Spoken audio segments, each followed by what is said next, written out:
London. It's about really time, my brother. Kyle snarls from his seat next to me.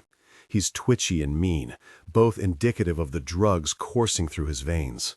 Although he always had a mean streak, the drugs just make it worse. Your sister has been in the hospital, and your parents' property had to go through probate. Finn Cavano, my parents' attorney, replies from across the desk. He's a tall man, broad-shouldered in his fancy suit, and his dark hair is short, styled impeccably around his masculine face. He's much younger than I expected. Like I give a gosh, Kyle replies, and sends me a sneer. You're just being a really baby. Or, I jumped out of a second-story window while my parents burned to death and broke my leg in 4 places. I shrug and then shake my head and dig my fingertips into my forehead, praying for the incessant pounding there to ease. I lost everything. Drama queen. Kyle rolls his eyes and rubs his dirty fingers over his mouth. I can't work, I remind him. You're rich. Same argument, different venue. I can't dance with this leg, which means I can't work. Poor baby, he says, and then lets out a manic laugh. Who cares? You're getting too really old for Broadway anyway. They were about to can your jerk. I hope you saved some of that money they've been paying you. More bullets to my ego, my heart, my head. Because he's not exactly wrong. 32 is old for show business. But gosh it, I love it, and I wanted to leave under my own terms. Not because my parents were killed and I was hurt in the process. Let's get to this, shall we? Finn asks, and slides a bottle of water my way. Yeah, let's do it. How much do I get? Kyle asks, and waits, his eyes pinned on Finn. His foot is bouncing, making that thump, thump, thump noise with each motion, and I want to beat him over the head with my crutch. I can read this in its entirety, or just get to the really chase. What do I get? Finn sighs and glances to me, shuts the folder in front of him, and folds his hands on his desk. Kyle, your parents set up a trust for you. You will receive $1,500 per month to cover your rent and utilities, with the stipulation that you enter drug rehabilitation and finish the program. After 1 year of sobriety, and with regular clean blood tests, the trust will award you a lump sum of $50,000 each year until your death. What? I glance at Kyle and see that his face has gone bright red with fury.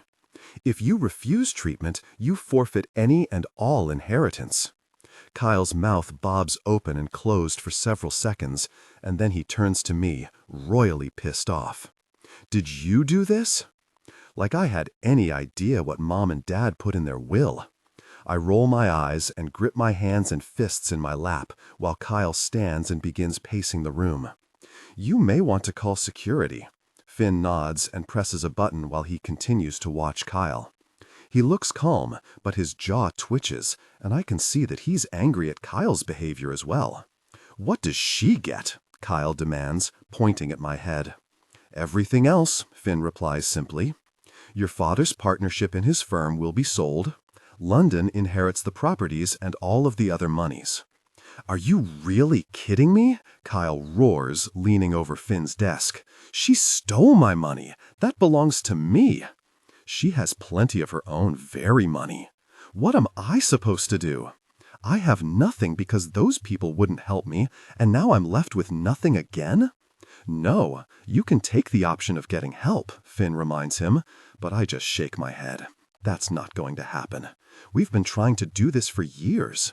The rehab would be paid for, and you can stay there until you feel confident that you're ready to rejoin society. Bullgosh, Kyle bites out and sweeps all of Finn's papers off of his desk in one big motion.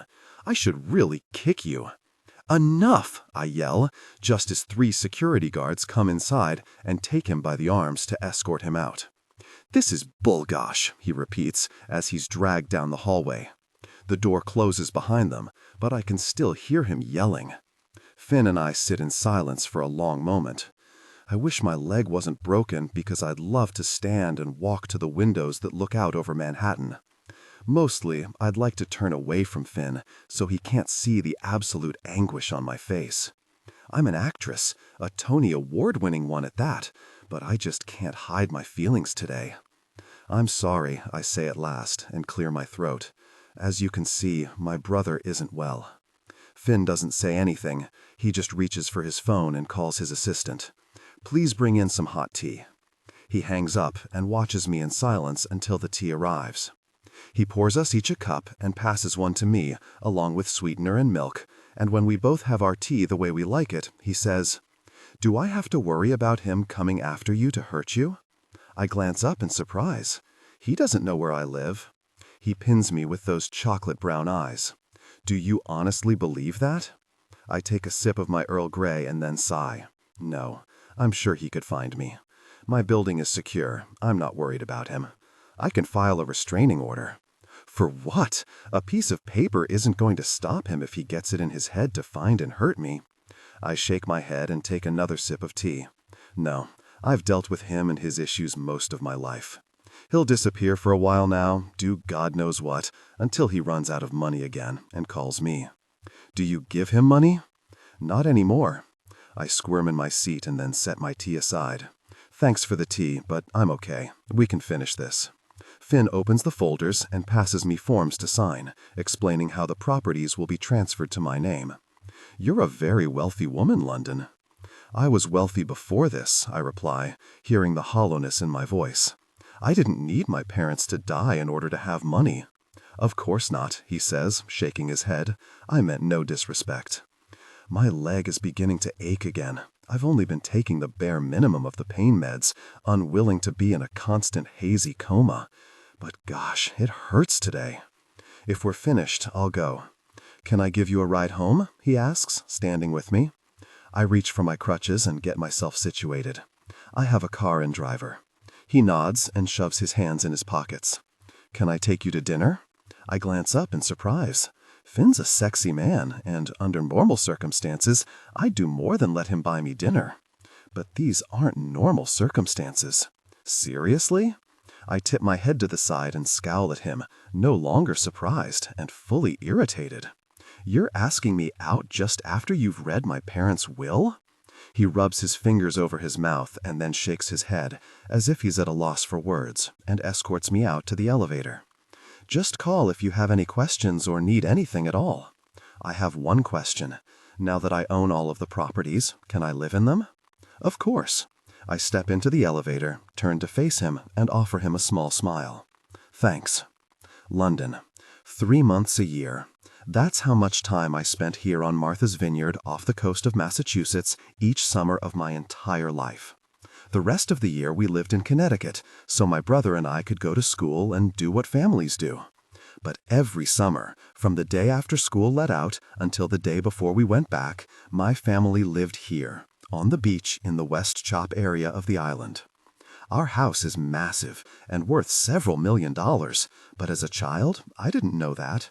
I just knew that it was a magical place of sunshine and water, of summertime friends that came back every year, of daydreams and happiness.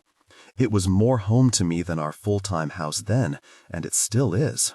So when Finn told me 2 months ago that I had inherited all of my parents' properties and that I could live in them or do what I wished with them, I knew that I'd come here for the summer. Home. I'm walking on the beach, without a cane now, thank you very much, enjoying the breeze from the ocean. I have over 100 feet of private beach, but I can hear kids playing off in the distance, and sailboats are gently meandering by with bright sails and happy people. At least, they're happy in my head. Walking in the sand isn't as easy as I would like. My leg aches like a toothache, but it's healing. Slower than I'd like, but it's getting there. The sand is warm beneath my bare feet, and I have to hold my dark hair off of my face as I stop and look out at the choppy water. Because I just have to be me. I glance over my shoulder at the sound of the small voice and smile. A little girl with a riot of dark curls is dancing down the beach, making grand gestures with her arms and singing loudly. Ironically, she's singing the song from the musical that I starred in for over a year on Broadway. She stops when she sees me and glances around like she's not quite sure how she got here. "You have a pretty voice," I say kindly. "Thanks," she says and shrugs one shoulder. She's tall, but I don't know kids well enough to know if she's tall for her age. Her eyes are sky blue, standing out against her olive skin and dark hair. It's my favorite musical, I nod, smiling. Mine too. Is that your house? She asks, pointing behind me. It is, I confirm. Where do you live? Over there, she says with a sigh, pointing to the house next to mine, but ours doesn't have a pool or a playhouse like yours. I tilt my head to the side, watching her. You must have had a look around, since I don't think you can see all of that from your house. She shrugs one shoulder again. Yeah, I guess. Gabby! A man comes running down the beach, a scowl on his face. You know this isn't our beach. You can't just run off like that. Gabby rolls her eyes and then turns back to him, and as he gets closer, I immediately recognize him. Finn Kavanaugh. I'm right here, she says. Hey, he says to me, and offers me a small smile. Sorry if she was bothering you. Gabby rolls her eyes again, and I can't help but laugh a little. She's not bothering me at all. We were talking about musicals. His lips twitch, and I'm reminded just how handsome Finn is. Scratch that, not handsome, really hot. Just my luck, he's my neighbor, which I knew, I just forgot. How are you feeling? He asks, as Gabby twirls in a circle and dances away to sing and dance some more. Better, I reply. Not fantastic, but I'm finally rid of the crutches and cane, so I'll take it. You look good, he says, and then clears his throat. Any issues? Oh, my parents are dead and have left me with a mess to clean up all by myself. My leg is killing me, and I'm pretty sure I lost my career, but nothing major. No, I'm good. He watches me for a moment and then nods. His hands are in his pockets the same way they were in his office 2 months ago, but this time he's not wearing a suit. No, he's in a red t-shirt and black cargo shorts with no shoes. I had no idea the casual look could be sexier than the suit, but here we are. Your daughter is beautiful. He grins and glances at Gabby, then turns back to me. She's my niece. She's staying with me for about a month. Oh, that's nice. He frowns and looks down, and I feel like I've said the wrong thing, but the moment passes, and he calls over to Gabby. It's about time for your horse riding lesson, Gabs. We should go. Fine, she replies with a heavy sigh, and takes off running toward his house. She doesn't like horses? I ask. She does. She's just been difficult lately, so very little makes her particularly happy. It's a long story. Well, I don't want to keep you. I step back and offer him a smile. Oh, before you go, it finally clicks as to why you represented my parents. You're the neighbor. I've spent the past 5 summers here, he confirms. I liked your parents very much. Your dad asked me to update his will about 2 years ago. I nod. Makes sense. Have a good day. You too, London. And with that, he turns and jogs down the beach back to his own house, which is only about 100 yards from mine. His shoulders are ridiculously broad, especially from behind. And speaking of physiques, his physique is something to admire, or something to hold on to during a passionate encounter. I clear my throat and shake my head as I walk back toward my house. I must be feeling better if I'm undressing the sexy neighbor with my eyes. I'm not irritated with him anymore for asking me out on that day at his office. That doesn't mean that it wasn't inappropriate, because it was. But on a scale of 1 to house fires, on the life-altering scale, that would be a -14. I walk up the sandy path to the house, brush my feet clean, and walk inside through the screened sun porch to the kitchen. I brewed some iced tea this morning, so I pour myself a glass, add some lemon, and carry it with me to the library, where I've been working all morning on sorting books. Mom loved to read. She has to have more than 1,000 books in here, everything from outdated encyclopedias to paperback romance novels. Thrillers, true crime, interior design, and biographies are in there too, and pretty much everything else. I remember when we'd come here in the summer, I'd be playing at the beach or in the pool with friends, and Mom would be on the sun porch with a book and a glass of tea, absorbed in another world, but ready for us in case we needed anything. I sit at her desk and take a sip of my tea before carefully placing it on a coaster and reaching for another stack of books. Some of them are signed by the authors, so it's not just a matter of donating the ones that I won't read or don't need. I have to look at every single one of them, check for a signature, notes or thoughts that Mom might have written in them, pressed flowers, you name it. It's become a long process. I have 2 boxes nearby, one for donations and one for trash. I mean, who needs an encyclopedia from 1987? Not me. That's what Google is for. and there are plenty of books that are empty and would be welcome at a library or the Goodwill. Just as I toss a paperback into a box, my phone pings with a text. "What are you doing?" It's from Sasha, a former colleague and my best friend. She's in New York, working on a new play that debuts in 6 weeks, but she texts or calls every single day, checking in on me. "Sorting books in the library. What are you doing?" I set the phone aside, take a sip of my tea, and glance out the window as a huge sailboat with a bright blue sail soars past. "Having lunch before I head back to rehearsal. Are you ready to sort through your parents' things? They haven't been gone long." I smile at her concern. She's always been a mother hen. "I can't just sit in this big house and do nothing. I might as well get something accomplished." It's just the library, not their bedroom or the kitchen where Mom's special dishes are. Those 2 rooms will have to wait for quite some time. Don't overdo it. When is your next PT? Now I feel like Gabby when I roll my eyes and reply, "Tomorrow. Go to rehearsal and stop harassing me." I grin and rub my thigh where it started to ache again. "I'll take more Advil when I go downstairs." "Fine. You're so difficult. Call you later." I shove my phone in my pocket, and now that I've gone through that stack of books, I decide to go downstairs rather than reach for more. They're heavy, and I'm tired. One thing I've learned during this whole very mess is to listen to my body and not push it too hard. If I'm tired, I need to nap. If I hurt, I need to take something.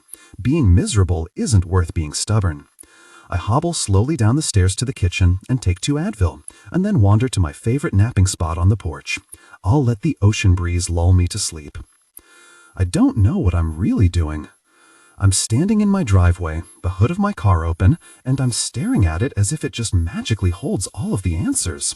So far, all I see is a bunch of stuff that I know absolutely nothing about.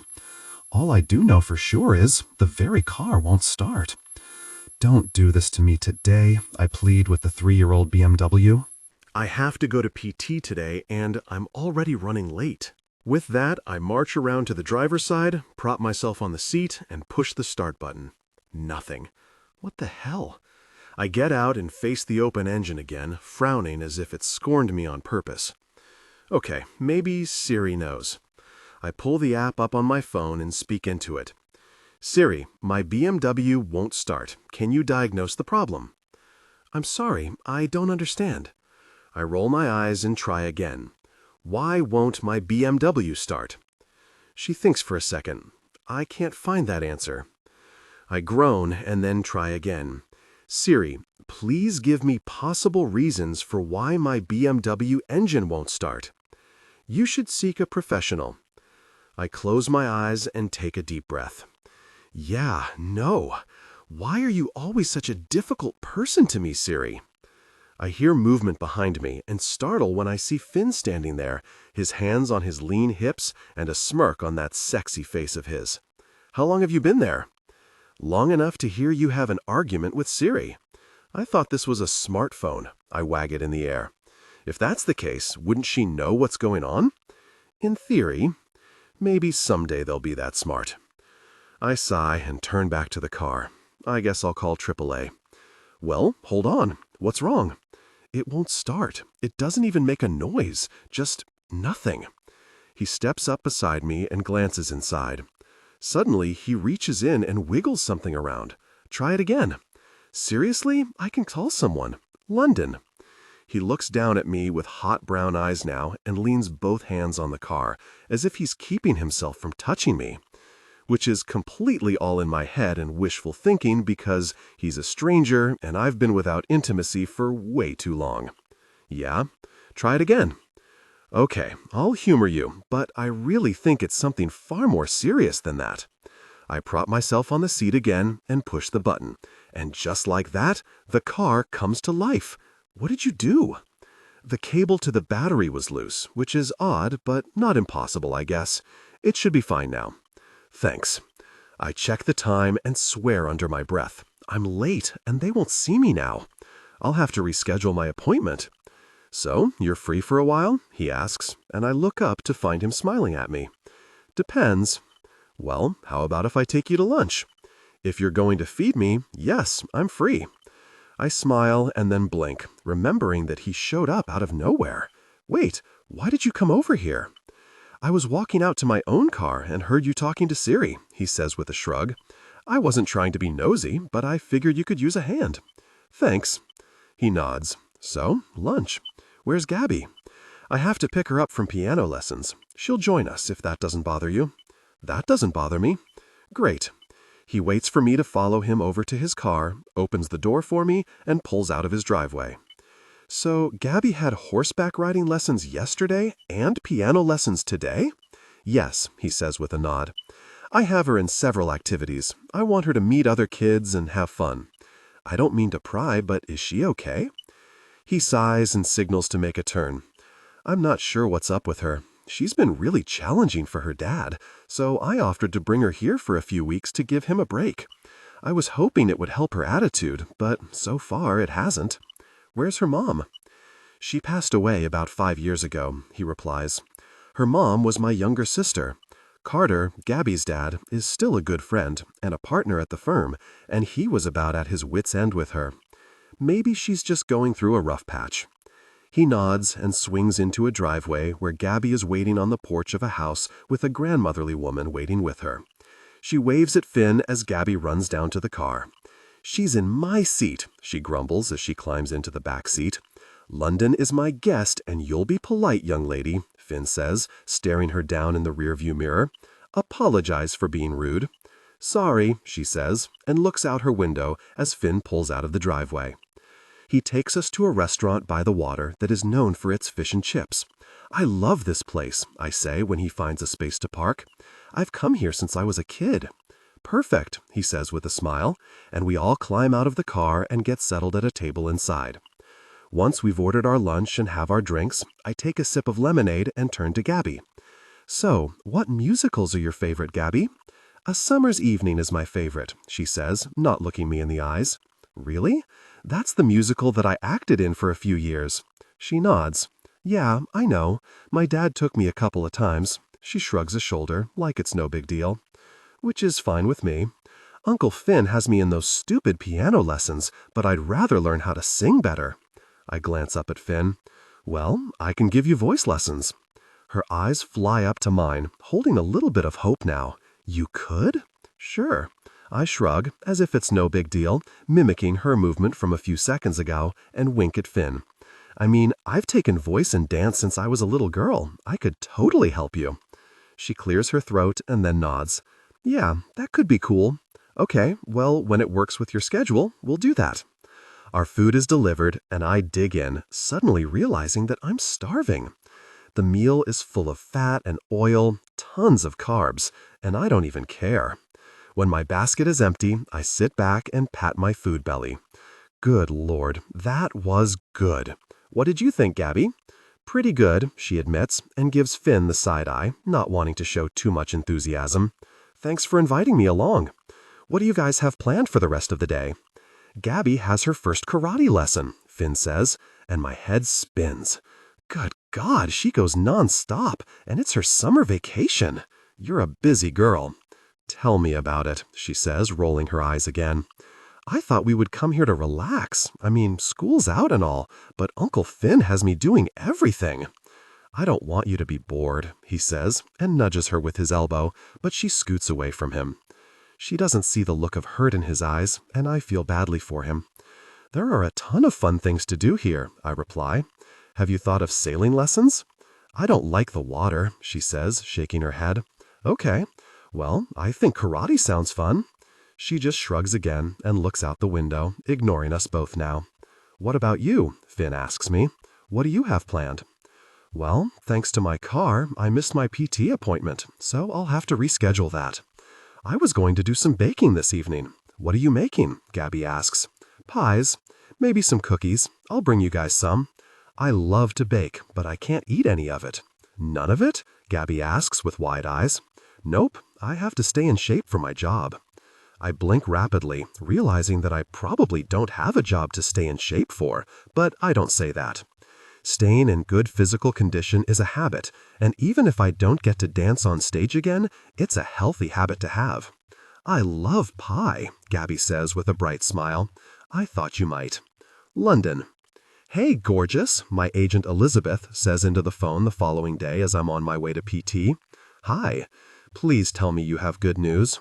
She sighs, and I park, shove the car out of gear, and prepare myself for the worst. "I don't think this is what you're going to want to hear," she says. "Roger, the producer of A Summer's Evening, has decided to replace you permanently." My eyes close, my heartbeat speeds up, and I shake my head slowly. "Liz, I'm working really hard to get better." "I know that, and so does he. But honey, you've been gone for almost 4 months. He has to replace you. You know this." I nod, not caring in the least that she can't see me. "Okay, so what now?" "I don't have anything on the line for you right now, London. I want to work. I know that everyone thinks that I can't come back from this, and maybe I can't, but I'm trying. I want you to take the time you need to heal, London. You're respected in this community. And if you can't come back as a dancer, there will still be a place for you here." I swallow hard, longing to believe her. "Okay, just keep me posted on your progress," she says.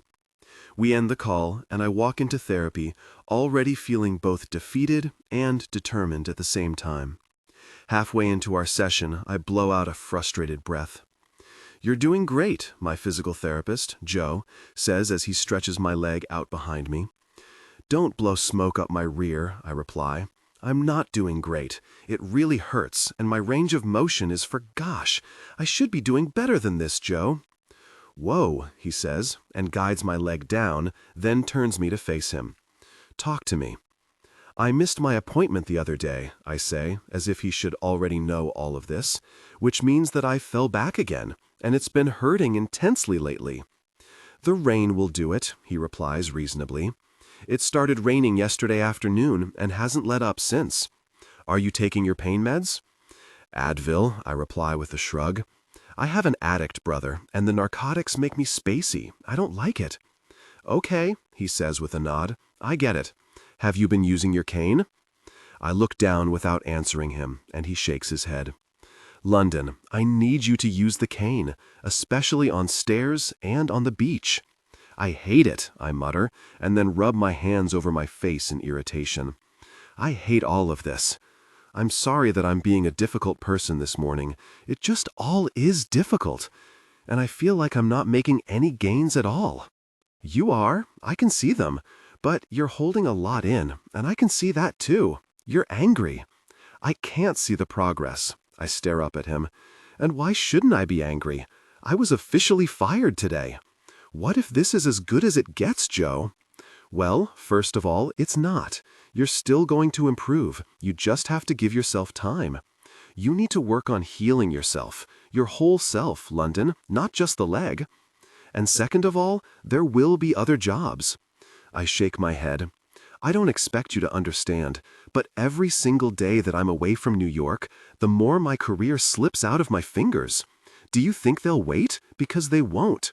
Of course they feel badly that this happened, but there are 100 girls behind me who would do more than any of us are comfortable with to get a role. Younger, with more energy, and without an injured leg. We're going to get you through this," he promises. "I should feel better than I do," I insist. "Your body is different from anyone else's, London. You have a dancer's body, which means that your muscles have been used to being stretched, moved, and exercised every single day for most of your life.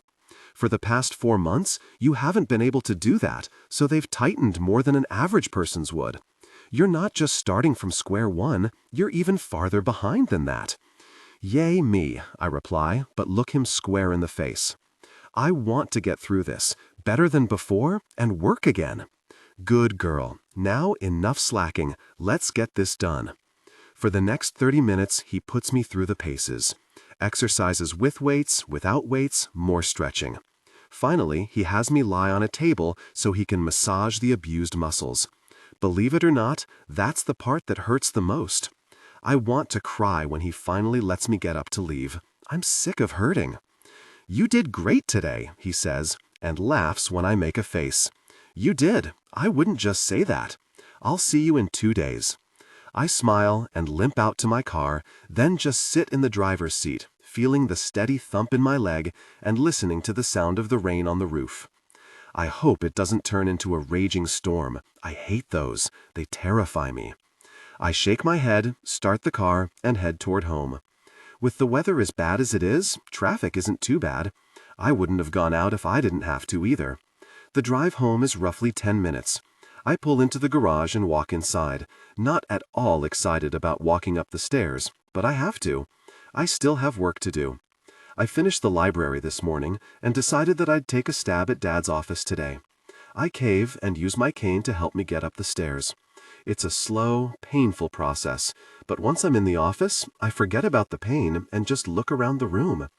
Where Mom's library was soft and feminine, with pretty upholstered chairs and dainty-looking tables, Dad's office is the exact opposite. The walls are lined with gleaming honey-colored wood. There are shelves covered with heavy leather-bound books and a large, wide desk that faces the water. I didn't spend much time in here as a child. The only time I was called in here was if I was in trouble, not unlike being called to the principal's office. This room was designed to be masculine and intimidating, like the man who lived in it, and the designer did a good job of it. I sit in his big leather chair and let it rock back and forth, running my fingers over the smooth wood of his desk. It still smells like him in here, like peppermint with a hint of tobacco. It brings an unexpected tear to my eye. I've never considered myself a sentimental person. I don't hold on to much. I'm not a hoarder. So I didn't think it would be so hard to go through my parents' things and try to part with them. It's kind of like losing them all over again, and I wasn't prepared for that. Thankfully, this wasn't Dad's full-time office, so I don't have to tackle too much paperwork. And what is here, I can box up and have sent to the house in Greenwich, so I can go through all of it at one time later. I'll have to have someone come help me. I won't know what to save and what to shred. But no need to think about that right now. Going through Dad's desk, I find photos and journals, newspaper clippings from the reviews of my work on Broadway, which surprises me. Check that. It shocks me, really. I didn't think Dad was particularly sentimental either. Not to mention, a Broadway career was absolutely not what he had in mind for his daughter, and he made no secret of his opinion. Seeing the clippings from my shows touches me deeply. There's a Valentine's Day card that Mom gave to him. It's dated 1998, and it's super mushy, which makes me grin. I spend 2 hours sifting and sorting, and am surprised to realize that not one thing ended up in the trash can. That can't be right. What am I going to do with all of this? I shake my head and rub my leg, reminded that I worked hard today and I need to take something for it. So I reach for the cane and hobble down to the kitchen. I make myself a cup of coffee, reach for a cookie, and walk out to the porch. I have the outdoor heater on, so I can still enjoy the view out here, even with the stormy weather. I don't want it, I hear Gabby yell next door. I don't know why she's outside, but I remind myself that it's none of my business and take a sip of my coffee. I can barely make out the low murmur of Finn's voice, and then Gabby yells back at him. I hate karate. It's dumb. I don't know why you're making me do this. Why can't I take jujitsu? It's better than stupid karate. I can't make out Finn's words, but he replies calmly, and then Gabby continues her tirade. You're so mean to me. I don't know why you have to be like this. I hate you. I cringe. Oh man, stab to the heart. Gabby, he says, loudly now, which surprises me. I'm trying my best here. There's no more yelling, and a few minutes later, I hear his car start and pull away.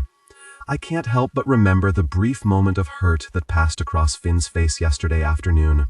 He loves Gabby very much. It's painfully obvious. He wasn't lying when he said he's trying.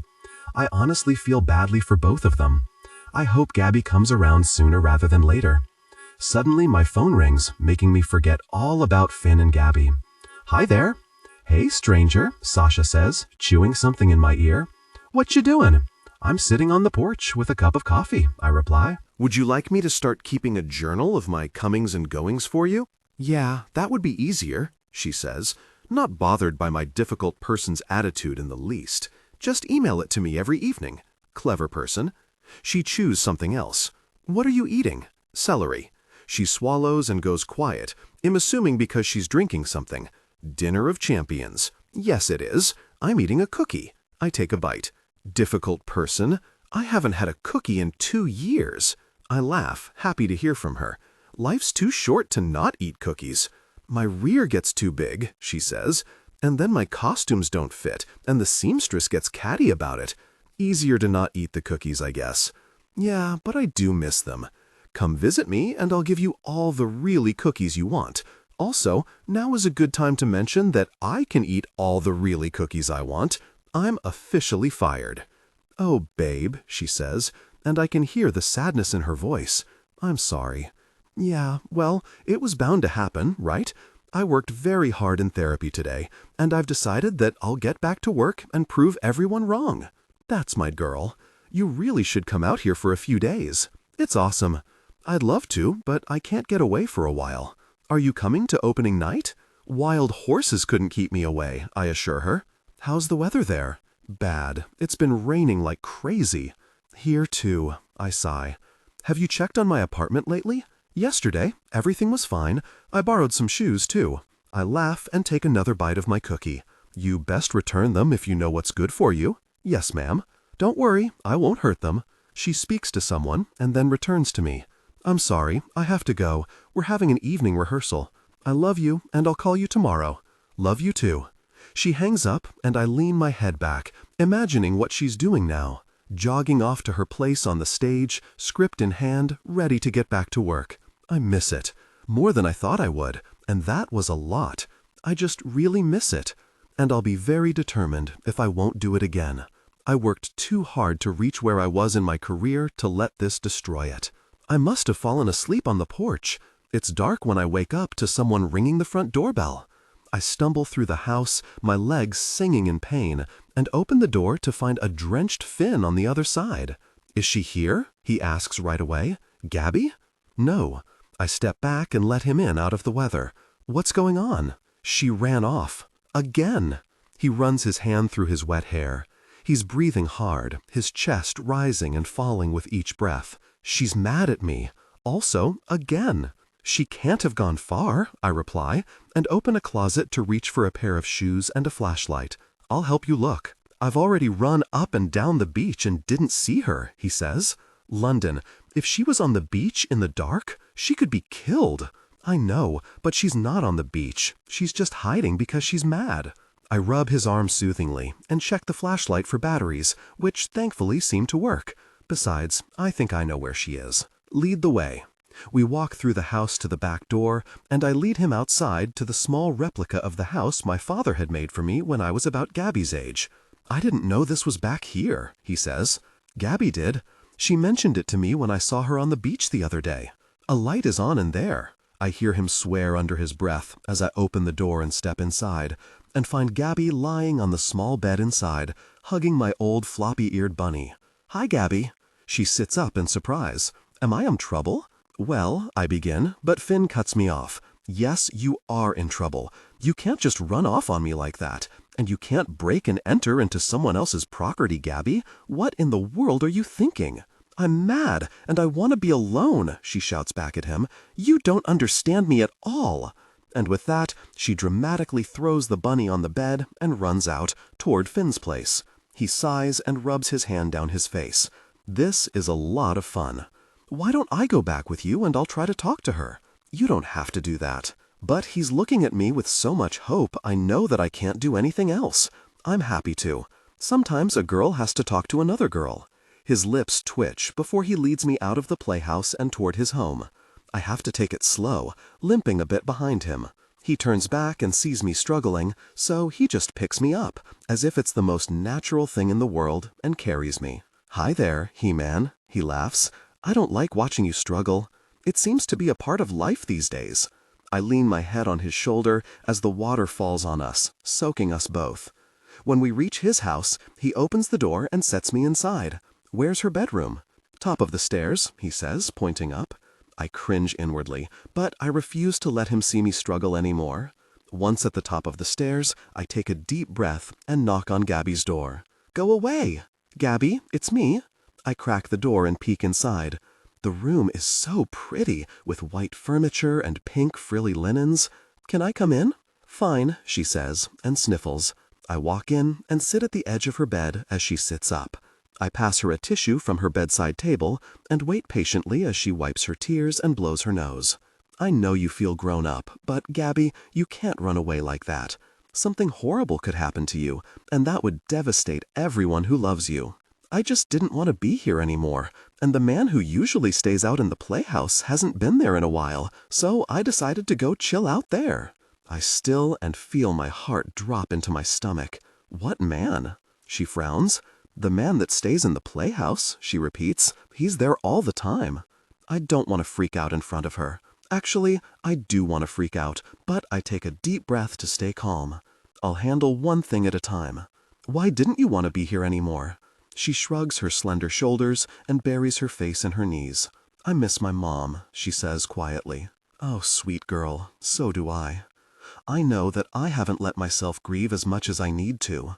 There are moments when I think that if I give in to the grief, it'll suck me into the deepest, blackest hole, and I'll never climb my way out. I blink my own tears away and reach out to smooth her dark curls from her damp face. I recently lost both of my parents, I say, and swallow hard. So believe me when I say, I sure miss my mom too. Her head comes up quickly. I'm sorry, you didn't do anything. I'm not very nice sometimes. She sniffs again. I don't know why I act like that. London? Yes? Can I tell you something? Anything. She swallows hard. I started bleeding yesterday, and I don't know what to do. Uncle Finn doesn't have anything here for me, so I've just been throwing my underwear away. Oh my goodness, Gabby. I pull her into my arms and hug her close. Do you know about your period? Yeah, we had a class about it. Do you have questions? She shakes her head no, and I don't press her. Well, you and I need to go get you some things. I stand up and hold my hand out for her, which she takes, and she follows me down the stairs, patiently walking next to me when I have to move slowly. Finn is waiting in the living room and looks genuinely surprised to see Gabby holding my hand. Finn, Gabby and I need to run an errand. He frowns. What kind of errand? I'll explain later. No, Gabby begins, but I cut her off. I'll explain later, but I need you to trust me right now. Gabby and I need to run out for a few things, but we'll be back in about 30 minutes. Okay, he says immediately, and I step to him so I can speak low, out of Gabby's range. I'll also need to talk to you about someone apparently living in my playhouse. I don't know if it's true. Gabby mentioned it, but it spooked the hell out of me. Jesus. He runs his hand down his face. I'll call the police. No, I can deal with it, but I'll call the very police. His jaw is firm, ticking, and I know I'm not going to win this battle. Please wait to call them until we get back. This is important. His eyes narrow. He isn't happy, but he nods once. Wait here, I say to Gabby. I'll go get my car and pick you up in 10 minutes. She smiles, and I hurry as fast as I can to my house, gather my bag and keys and lock up, then drive over to pick up the little girl, who jumps right into my car and fastens her seatbelt. I drive us to a nearby drugstore and lead Gabby to the feminine hygiene aisle, where we hem and haw about which products she'd like to try.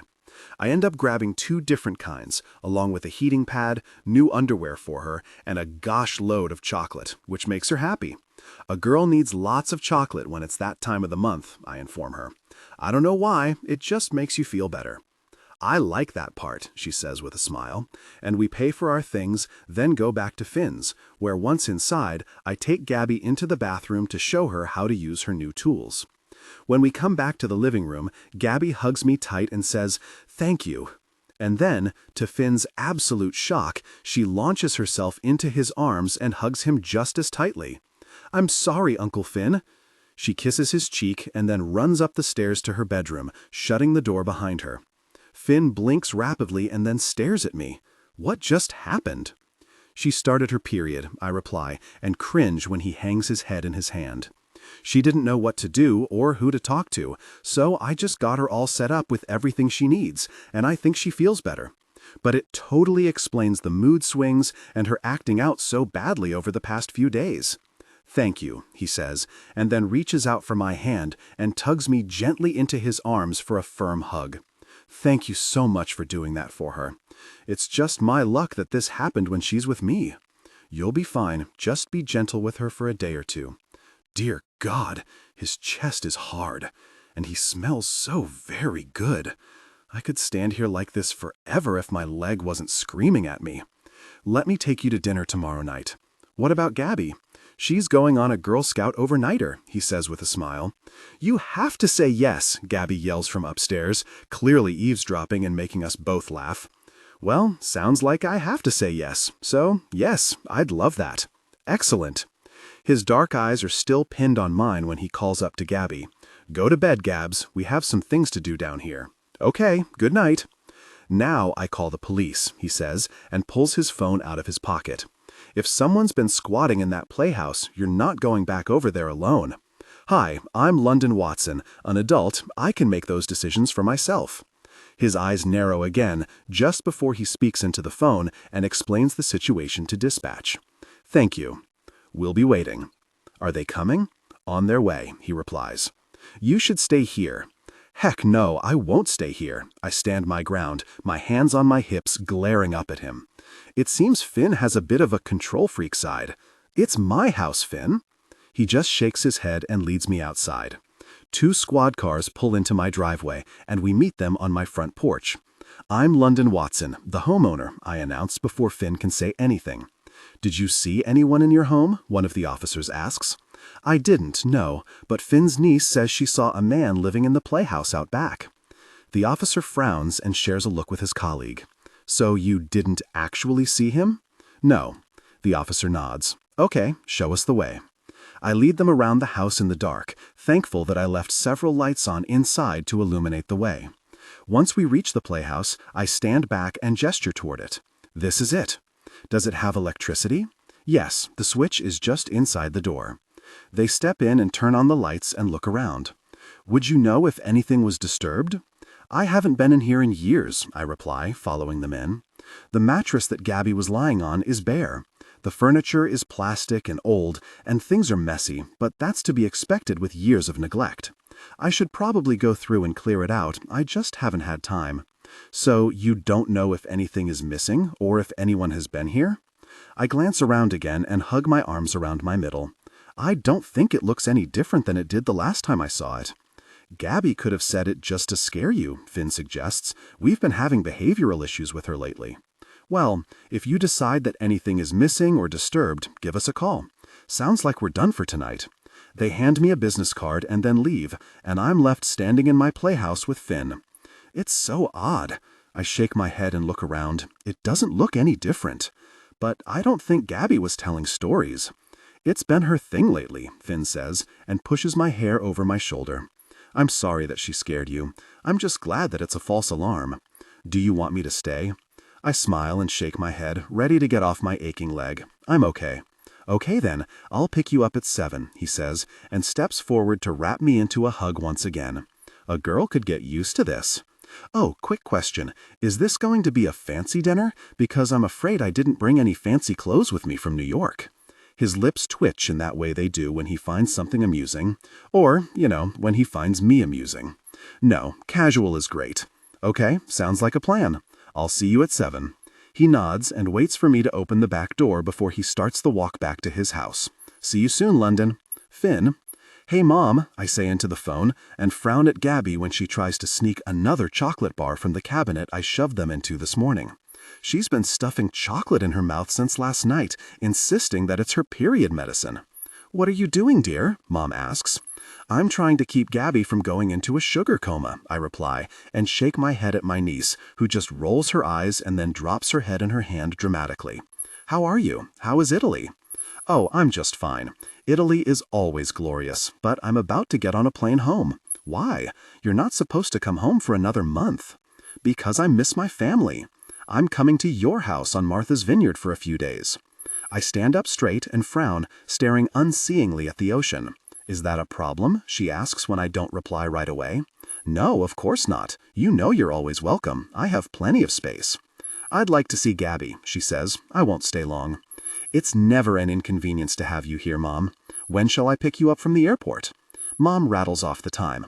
I hang up after wishing her safe travels to find Gabby taking a bite of a Snickers.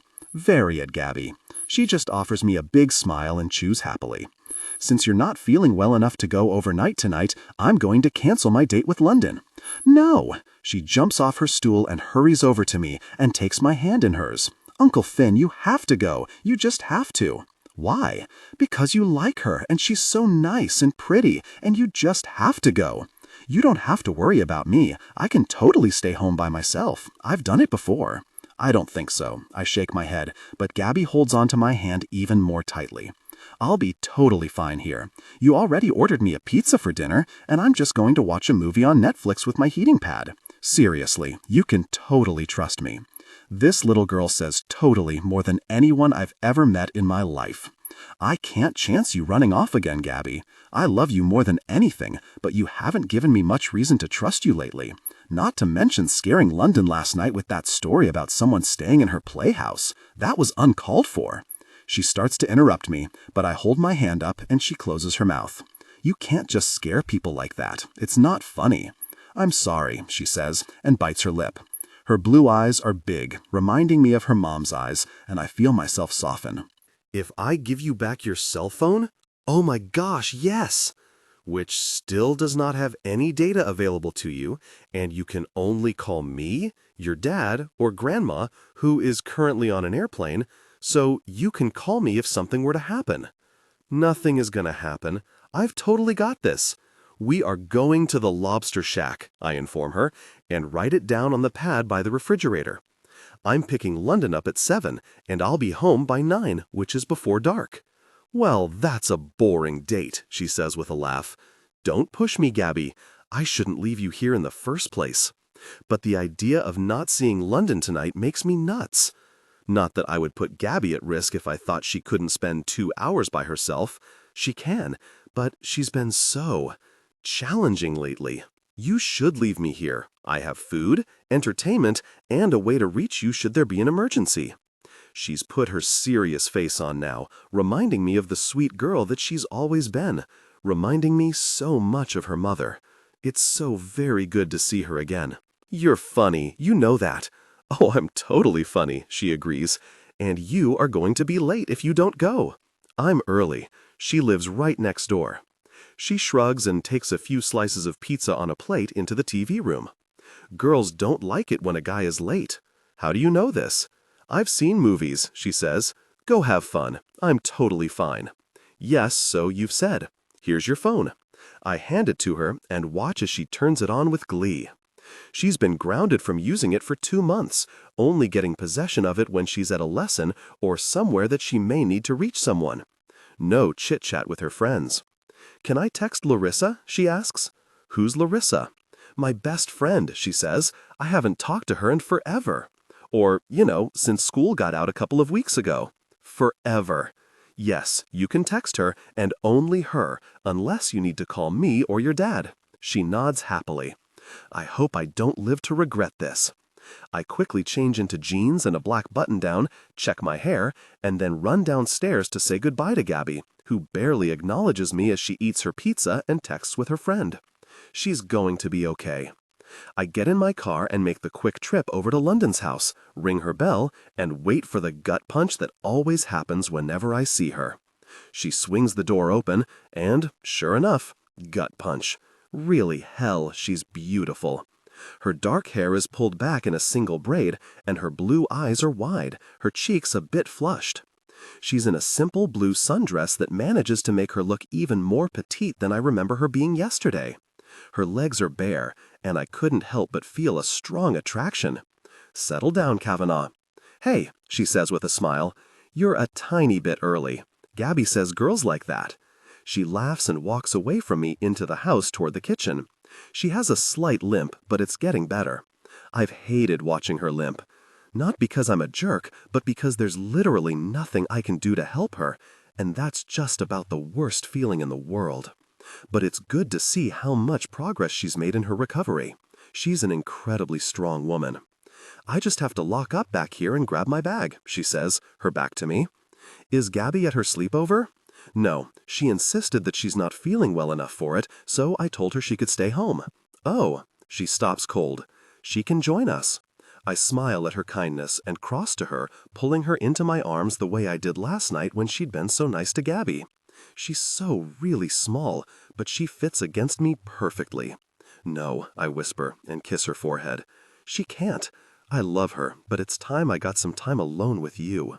She takes a deep breath and fists her hands in my shirt at my sides, making me wish for a deeper intimacy between us. But we're not there quite yet. Does the lobster shack sound okay for dinner? I ask, pulling away and breaking the sexual chemistry. Sounds delicious, she says with a smile. Let's go. I lead her out, wait for her to lock her door and set the alarm, and then we're on our way to the nearby restaurant. So, does this mean that Gabby is alone? She asks. It does. My hands tighten on the steering wheel. I'm still not convinced this is a good idea. She'll be fine, London says with a confident nod, as if she's trying to convince both of us. You look nice. I smile over at her and let my eyes travel leisurely over her body. You're really stunning. Her eyes widen before I look back at the road, and I hear her clear her throat. That's right, the attraction is there. Thank you, she says quietly as I park in front of the restaurant. It's on the beach and serves seafood, as the name suggests. The decor is fishing nets and life preservers, boat oars, stuffed fish. It's as casual as you can get. We're shown to a table, and the hostess gives us each a plastic bib along with our menus. This is sexy, London says when we're alone. I should wear this daily. You'd look amazing in anything, I reply as I tie my bib around my neck. I wonder how this would look in a courtroom. She snorts out a laugh and covers her mouth with her hand. I think you should try it. It could be a new fashion sensation. We order the famous bucket of food and a beer, and I check my phone for the 4th time since we got here 8 minutes ago. She's fine, London says patiently. I promise. If she runs off, she won't. She reaches across the table to take my hand in hers and squeezes tightly. She's not stupid. Stubborn and moody, but not stupid. She ran away because she knew you'd find her.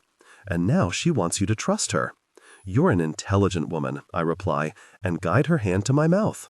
I plant a kiss on her knuckles before she pulls it away and rests her chin in her hands watching me. I was once a girl her age, she says with a shrug. Just wait until she's 16. I cringe. Her dad can handle that. You're still close with her dad? London asks as she takes a sip of her beer. Very. He's a partner at our firm. It's me, Gabby's dad, Carter, and my brother Quinn. All 3 of you are lawyers? Yes. Do you handle a lot of estate law? I smile and shake my head no. I did that for your dad because I admired and liked him. I'm a corporate attorney. Ah, she says with a nod. So was Dad. No wonder you got along well. You're awfully young to own a firm, aren't you? How old do you think I am? She cocks a brow and then laughs. I don't know, 35? I'm almost 40. I take a sip of my beer, waiting for her response, but there isn't one. Does the age difference bother you? It's 8 years, she replies. I'm not a minor. I think we're good. I tilt my head to the side, watching her. So, tell me more, she says. How did you come to own a successful corporate law firm with your brothers before you're 40? It is unusual, I concede. About 5 years ago, I was an associate attorney at a firm and got the case of my career. I won't bore you with all of the legal terms, but needless to say, it made me a lot of money, more than I thought I'd make in my career. So I left that firm and asked my brothers to join us in our own. We've managed to build a reputation and an impressive caseload. Your offices are beautiful, she says as the food is delivered. Rather than setting plates in front of us, they dump the food on the table, pass us a mallet, a knife, and a fork, and leave us to our own devices. I wonder if they have a bib dress, she says with a smile. I think this is going to get messy. Messy food tastes the best, I reply, and reach for a crab leg, which I smash with the mallet and immediately spatter us both. But a bib dress might be a good idea. She's laughing as she reaches for a small piece of corn on the cob and takes a bite. She squirts juice from the corn across the table and it hits me in the face. Who knew dinner would turn into a battlefield? I ask, laughing so hard my stomach muscles start to hurt. Oh my God, I'm sorry, she says, also laughing. She reaches across with her napkin and wipes the juice away. I'm gonna need a shower after this. And just like that, I felt a strong surge of desire. How did you get into theater? I ask, ignoring my intense arousal and willing it to calm down. I don't even remember, she says, hammering the hell out of a crab leg. I've always taken dance and music lessons. I'm quite sure my mom put me in them when I was a toddler. I was like a fish in water. She takes a bite and then gets serious about destroying another leg. I've never had stage fright. In fact, it's a rush for me. It's like... She stops to think about it and then shrugs her slender shoulder. I don't know what it's like. that euphoric feeling that rushes through you. But rather than just a few seconds, it lasts for a couple of hours when I'm on stage. It's adrenaline, I reply, and she nods enthusiastically. Yes, absolutely. My mom loved it. She enjoyed the frilly, girly outfits that I'd wear for recitals, and she enjoyed helping my high school with costumes. I think that my mom would have been an amazing fashion designer. And my dad was way more reserved. Is that code for he hated it? With a passion, she replies with a nod. He was a controlling man, and he was wealthy, but that money came with strings. His thinking was, if I'm paying for college, or anything else for that matter, you'll do as I say. But I didn't want to be a doctor or a lawyer. I wanted to be a performer. So how did you manage to talk him into it? We agreed on a school in New York, and I went to school while also auditioning, taking dance and voice classes, and working full-time. I decided that I'd do both, and I'd prove to him that I'd make the performing a success. I can't take my eyes off of her. Her animation in the way she moves her hands and face while she talks is hypnotizing. It's no wonder she's so successful as a performer. Wow, that's a lot of work for a student. I didn't care, she replies before taking a bite of a potato. I wasn't interested in anything else. I was a virgin until I was 22 because I didn't give two gosh about boys or anything else aside from the work. I graduated with honors and still managed to land roles on Broadway. That's amazing, I say. I'm sure your parents were very proud of you. Mom was ecstatic. Dad was reluctantly tolerant. That sounds harsh, she shrugs. I know. I loved him very much, but he didn't make it easy for me to be an adult. He liked to have his thumb on all of us. It's why my brother rebelled so strongly. My mom, she loved him, and she didn't mind working as a housewife and mother, despite the fact that she could have done so much more. She was fulfilled, I suggest. I think so. She thinks about it for a moment. I hope so. She leans back, patting her flat stomach.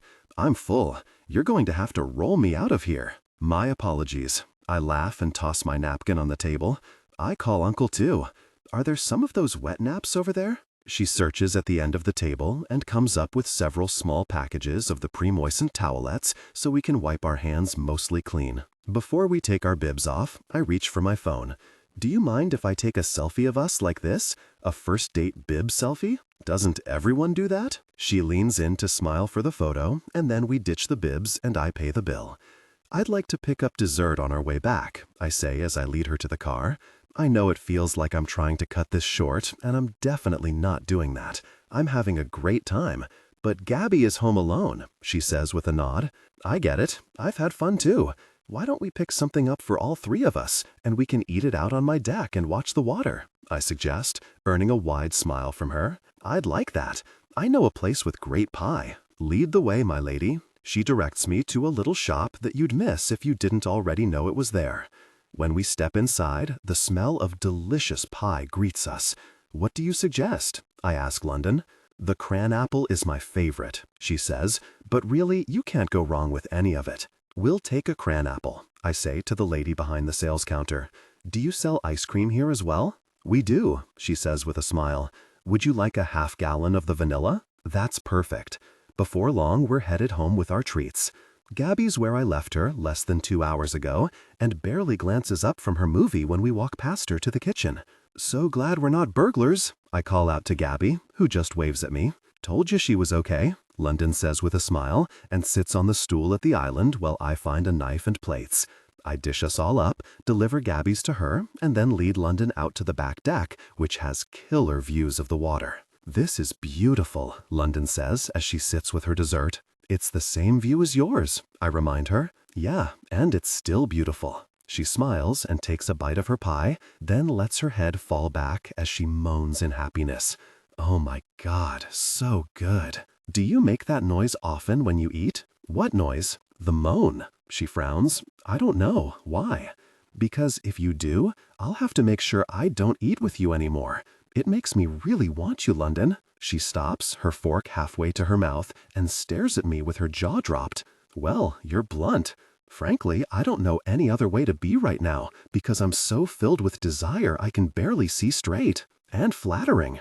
I'm not flattering you. I'm being honest. I continue eating my pie, letting the conversation die, and she digs into hers as well. She sets her plate aside when she's finished, and, to my surprise, sets mine aside as well before climbing into my lap and wrapping her arms around my neck, threading her fingers in the hair at the back of my head. "Gabby can't see us," she says quietly. "No, and she's preoccupied with her movie anyway, but I'm not getting naked with you out here." She smiles and drags her fingertips down my cheek. No getting naked tonight, but I've wanted to do this for a few days." She leans in and presses her lips to mine, and I take over, gripping her wrists in my hands and wrapping them behind her back, pressing her chest to mine as my mouth devours her. She's sweeter than the pie and feels like heaven pressed against me. She makes that little moan, and I want nothing more than to lay her back, strip her bare, and take my time exploring every real inch of her. But Gabby's here, and we're outside, so this is not the place or the time. "Gosh, London," I whisper against her mouth. "As much as I hate myself for it, I have to stop this." "I know," she says, her eyes closed as she leans her forehead against mine. "What is it about you, Finn Kavanaugh?" I kiss her nose, her forehead, then let her arms go, and she braces herself against my chest as she leans back and stares down at me. "Don't answer that," she says as she shimmies off of my lap. I see the cringe on her face when she moves her leg a certain way, and I feel like a complete jerk for not being more careful with her. "I'm not fragile," she says, as if she can read my mind. "No, you're not." She clears her throat, brushes some stray hair off her cheek, and seems to wrap her dignity around her. "You are very attractive, and I hope I get the chance to see you again," I say as I glide my finger down her bare arm. She sends me a bright, happy smile. "I'd like to see you again, too." "My mother is arriving in the morning," I reply, and she looks surprised. "She called me today, so it's a last-minute visit, but she'll just be here for a couple days." "That'll be nice for you and Gabby," London says with a nod. "Here, I unlock my phone and pass it to her. Put your number in here so I can call you the minute she leaves." She smiles again and does as I ask. "I should go," she says. "If I don't, I'll throw myself at you again, and I limit that to once a day." "I'll remember that," I reply with a laugh and stand with her. Rather than walk through the house, she takes the stairs off my deck. "There's a shortcut to my place down here," she says with a wink, "just in case you ever need it." And with that, she's gone, and I'm left frustrated and counting down to when I can see her again. 2 days. I haven't seen London in 2 days, and it's making me twitchy. So while my mom and Gabby make breakfast and fuss at each other, I decide to go for a run down the beach. I prefer to go much earlier in the morning when there are fewer people out, but this'll do. I run for about 3 miles and then turn around to head back home. When I can see London's house, I slow down. I wonder what she's doing right now, and call myself a fool for not at least texting her over the past couple of days. She probably thinks I'm a jerk. As I get closer, I see the woman herself standing in the sand, just at the edge of the water. She's in shorts and a tank top with a hoodie wrapped around her waist. Her dark hair is down, getting blown in the wind. She's so very beautiful, she takes my breath away. She turns and sees me and offers me a smile while letting her eyes wander up and down my body. She bites her lip, and I can see the heat in her eyes. Yes, the attraction is absolutely there. "Good morning." "Hi," she says. "How was your run?" "Good, actually." I stop and prop my hands on my hips, breathing hard. "How are you?" "Not half bad." She brushes her hair off of her face. "Have you had breakfast?" "Nope, I was just about to make some. Would you like to join me?" "Yep." I smile and lean in to press a quick kiss to her lips. "Let me run home real quick to clean up, and I'll be right over." "Sounds great. See you in a few." I kiss her once again, then jog into the house and open the fridge for a bottle of water. "I hope you're hungry," Mom says. "I've made waffles for all of us." "I'm eating breakfast with London today," I inform her, and smile when Gabby claps her hands in happiness. "Is this the neighbor girl?" Mom asks. "I don't know any other Londons," I reply, and kiss her cheek. "Sorry to bail on you." "Oh, please, we're just fine here without you, aren't we, darling girl?" "We're totally fine," Gabby agrees, and gives me a thumbs up. My 10-year-old niece approves of London. Now I just have to call my brothers and explain why I'm extending my vacation and bailing on work for a few more weeks. London. He presses his lips to mine quickly, smiles, and jogs off toward his house. And I can only stand where I am, my fingers pressed to my lips, and watch him as he leaves. If I didn't know better, I'd say I had a crush on the attractive Finn Kavanaugh. Strike that, I do have a crush on Finn. What's not to like? He's kind, funny, loves his family, and looks like that. So I'm going to spend as much time as I can with him, since he's been the best thing to come into my life since the fire, since the day in his office with my brother, since trying to heal from it all. He brings a smile to my face and makes me want to climb him like a tree, and that's a good feeling. I take a deep breath and, with a smile, walk into the house to get breakfast started. I had planned to just have a bagel and some egg whites, but now that's changed up a bit. I love to cook, especially for others, so I pull my hair up in a messy bun and stand in the middle of my white kitchen, getting my wits about me. I could make omelets, or pancakes, or biscuits and gravy. I buy way too many groceries. I smirk at myself and decide on biscuits and gravy with home fries and scrambled eggs. It's a heavy breakfast, but it's also delicious, and I want to feed him something especially delicious. Like me, I mutter, and then laugh. Oh, the dreams I've been having about Finn the past few nights have been very intense. I wake up hot and bothered, and not just a little restless. Gosh, him. I jump at the soft knock on the back glass door and turn to find Finn standing there in another pair of cargo shorts and a t-shirt, his hair wet from a shower, grinning at me through the glass. Very gosh. I motion for him to come in and stir the biscuit batter. I hope you worked up an appetite on that run, I begin as he walks toward me. I'm making a feast. I'm hungry, he says in a gruff voice, making me glance up at him. He's staring at me with hot eyes. Not just hot, scorching, like he wants to be with me on the kitchen counter. I'm not against. And with that, she's gone, and I'm left frustrated and counting down to when I can see her again. 2 days. I haven't seen London in 2 days, and it's making me twitchy. So while my mom and Gabby make breakfast and fuss at each other, I decide to go for a run down the beach. I prefer to go much earlier in the morning when there are fewer people out, but this will do. I run for about 3 miles and then turn around to head back home. When I can see London's house, I slow down. I wonder what she's doing right now, and call myself a fool for not at least texting her over the past couple of days. She probably thinks I'm a jerk. As I get closer, I see the woman herself standing in the sand, just at the edge of the water. She's in shorts and a tank top with a hoodie wrapped around her waist.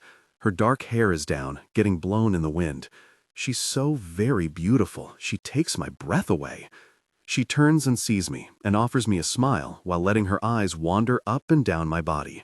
She bites her lip, and I can see the heat in her eyes.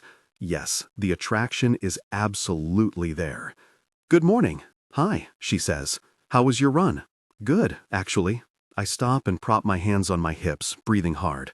"How are you?" "Not half bad." She brushes her hair off of her face.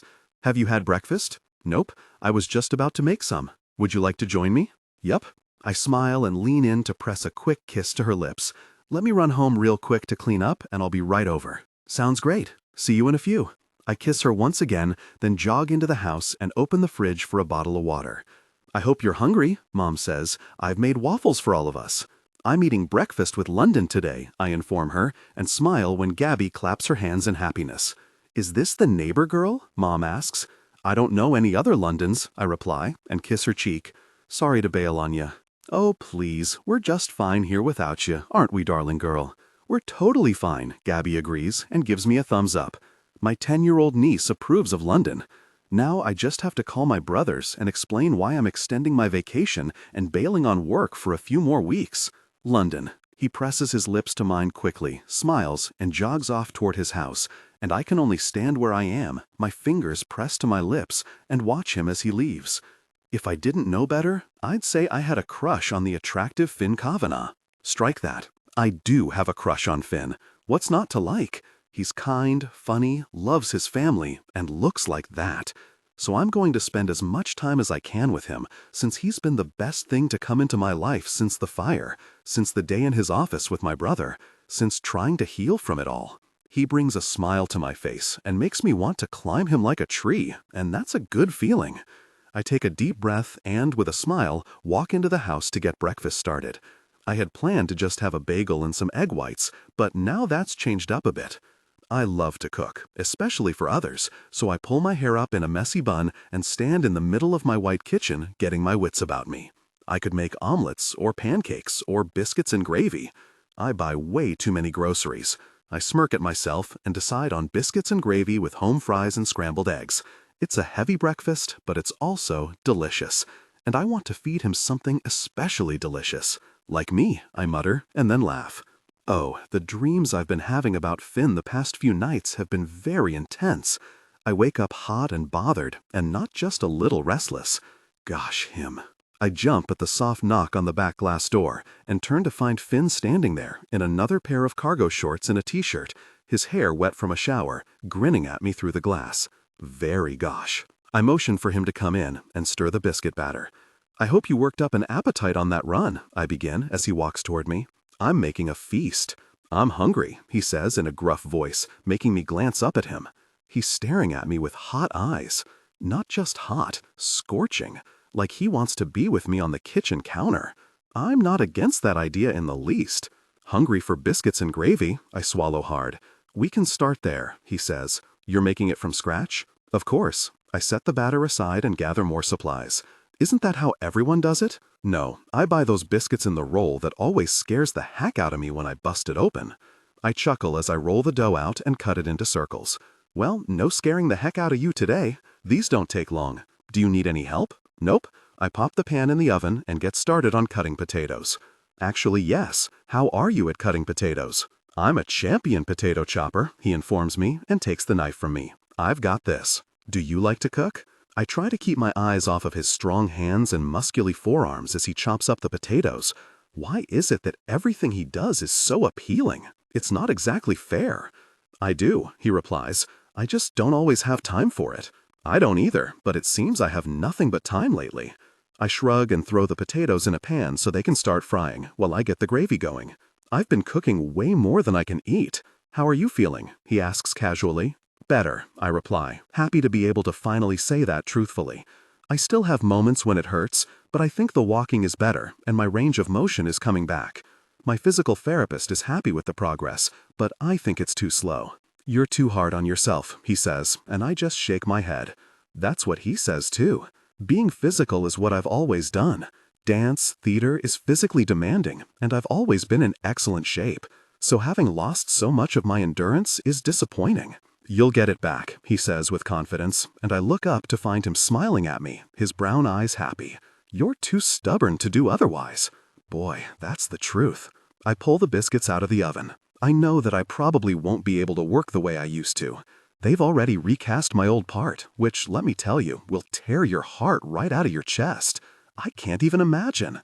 And I'm not young, Finn. I'm just talking now, talking about my career, my fears, and it feels like the easiest thing to do with him. I haven't confided like this with anyone, not even Sasha. You're only 32. That's old for theater, especially in musicals. There are girls more than 10 years younger than me fighting for the same parts, and they're in better shape, and it's easier for them to keep up with the rigorous schedule.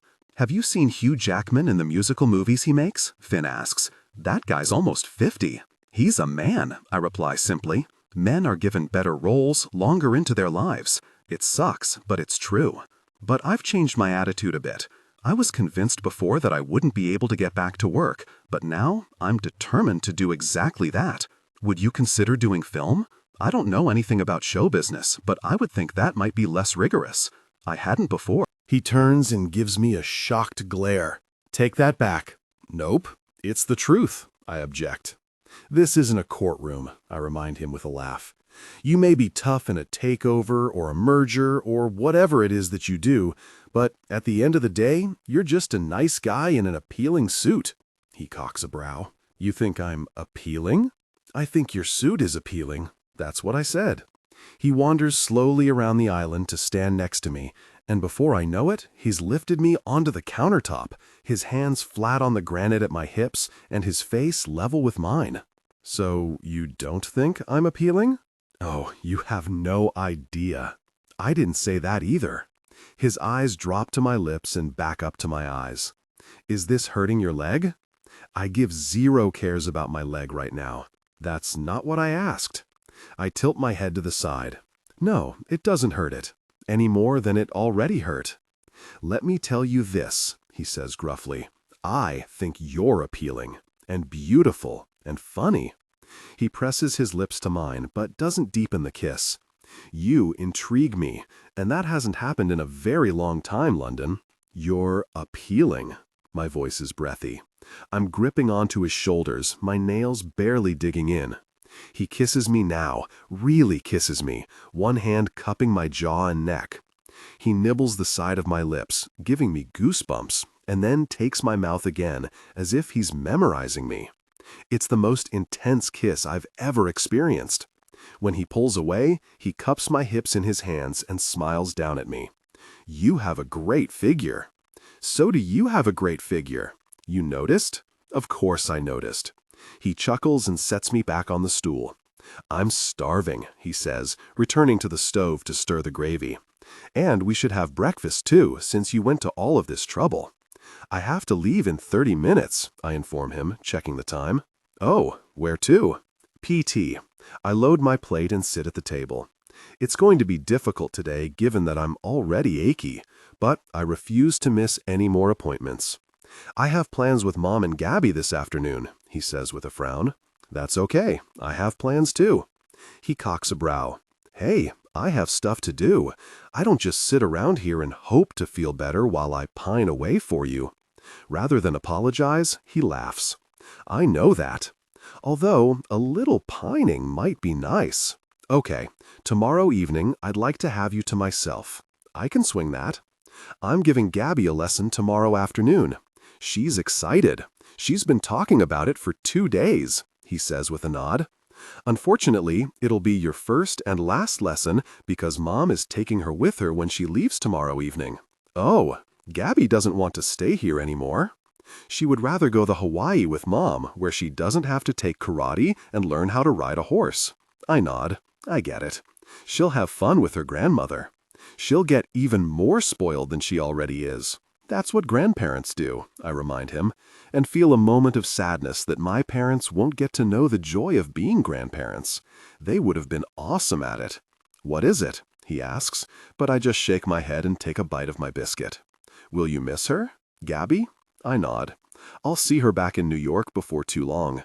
And no, I won't miss dealing with a hormonal little girl every day. I laugh and then just smile at him. You didn't do too bad. How long are you planning to stay before you have to return to New York? He frowns and takes a moment before answering. I was supposed to go back the day after tomorrow. Oh, I nod, not sure why I'm sad at that. Okay, I know why. We're finally going to have a chance to be alone and he has to leave. It sucks, big time. But I'm not. My head turns quickly in his direction. You're not? No, I'm going to stay for a while longer. He leans against the counter and pins me in his dark eyes. I want more time with you. What about work? He rubs his hand over his face. It'll have to wait for me. Finn, you shouldn't put your work at risk. It'll wait for me, he repeats. Now, let's eat. I'm so sad that I only got to sing with you once, Gabby, says the next afternoon after we've had an hour-long lesson. But you get to go to Hawaii, I say, and give the little girl a hug. You'll have too much fun to worry about voice lessons. Maybe, she replies. Thank you for today. You're welcome. You have a beautiful voice, Gabby. If you keep working on it, you'll be able to do really wonderful things someday. Her smile is beaming as she walks toward my back door. You have to come home with me, she informs me. Why? Because you do. I narrow my eyes. Why? Because you're supposed to have dinner with Uncle Finn. Yes, I'm coming over in a little while. It's only 5. Will you just trust me? She rolls her eyes and takes my hand. Why don't adults just do as they're told? I snort out a laugh as she pulls me out the door and down the shortcut path to Finn's house. She's careful not to go too fast so I can keep up with her. I think many adults would ask the same question about kids. You're going to like this, she promises, and leads me up the deck to the back door and walks inside. There doesn't seem to be anyone home, as the house is quiet, until we get to the living area.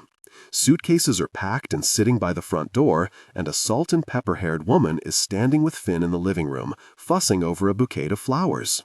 We're here, Gabby announces, and they both turn to look at us. Hi.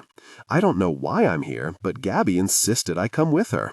Finn smiles at me and immediately crosses to me to kiss my cheek and thread his fingers through mine.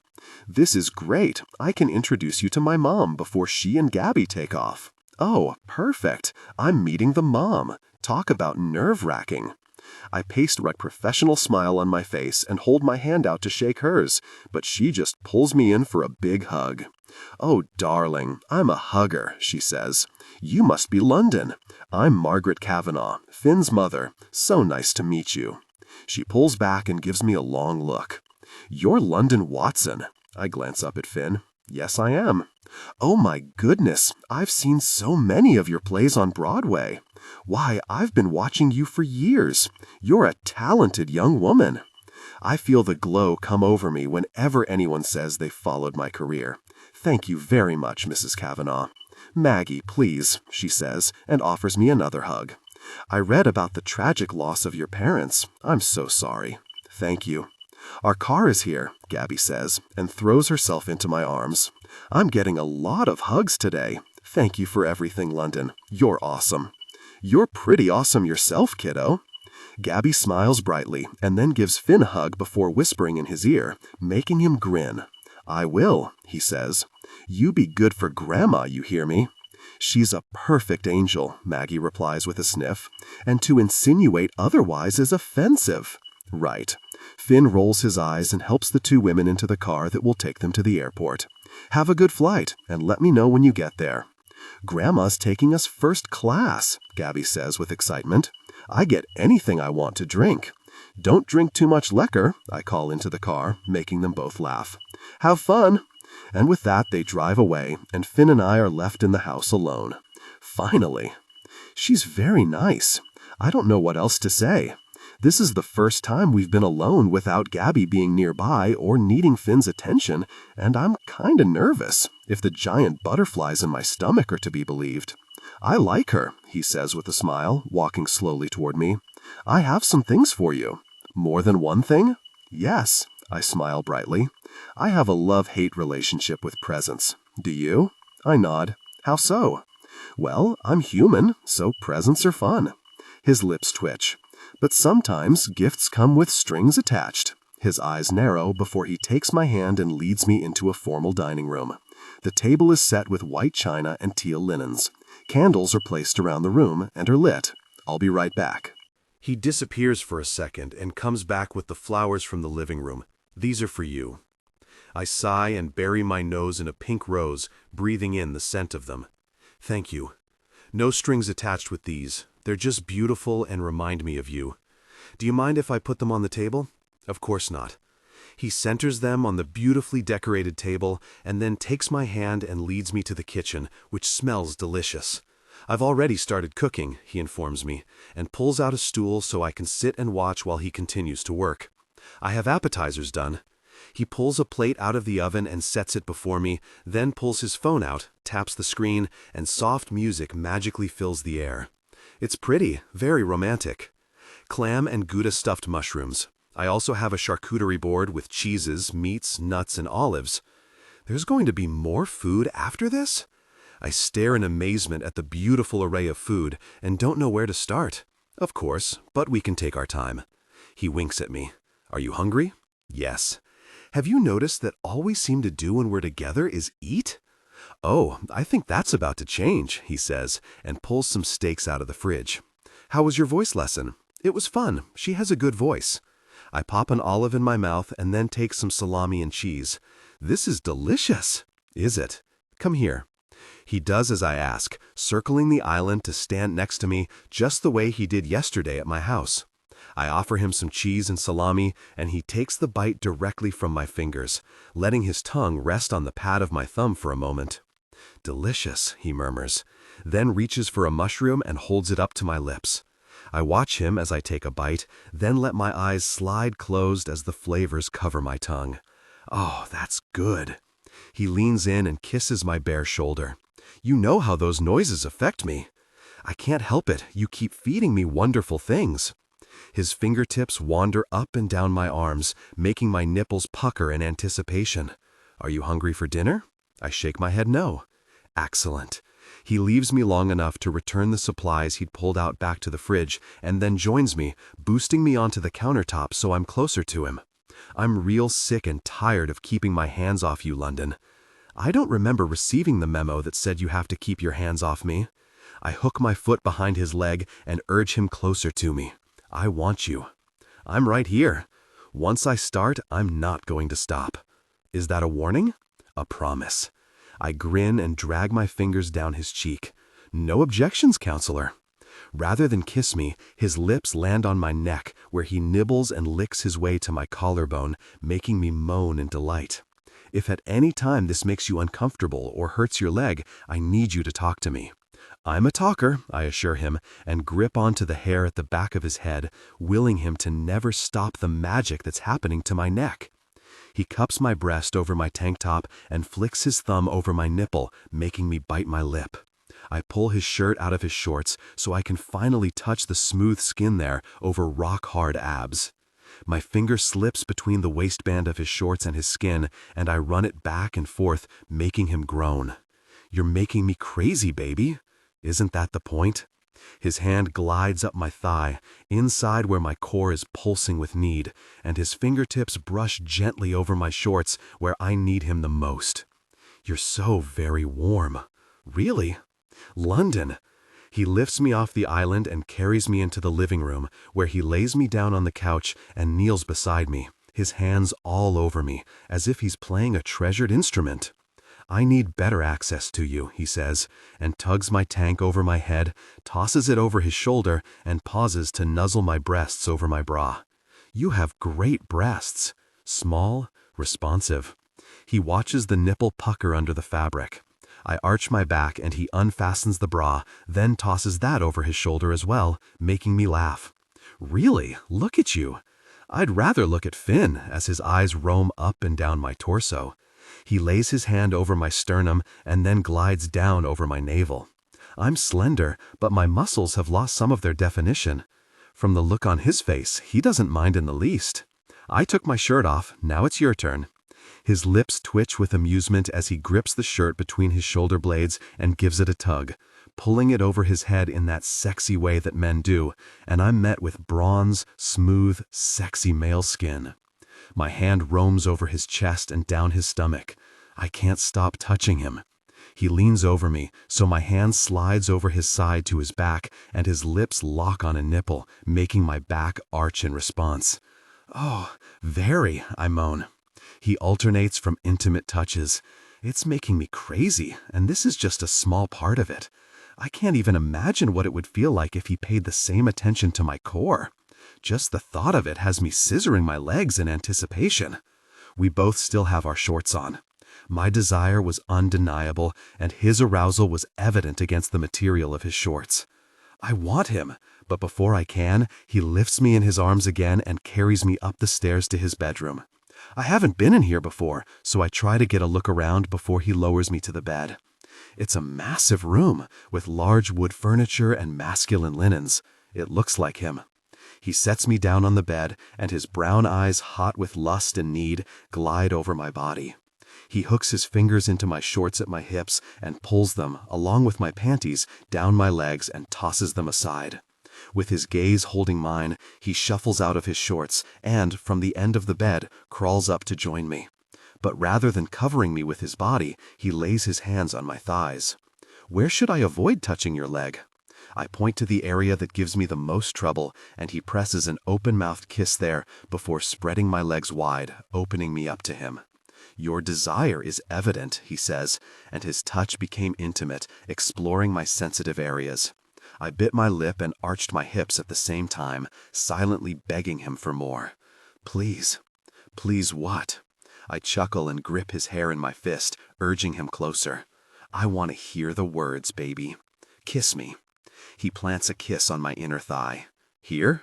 No. He kisses my hip. Here? You know that's not where I want you. He blows on my center, but presses a kiss as high up on my thigh as he can go, teasing me. Here? His voice is a gruff whisper now, and I can only shake my head and grip onto the sheets at my hips. Gosh, you smell good. Tension broke. They gave in to desire, connecting deeply. I feel him reach to the side of the bed and hear the tear of a condom packet. Open your eyes, London. He's leaning over me, resting on his elbow with one hand in my hair, while he takes care of protecting us both with the other. His pelvis is cradled against mine, and his body is pressed close to mine, reigniting the tingles and sexual energy from a few moments ago. "I need to be close to you," he says with a whisper. He kisses me gently, and my hands roam down his back to his firm body. "I can't wait to feel you. Now," I murmur. "Close to me now." Passion peaked. They came together intimately, deeply connected. And I don't really care. When I begin to feel my extremities again, Finn rolls off me, keeping me with him and tucking me against his side. We're still panting. I'm pretty sure I'm glowing. "Hungry?" he asks. "So hungry," I confirm, and pull away to start searching for my clothes, but he pulls me back to him and kisses me softly. "Thank you," he murmurs. I think I'm the one who reached a peak 2 or 3 times, so I should be thanking you. I kiss his cheek and roll away, reach for my shorts and pull them on, then simply laugh. "I guess I'll just walk downstairs topless, because I think that's where you left my tank." "It's going to be a hardship to watch you walk around my house like that," he says, as he also pulls on his shorts, takes my hand, and leads me to the stairs. They don't hurt my leg as badly as they did even a week ago, which makes me ridiculously happy. Once I'm back in my bra and tank, we go back to the kitchen and I devour 3 pieces of cheese, 5 olives, and a handful of cashews before Finn has the opportunity to take the steaks back out of the oven. "You are hungry," he says with a laugh. "Worked up an appetite," I reply with my mouth full. "I'd better get these on the grill then. You stay here." I happily boost myself onto a stool and continue munching on the appetizers he made. I can see him through the glass on his deck, standing over the grill in that confident way that men do, wielding a huge spatula while smoke billows around him. How is it possible that just about everything Finn does is sexy? I mean, he's a human being, so there has to be something that will annoy me. Maybe he puts the toilet paper on the thingy wrong, or doesn't order butter on his popcorn. What kind of a monster does that? I've consumed half of the mushrooms when he comes back inside and checks on something in the oven. "How do you like your steak?" "Medium." "How do you like your popcorn?" He turns and frowns in confusion. "Sorry?" "If you were to go to the movies, how do you order your popcorn?" He blinks. Why do I think this is a trick question? I smirk and shrug. "With butter?" Is that the real answer, or what you think I want to hear? "This is more pressure than taking the bar," he says, and rubs his hand over his face. "I have them put butter in the middle and on top." "Cool." He laughs and leans in for a smacking kiss. Why do I feel like I just passed some kind of test? Because you did. I eat another olive. To my surprise, Finn takes my hand and guides me off of the stool, then pulls me into his arms to slow dance with me in his kitchen. "You're a good dancer." Mom insisted when I was a kid. He's holding my hand properly, his other hand is holding the small of my back firmly, and he's smoothly guiding me around the room. Is this okay? It's great, and I'm thrilled to discover that it's true. My leg isn't bothering me at all. I haven't danced in months, and this is the best gift Finn could have given me. "You're pretty good at this too," he says. "It's nice to dance with someone who doesn't step on my feet." Many, many years of dance under my belt. He twirls me out from him, and then back, holding me closer to his chest. When Adele's song comes to an end, he dips me back dramatically and then kisses me until I see stars. That may have been the best dance of my life.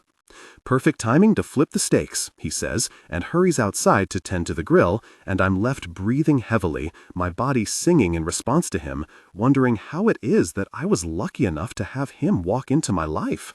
Just then, my phone pings on the kitchen counter with a text. Expecting it to be Sasha, I happily pick it up and then frown when I see it's from a number I don't recognize. "You're such a difficult person.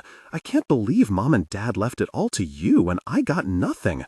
You need to give me some money, Elle. I'm broke and I don't have anywhere to go. This is your fault and you need to fix it." I sigh and block the number, then delete the message.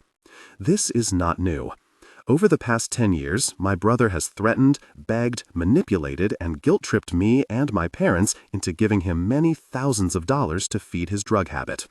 I promised myself and my parents that I wouldn't do it anymore. He's been offered a way out, and he refused. I can't, for my own sanity, micromanage him anymore. He doesn't want my help, he wants a handout, and I just can't. I can't. Finn walks back in as I set my phone down and sees the tremble in my fingers. What's wrong? I shake my head, but he sets the stakes down and leans on the countertop, facing me. You did that to me yesterday when I asked you what was bothering you, and I let it pass, but I'm not going to do that this time. This isn't just sex for me, London. I don't know where it might lead, but as far as I'm concerned, I'm in something important here, and that means that it's not all jokes and sexual attraction. I sincerely want to know when something is hurting or bothering you. Okay, he makes sense. As much as it would make things simpler, it's not just sex for me either, and I would want the same from him. So I take a deep breath and give him the truth. My brother texted. He narrows his eyes and keeps listening. I'd show it to you, but I deleted it. I blocked the number. What did he say? His voice is hard, like the day in his office. That I need to give him money because I owe him. I shrug and then rub my hands over my face. Of course I won't send him anything, and he knows what to do to get his inheritance. Do you want to talk about this? If it's not something you want to share, it's okay. Honestly, I don't feel a lot toward him anymore, which is maybe the saddest part of all. We only have each other now since our parents are gone, but unless something radical happens and he's willing to make some drastic life changes, he just isn't allowed to be in my life. Kyle always had a mean streak, even when we were kids, so it's not like we were super close and then he became an addict and screwed it all up. He never hurt me, and I still believe that he wouldn't physically hurt me, not when he's sober anyway. But he's the kind of person who gets a kick out of someone hurting. Like, if I didn't get a part I wanted, he'd laugh, that sort of thing. And then the drugs started. At first it was alcohol when he was a teenager, and I don't think he's ever been sober since. I'm honestly surprised he's lived this long. Me too, Finn says. My parents made excuses for him for a long time, especially my mom. Until finally, after they'd given him $75,000 for rehab and he disappeared with it and just blew it all, probably up his nose or in a vein, they cut him off. I've never seen my mom so devastated. So the will didn't surprise you? Oh no, not at all. And I don't feel guilty. You shouldn't. But 5 or even 2 years ago I would have, and now I'm just numb when it comes to him. He's a manipulator, and he's toxic, so no, he isn't welcome in my life. I do hope he gets help before it kills him, but I wouldn't bet the farm on it. That's a tough position to be in, he says as he plates our dinners. It smells and looks absolutely delicious. I know your father struggled with his decision to have Kyle removed from the will. I'm sure he did. My dad was a control freak, and he couldn't control Kyle. But my parents were good people. Isn't it amazing how 2 kids can be born of the same couple, raised in the same household, and turn out so differently? It's fascinating, he agrees, leading me into the dining room as he carries our plates. Wine? No thanks. I cut into my steak and take a bite, and can only look at Finn in absolute awe. Do you hate it? Oh my gosh, Finn, this is delicious. I take another bite and sigh with pleasure. Did you go to culinary school? No, he says with a laugh. I just cook what I like to eat, and I don't like to eat bad food. Well, this is great. There are twice-baked potatoes and asparagus on my plate as well, and I dig in with enthusiasm, already forgetting Kyle's text. So, how does a successful attorney get to take this much time away from his own firm? I just wrapped up a big case that I'd been working on for about 18 months. I was exhausted. The great thing about corporate law is it's mostly a Monday through Friday gig, unlike criminal law, which I'm sure you know because your dad was also in the corporate law world. I nod, and he keeps going. But there are still some intense cases, and I'd just finished one. I was going to head back to the office tomorrow to help my brothers with a couple of their cases, but I have a few months before I have to start the heavy work on my next case, so I've been able to do a lot of work from here, especially since I'm not taking any new clients at this time. That's great, I reply, and it's nice to have a place to get away to take you out of the city and away from the root of the stress. Is that why you came here? He asks. Part of it, I confirm. My parents have had this property since before I was born.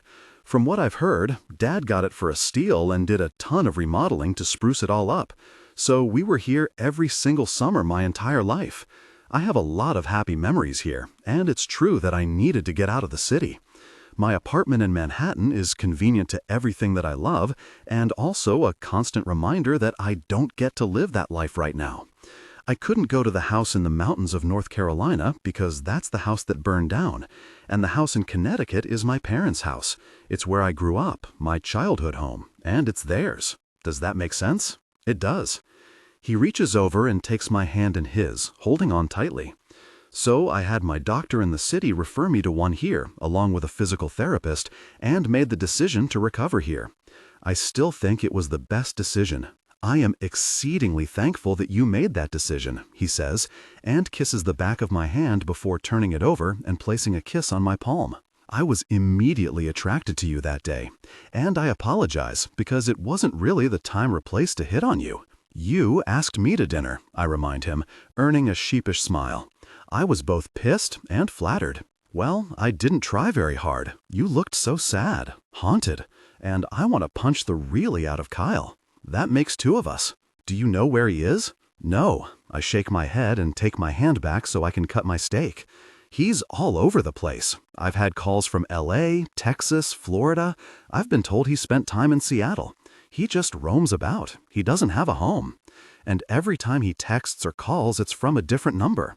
I don't even know how the police found him after the fire. I'd feel better if we knew where he is, Finn says. Why? Because I'd rather know than be surprised. Trust me, he won't surprise anyone.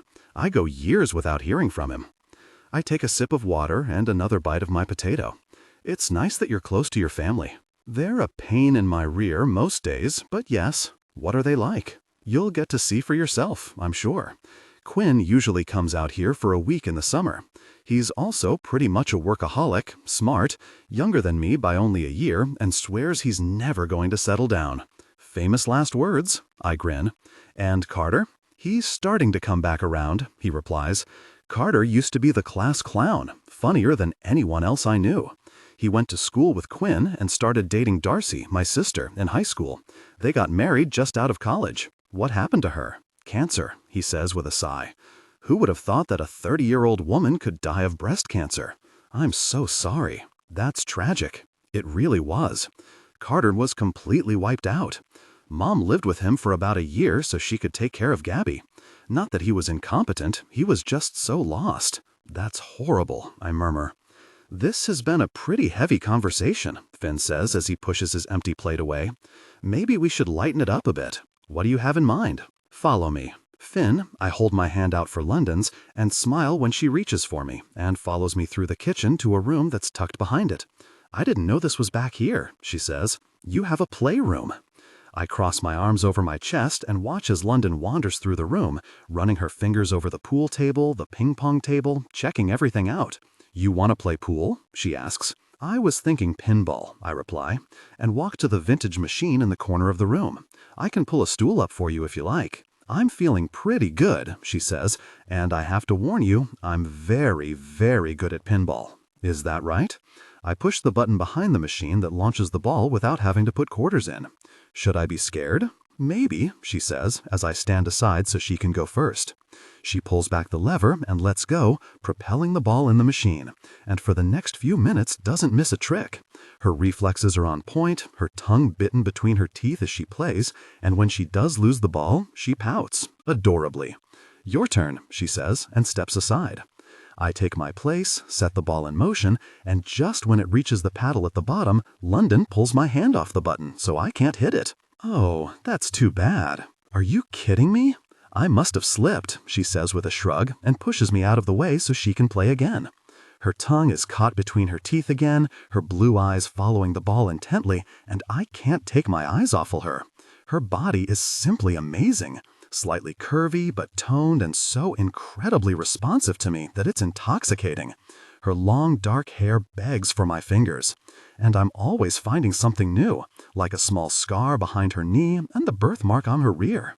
Gosh, she says when she loses her ball. Your turn. No slips of the hand this time, I warn her with narrowed eyes, and step up to take my turn. I'm about 30 seconds in when she plants her foot behind my knee, making my leg give out, and I lose the ball. Seriously? Are you okay? She asks with wide eyes. It looked like your knee buckled or something. Yeah, because you pushed it. I wouldn't do that. I lean in and kiss her. You're a dirty cheater. Me? You're the only other one here. I don't know what you're talking about, but if it makes you feel better, you can take another turn. I laugh and step back, hands in the air. No, you take another turn, hotshot. I'll be right back. I'll be a while, she says with a sassy grin, and turns her back to me so she can go to work on some pinball. I shake my head and walk to the kitchen. I pull the creme brulee my mom prepared earlier today out of the fridge and sprinkle sugar on top, fire up the blowtorch, and melt it down to a hard golden brown. Placing the dishes on a tray, I make 2 decaf coffees, adding a little sugar and cream, add them to the tray, and after grabbing spoons and napkins, I carry it all into the playroom to find London bouncing and yelling at the machine. "Take that, you jerk," she says, her voice fierce. "I've got you now." This isn't the Pinball Olympics, I remind her, and set the tray on the table beside her. You're not in the running for a medal or anything. I might be a little competitive, she replies, and then sighs when the ball slips by her. Gosh, it. Take a break. I show her the dessert and hold a chair out for her. Join me for something sweet. You feed me all the time, she says as she cracks into her dessert. I haven't eaten this good in years. It's just creme brulee and coffee, and it's delicious. She takes another bite and then a sip of her coffee. I should probably go home after this. Why? She stops and meets my gaze, her spoon in her mouth. Because I live there? Do you have something pressing to do? No. Is it locked up? Of course. I want you to stay. I offer her a bite on my spoon and she takes it. I'd like to be intimate with you again. Hold you while you sleep. I take a bite. I'd like to be with you tonight. You're not sick of me already? I take a moment to answer because I don't want to sound too eager. No, I don't see a time in my near future that I'll be sick of you. Well, then I'll stay. She takes a bite as if she's just told me that she'd like another cup of coffee, as if it's not a big deal at all. Maybe it's not a big deal for her, but it's not small for me. I don't sleep over with women. I don't invite them into my home for meals and games and intimacy. I don't do this, yet I can't stay away from London. Thank you. She finishes her creme brulee and then smiles at me. You're welcome. Now, if I beat you at pinball, you have to stay close for the rest of the evening. What if I win? Don't be ridiculous. You're not going to win. I laugh as I join her at the machine. If you're going to keep cheating, I'm not making this bet. I don't cheat, she insists, and you might want to go to the doctor to get your equilibrium checked out because you almost fell. Or, you almost pushed me down. I have no idea what you're talking about. I wake up and reach for her in the dark, but the sheets are cool where she was lying not long ago. She's not here. I sit up in my bed and rub my hands over my face, then look around the room and pause when I find her.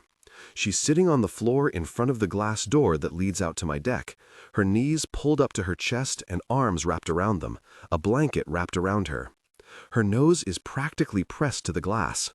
I reach for another throw blanket, and rather than ask her to get up and come back to bed, I sit behind her, wrap the blanket around us both, and pull her against my chest while I breathe her in. Are you okay? I whisper in her ear. Storm's coming in, she whispers back. Her eyes are wide as she avidly watches the wind push through the trees. Lightning strikes out at sea, lighting everything up and making London flinch. I don't like storms. I've got you, I murmur and kiss her shoulder. Did you see the water? She asks. When the lightning struck, did you see how choppy it was? Yes. I hope there aren't any ships out there, she says, as the thunder booms and she flinches again. Seaside storms are so crazy, violent, angry, like a woman who's royally pissed off and she doesn't care who knows it. That's a good analogy, I reply. It does look like someone is having a tantrum. And it's destructive, she adds. What is it about the storm that scares you? Everything. The wind is wild. It could easily pull something out to sea. The rain isn't a sprinkling, but more like God is dumping a huge bucket of water all at once. And the lightning and thunder just tips it all into crazy town. It's loud and bright and messy. Sounds like life, if you're living it right, I reply, and kiss her cheek when she glances back at me. And sometimes that can be scary too. This is a deep conversation during a crazy storm. Lightning flashes overhead, and almost immediately thunder claps, and she turns to bury her face in my chest. She's the strongest woman I've met in a very long time, and this storm has her reduced to shivering like a child. Hey, I murmur, and tip her chin up to look at me. You can't control the storm, London. It's going to happen whether you're scared or not, but you can calm yourself in it. That's the trick. I've never been good at that, she confesses. I can't sleep through it, and I feel like I have to watch every second of it in case something horrible happens and I have to run. I brush her hair off of her cheek and hook it behind her ear. Nothing horrible is going to happen tonight, I assure her. In fact, I think some wonderful things are going to happen. Really? Her voice and eyes tell me she doesn't believe me, so I just lower my mouth to hers and kiss her deeply, soaking in every moment with her. She shivers when my fingers drift from her neck, over her collarbone to her breast, and it's not from the storm, but from my touch. She comes alive when I touch her, and it's really amazing. That feels nice, she says before swallowing hard and turning to me fully now, naked beneath our blankets, a tangle of legs and quiet breaths. You're beautiful, London. I find it very difficult to keep my hands to myself. No need, she says, as her eyes drift closed and she leans into my touch. Her touch became intimate and tension overwhelmed them. But that's not what this moment is all about. It's about forgetting and discovering new memories. They shared intimacy, eyes darkened.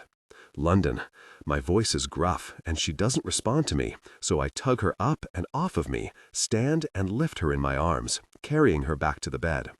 I want to be on you, she says, her voice sure and strong. I won't argue with that. I kiss her, letting my lips slip and move over hers as she pushed my shoulders back, urging me to lie down in the middle of the bed. Passion grew between them. Christ almighty, I can't tell you how good it feels to be able to do this. They came together intimately. Her hands were braced on my chest as they moved. I couldn't sit like this a few weeks ago, and I can do it. It doesn't hurt. This should never hurt, sweetheart. She smiles down at me, moving with a gentle rhythm. Her muscles were quivering. Gosh, I've never seen anything more beautiful than London looking down at me, the lightning flashing and then leaving her in shadows again. Keep talking, I urge her, enjoying the sound of her voice. You connect with me, she murmurs, and leans down, covering me, and placing her lips next to my ear. You make me feel complete, Finn. It makes my body feel hot, sexy. You are sexy. Powerful, she says, and bites my earlobe, and I can't take it anymore. I held her close and rolled us, avoiding her bad leg, tucking her under me. She lifted her knees and I pressed close, holding myself against her. She rests her right ankle on my shoulder. I turn my head and bite her ankle, then press open-mouthed kisses there. I thought I was going to be on top, she says, grinning up at me. I couldn't help it. I touched her intimately and smiled in satisfaction when she arches her back, tilting her hips and pressing herself even more firmly against me. You turn me inside out, London. I needed this, to look down at you while we're connected. Trust me, you're no less powerful. I know. She licks her fingers and brushes my hand away so she can touch herself. I pulled back just an inch, and she let her fingertips glide against me while she pressed against herself. Her body responded, and I knew that I'm not going to last. I couldn't keep my body from moving faster, pushing harder, taking this moment from soft and quiet to fast and urgent, chasing the incredible peak that I can feel building in both of us. Finally, London's whole body trembled, and she reached her peak, riding the waves of lust and desire, and I happily reached mine with her. I gingerly moved away from her and fell to her side, tugging her against me as we try to catch our breath. My eyes are heavy. I want to slide into a deep, satisfied sleep, but London shifts next to me and props her head on her hand, her hair falling around us both. "Are you tired?" she asks. "Aren't you?" She just shrugs, which is woman speak for no. She's back to thinking about the storm. "I think it's calming down out there," I assure her, and cup her face, rubbing her cheek with my thumb. "Maybe. It's almost time for the sun to come up." She leans in and kisses me sweetly. "Does this mean we aren't going back to sleep tonight?" "I'm sorry," she says. No need to be sorry. I stand from the bed and pull on some sweatpants and a t-shirt, and rummage in my drawer for a clean tee and shorts with a drawstring for London, then pass them to her. "These might work." "Thanks." She wiggles into them and makes me laugh. "I look homeless." You don't look homeless. I take her hand and lead her downstairs. You look like you're wearing your lover's clothes because yours are dirty. Well then, it's an accurate look. I lead us through the kitchen and to the breakfast nook that looks out at the ocean. The table is small, but the chairs are deep and comfortable. I get London settled in a chair, then run to the TV room to grab a throw blanket and drape it over her. "You're spoiling me," she says with a smile, holding the blanket close to her. "And I kinda like it." "Good. I'm going to make you coffee." "Having you around is handy," she says, and smiles when I turn away, shuffling into the kitchen. When the coffees are made, and I've toasted some bagels and set some jam and cream cheese on the tray, I walk back to the table and set it out. She's quietly watching the horizon, worrying her bottom lip in her teeth. The storm is past. I sit and offer her the coffee, which she gratefully accepts. "And the sunrise is gorgeous," she adds. "My dad and I would do this when I was young. Sit out after a storm to watch the sunrise. That's a nice storm memory. You've given me more," she says, glancing at me when she reaches for a bagel and cream cheese. "Thank you for that." "Making love with you is never a chore," I reply, causing her to smirk. "I should hope not. But you've given me another happy storm memory, and I am grateful." She takes a bite. "Look at that water. It's amazing to me that the wind can be gone and the rain has passed, and yet the water is still so churned up. It brings so many interesting things to shore," she says, her eyes almost excited now. "Why do I think that we're about to go on an early morning beachcombing mission? Because we are." She takes a sip of her coffee and sits back in her chair, her legs tucked up against her chest again. "But first, I want to sit here, in this comfortable chair, with this comfortable man, and enjoy the view." "First you call me nice, and now you call me comfortable. You're not great for a man's ego." "Something tells me you don't need me to stroke your ego, Finn Kavanaugh," she replies, watching me over the rim of her mug. "And you know what else is awesome?" "What?" "I can sit with my knees up, finally, without it killing my leg." "You're healing, London. That's amazing. I didn't know if I ever would, and I don't just mean my leg, you know. But I'm feeling better, like there might be hope at the end of this long road." "What else is at the end of it?" "Normalcy. Work, if I'm lucky. And, well, it's convenient that we live in the same city, because I'd like to continue to have you in my life after we leave here. We're on the same page there." "Good." She smiles and takes a bite of her bagel. "Let's go look for cool gosh on the beach as soon as I finish eating this." "Sounds like an excellent plan." London. "So, let me get this straight," Sasha says several hours later, after I've gone home to shower and freshen up. "You're having an affair with your dad's estate attorney?" "That makes it sound shady," I reply, and wrinkle my nose. I pour myself some iced tea and sit on the sun porch. "I mean, yeah, he handled the estate, but he's also the neighbor." "Okay, and?" "So hot," I confirm, "and he's so nice." Run. Nice guys don't really exist. They pretend to be nice until they get you hooked, and then the real guy comes out and it's all gosh. I don't know. I think this might be the unicorn guy. He's not late when he says he's going to be somewhere. He has a work ethic, loves his family. Oh, and last night when I was freaking out about the storm, he totally calmed me down and we shared intimacy to get my mind off of it. So he comforted you. Yeah, and it was nice. She's quiet for a moment. I want to meet him before I make any judgments. Because you could just be infatuated with his niceness and his impressive qualities, and maybe I'll see that not only does he have impressive qualities, but he is a difficult person. You make me laugh so hard, I reply, chuckling. Of course you'll get to meet him. We went for a walk on the beach this morning to see what the storm brought in, and it was so cool. We found some garbage, of course, and a couple of animal carcasses. Super romantic, she says, sarcasm dripping from her voice. But we also found a piece of a boat.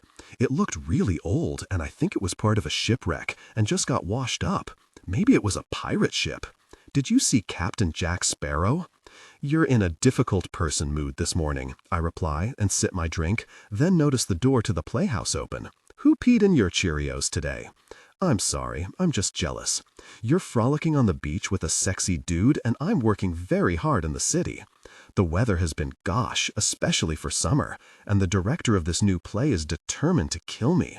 I'm tired and a difficult person, and I'm sorry. It's okay. The first few weeks of a new show are always the worst, I remind her. I remember all too well, and it's one of the things that I don't miss. I know. It'll get better once I memorize all of the lines and the marks. So, not to change the subject, but you're going with me out to the playhouse in my backyard. You have a playhouse? Yeah, my dad had it built for me when I was a little girl. The door's open, and I need to check it out. What if there's a madman waiting for you in there? Well, if that's the case, I'll need you to hang up and call 911. I poke my head inside. Hello? I'm here. No, I was calling out into the playhouse. I laugh and step inside. The storm must have blown the door in. Finn's niece was out here the other night, and I must not have shut the door firmly when we left. I glance around and sigh. Very. The wind did a number on this place. Is it ruined? No, but stuff is blown over, messed up. I think I'll just shut the door behind me and pretend like it isn't here for now. I do just that and walk back to the house. Maybe I'll come to that house with you sometime, Sasha says with a sigh. It sounds so nice to get out of the city and relax for a while.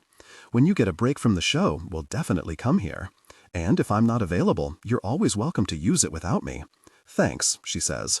When are you coming home? Soon, I reply, and sit back in my favorite chair on the porch. I don't know exactly when yet, but I'm feeling better and better every day. Recovery is finally happening more rapidly, and although I do love it here, I miss you and the city. But I'm enjoying Finn, so I'm not in a huge hurry. I get it, she says, and then yawns. And I'm so glad you're feeling better. You sound so good. It makes me happy. I'm pretty happy, I confirm. Is that bad? I mean, my parents have been gone for less than 4 months, and my career as I know it may be over. Is it wrong that I'm happy? What are you supposed to do, London? Be miserable for the rest of your life? You're only 32, with a lot of life ahead. So no, I don't think it's bad that you're healing. Grief is a process, and you're processing. I think you sound healthy. Thanks. My glass is empty. I pull my knees up to my chest and feel the pull of tired, sore muscles. But not sore because I'm injured.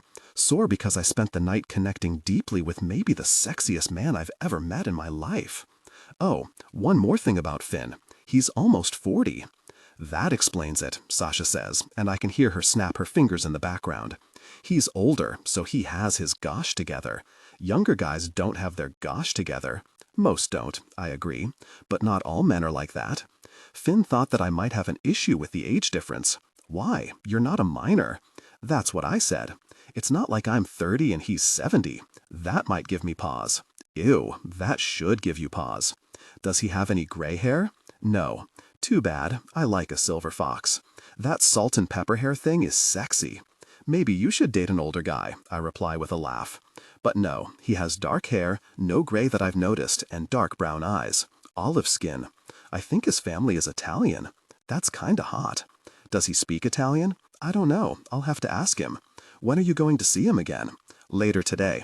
I think it's safe to say that I have a massive crush on him. But I think it's more than that, too. It's about time you fell in love, she says, and I can hear the satisfied smile on her gorgeous face. I didn't say love. It's okay if you're still in denial.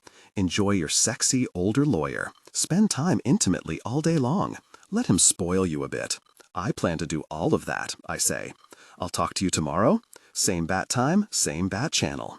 You're doing so great, Joe says at physical therapy a week later. How does this feel? He stretches my leg up by my head.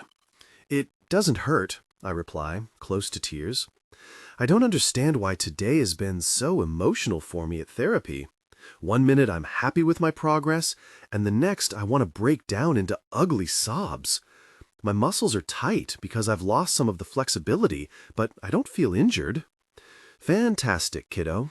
He runs me through a series of exercises, watching me like a hawk. That last lunge looked a little shaky. Yeah, because I did 30 of them, I reply and shake my head. I'm not training for the Olympics here. True, and your strength has increased nicely. I'm very happy with your progress, London. You should be proud. I am.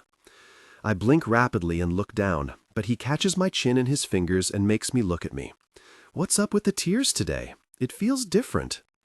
I shrug a shoulder, glance out the window that faces the water, and then back to Joe, who's become more than a therapist. He's my friend. How so? I swallow hard. It feels like things are changing with my body and with how I feel about everything that happened. When you stretch me out, I want to cry. When I lunge, I feel proud and angry at the same time. Why angry? Because my parents can't lunge. They can't do anything. But I'll be very if I'll let the fire kill all of us, especially if I'm still living. So I'm proud and I'm sad because I miss them.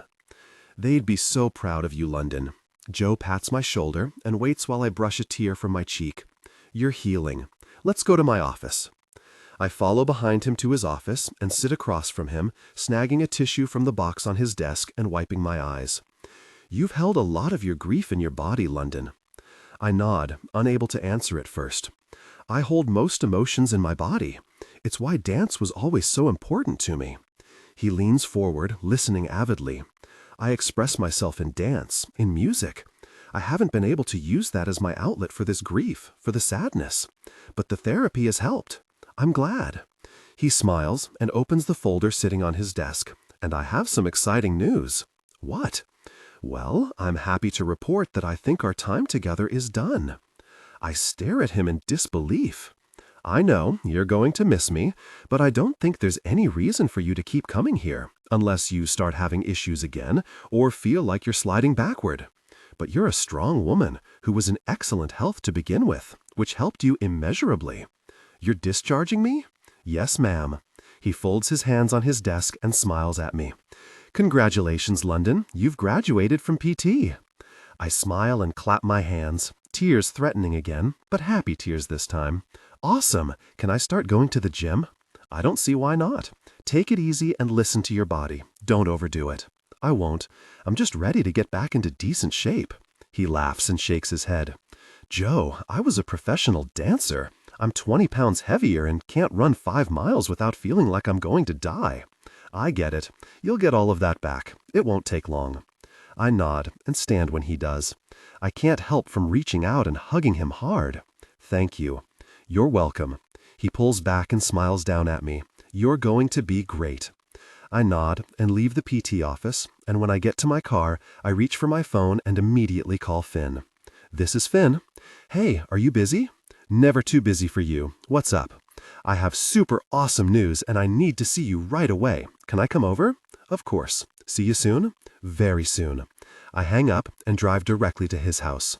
I hurry inside and find him in his office at the top of the stairs. Hi. Hey, beautiful. He stands and holds his arms open, inviting me in for a hug, and I swear it's like coming home. Your body is humming. What's going on? I have the best news ever. I've been discharged from PT. I pull back and do a little dance in excitement. I get to go to the gym and lose the weight I've gained. I can do pretty much whatever I want. That's the best news I've had all day, he says, his handsome smile wide and happy. Not that you're losing weight, but that you're healing. The curves don't bother me. The curves don't bother me either. I just want to go to the gym, I reply honestly. I need to be more active than I have been. Exercise has always come easy to me, and it's time to get back there. Anything that puts this glow on your face makes me happy as well, he says. And I might have an idea on how we can celebrate. How? Let's go to London. I stop and stare at him in confusion. As in England? Yes, that one. He leans in to kiss me softly.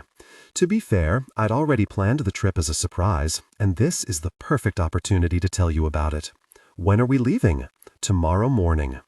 I feel my eyes grow wide, and then I smile and launch myself into his arms. You're taking me to London? Baby, I'll take you anywhere you want. Let's start with London.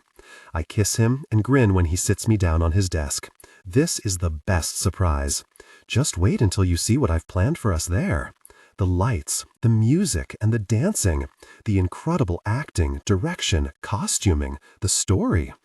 Finn brought me to London yesterday, first class, and tonight he brought me to a show at the Bush Theatre in the West End Theatre District, London's equivalent to Broadway. Our seats are, of course, stellar, and all I can do is hold his hand as I sit and take it all in avidly, soaking in every minute of it. Ah, how I've missed this. Not just being a part of it, but being a lover of the theater, part of the audience, experiencing the absolute magic of what the actors create. For 2 hours, we are entertained impeccably, and with each curtain call, I'm on my feet, enthusiastically applauding the hard work of everyone involved. What did you think? Finn asks when the house lights come up. Absolutely wonderful, I reply with a wide smile, and crook my finger, silently asking him to lean in and kiss me, which he happily does. I know some of the cast. Do you mind if we go backstage? Not at all. I'd called ahead, so they're expecting you. I stare at him in awe for a moment. You thought to let them know I was coming? Sweetheart, do you know who you are? You're London Watson, and trust me when I say, no one has forgotten that. Tears spring to my eyes, and all I can do is take a deep breath and squeeze his hand gratefully. Let's go, he whispers in my ear, and leads me to the back of the house, where a security guard checks our IDs, then gestures for us to go behind stage where the actors are gathered, signing autographs and greeting fans. When Jeffrey Cameron, a superstar in both film and stage, sees me from across the room, he poses for one more selfie, then marches over to me and lifts me up in a tight hug. "How are you, darling?" he asks as he sets me on my feet. "I've been worried sick." "I'm better," I reply with a smile and cup his cheek in my hand. "And I've missed you." "I've been here, doing this show for about 6 weeks. I have 2 more weeks to go, and then I head back to the States. And I was going to call you, but now I can talk to you in person." I frown. "About what?" "Let's go to my dressing room." He winks at me, and I immediately reach for Finn's hand. "Jeffrey, I'd like to introduce you to Finn. He brought me here tonight." "Well, then he's a friend of mine already," Jeffrey says with a perfect smile and holds his hand out to Finn. "Nice to meet you. I'm Jeffrey Cameron." "Pleasure," Finn says, but his eyes say that he's not pleased with how familiar Jeffrey is with me. I'll explain to him later that he has absolutely nothing to worry about. We're led to Jeffrey's dressing room, and once we're inside with the door closed, he gestures for us to have a seat. "What's going on?" I ask. "A movie," Jeffrey replies, and leans forward, his blue eyes dancing in excitement. "I know you've always been content in New York, but I also know that circumstances have changed. There's a new movie that I'm working on with Gerald Silverman." My eyes widen at the mention of the famous director's name. "It's amazing, Lon." It's a musical, and I'm the lead male. I need a wife. I feel Finn stiffen next to me, and I smile up at him. A movie wife, I clarify. That's right. The part is gritty and real, and the score is out of this world. We're talking Oscar-winning material here, babe. I'd have to have my agent request an audition. "You don't need an audition," Jeffrey says. "If you want the role, we'll fly out to LA and read together for Gerald, just to make sure it's right. But I'm telling you, it's right." "Have you two worked together before?" Finn asks. "A few times," I confirm. "We work very well together." "And if I wasn't gay, I'd marry her in a heartbeat," Jeffrey adds with a smile. "I'm telling you, London, this would be an amazing way to get started in film." Well, there's a lot to think about. I look up at Finn, who just smiles and offers a shrug. "Don't look at me. I think you should at least think about it." And just like that, for the first time since before the fire, I feel the warm glow inside me start to take shape, the way it did before, where my career was concerned. I see an opportunity that feels real. "I'll think about it," I reply with a nod, and Jeffrey immediately pulls me in for a bone-crushing hug. "Excellent," he says. "I'll have the script sent to you so you can look it over, and when I'm back in the States, we will arrange to get with Gerald for a reading." I nod, a bit shell-shocked, and spend the next 30 minutes chatting about the business, my time on Martha's Vineyard, and Finn tells Gerald about his job and other interests. It feels so good for Finn to meet someone from my world. Since he will never meet my family, this is as close to that as it gets for me. Shortly after I say goodbye to Jeffrey, Finn and I are in the back seat of the car he hired, snuggled up, and my mind is whirling with so much information I can't even talk. Once we're inside our hotel suite, I walk into the bedroom to remove my jewelry and shoes, and then stare at myself in the mirror. Finn knew that I didn't have clothes appropriate for the theater with me on the island, so he had a beautiful dress and shoes ordered for me. He also gave me a stunning necklace and earring set made of rubies and yellow gold. He took me to London, to the theater, and has indulged my every whim since we left the house yesterday. I wanted to nap, so we napped. I wanted a grilled cheese sandwich, so he ordered room service. I leave the bedroom in search of the very special man that has come into my life and find him in the sitting room, reading something on his phone. "Is everything okay?" I ask. "Yes and no," he replies, then shuts the screen off and sets it aside.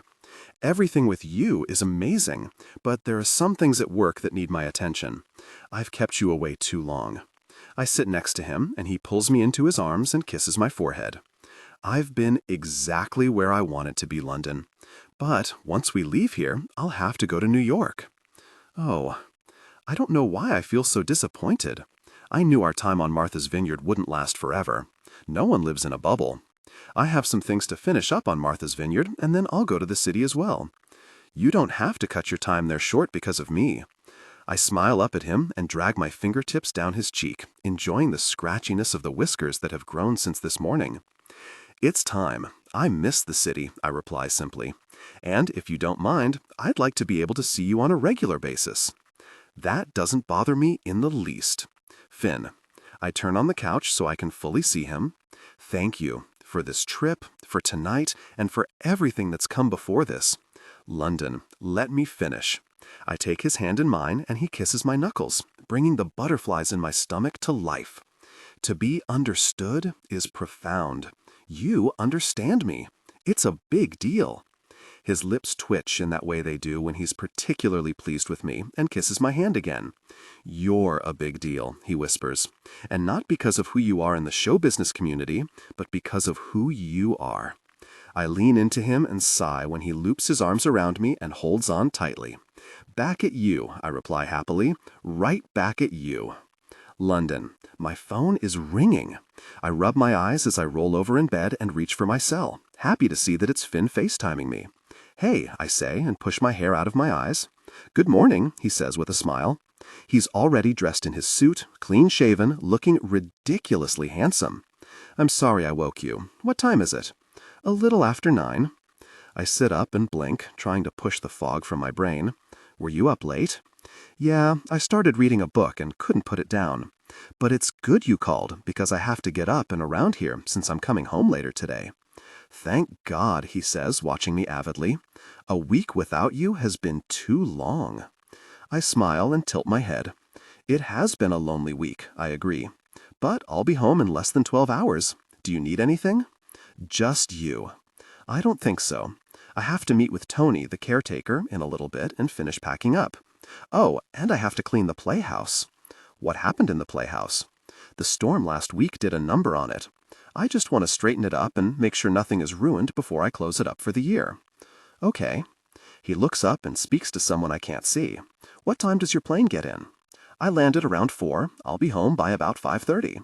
Do you mind if I come over after work? I'd be disappointed if you didn't, I reply. I'll shoot over my address and let the doorman know I'm expecting you. Sounds good. Safe travels, baby. See you soon. I hang up and climb out of bed, strip the linens and put them in the washing machine, then get in the shower. An hour later, I'm dressed and my essentials are packed and sitting by the front door. The next project is cleaning out the fridge, which I hate. But I graze as I pull out bagels and fruits, vegetables, and a questionable container full of something that I don't remember making. By the time that's finished, I'm full and the kitchen is clean. Multitasking is totally my thing today. The doorbell rings, and I answer, happy to see Tony. He's worked for my parents since I was a kid. Hello, Mr. Tony. He gives me a hug and takes his hat off as he steps inside. How are you, London? I'm doing great, I reply honestly. I don't know what kind of conversation you and my dad had each year when we left, so you're going to have to help me out here. I'm happy to, he says with a shy smile. I come once a week to mow the grass, trim trees, just landscape in general. I also make a quick stop by a couple of times a week to make sure that the house is soundly locked and no alarms are going off. I'll clean and cover the pool today, since no one will be using it for some time. That all sounds great. I'd also appreciate it if you'd keep an eye on the playhouse. I have a suspicion that there might have been a squatter there for a bit. He scowls. I don't see how that's possible. I check the whole property several times a week. I'm sure you do. I just wanted to mention it to you just in case. My neighbor's daughter mentioned seeing a man living out there, and I admit it spooked me. Well, I'll pay extra attention to that and call the police if I see anything. Oh, and I'll keep tabs on the car, check the oil, start it up, that sort of thing, so the next time you come, it's ready for you. Thank you so much. Tony, I saw in my father's records how much he paid you monthly, and I'd like to continue that pay schedule if that's okay with you. Of course, he says, although I always told your dad that he paid me too much. And I was going to suggest a raise, I reply with a laugh. You do so much for me here. I'd be happy to pay you more. No, this is fair, and I'm happy. If that changes, I'll be sure to let you know. Give me a week or so notice the next time you'll be here, and I'll make sure the house is stocked and ready to go. You're wonderful, Tony. Thank you. Once he's left, I look at the time and figure I have about 2 hours until the car will be here to get me, so I grab a couple of large garbage bags and head out to the playhouse. I was hoping that I'd open the door and everything would be back in its place again, but no such luck. The toy kitchen is tipped over, all of the plastic plates and foods are all over the floor. The little dining table is on its side, and the small twin mattress is off the bed and on the floor.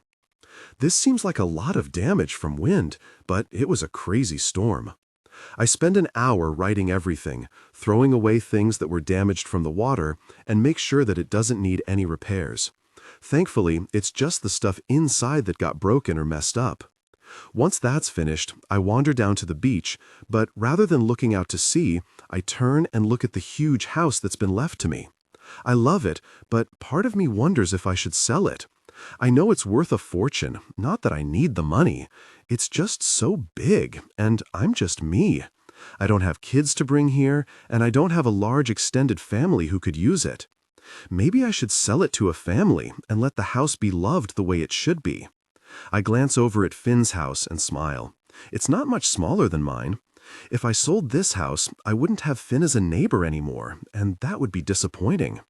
I shrug and turn to walk down the beach. I don't have to make any decisions about it today. Maybe I'll see how the next couple of years go and how often I actually come here to use it before I decide on whether to keep it or not. One thing I do know is I couldn't be more excited to be going home. Not only do I get to see Finn today, but I've missed my condo, the restaurants I love, and my friends. I'm ready to get back to my life. He's on his way over right now. Today might have been the longest travel day in the history of travel days, and the flight was only an hour long. But it was delayed, and then delayed again, and by the time I got my luggage, caught a cab, and made it to my condo in Manhattan, it was after 7 in the evening. Thankfully, Finn ended up working late, so the timing worked out. But now I'm home and he's on his way, and I might be acting like a 16-year-old on prom night. I've checked my hair 3 times, unpacked in record time, and have been pacing around my living room for 20 minutes.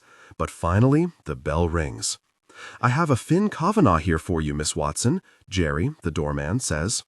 I told him Finn was coming, but they still always announce visitors. "Great, send him up," I reply, and wait by the door until I hear footsteps coming down the hallway. I open the door, and when Finn appears, I launch myself into his arms, holding on tightly. He shuts the door behind him, presses me against it, and kisses me like his life depends on it. Thank the good Lord. "Missed you," he murmurs as his lips move from my mouth to my jawline. "So much. I missed you too." My fingers dive into his hair and hold on tight as his mouth does amazing things to my neck. That feels good. I feel him smile against me, and then he lowers me to the floor and makes sure I'm steady before he pushes his hand through his hair and stares down at me as if he hasn't seen me in, well, a week. "How is it possible that you got more beautiful?" he asks, making me blush and roll my eyes at once. "You're a charmer with food." He holds up a white paper bag, and I immediately salivate. "Is that Shake Shack?" "Yeah, sorry it's not fancier, but I was in a hurry to get here." Oh my God, I've missed Shake Shack. Not that I ate there often before, because it has 1,000,000 calories, but we'd always get it on opening night. I take the bag and lead him through my living room to my kitchen, which is open to the rest of the space. My Manhattan condo isn't huge, at only 1,200 square feet, but in Manhattan terms, it's huge. I'd say this is an opening night of sorts. "Your place is nice," he says, and watches me retrieve plates. "A condo at the edge of Central Park isn't easy to come by." "Well, there are plenty for sale," I reply with a smile. "But you'll break the bank buying it. I bought this a couple of years ago. I got it for a steal because it was a foreclosure, and I just won the Tony, so I splurged." "You deserve it," he replies simply. "I think so.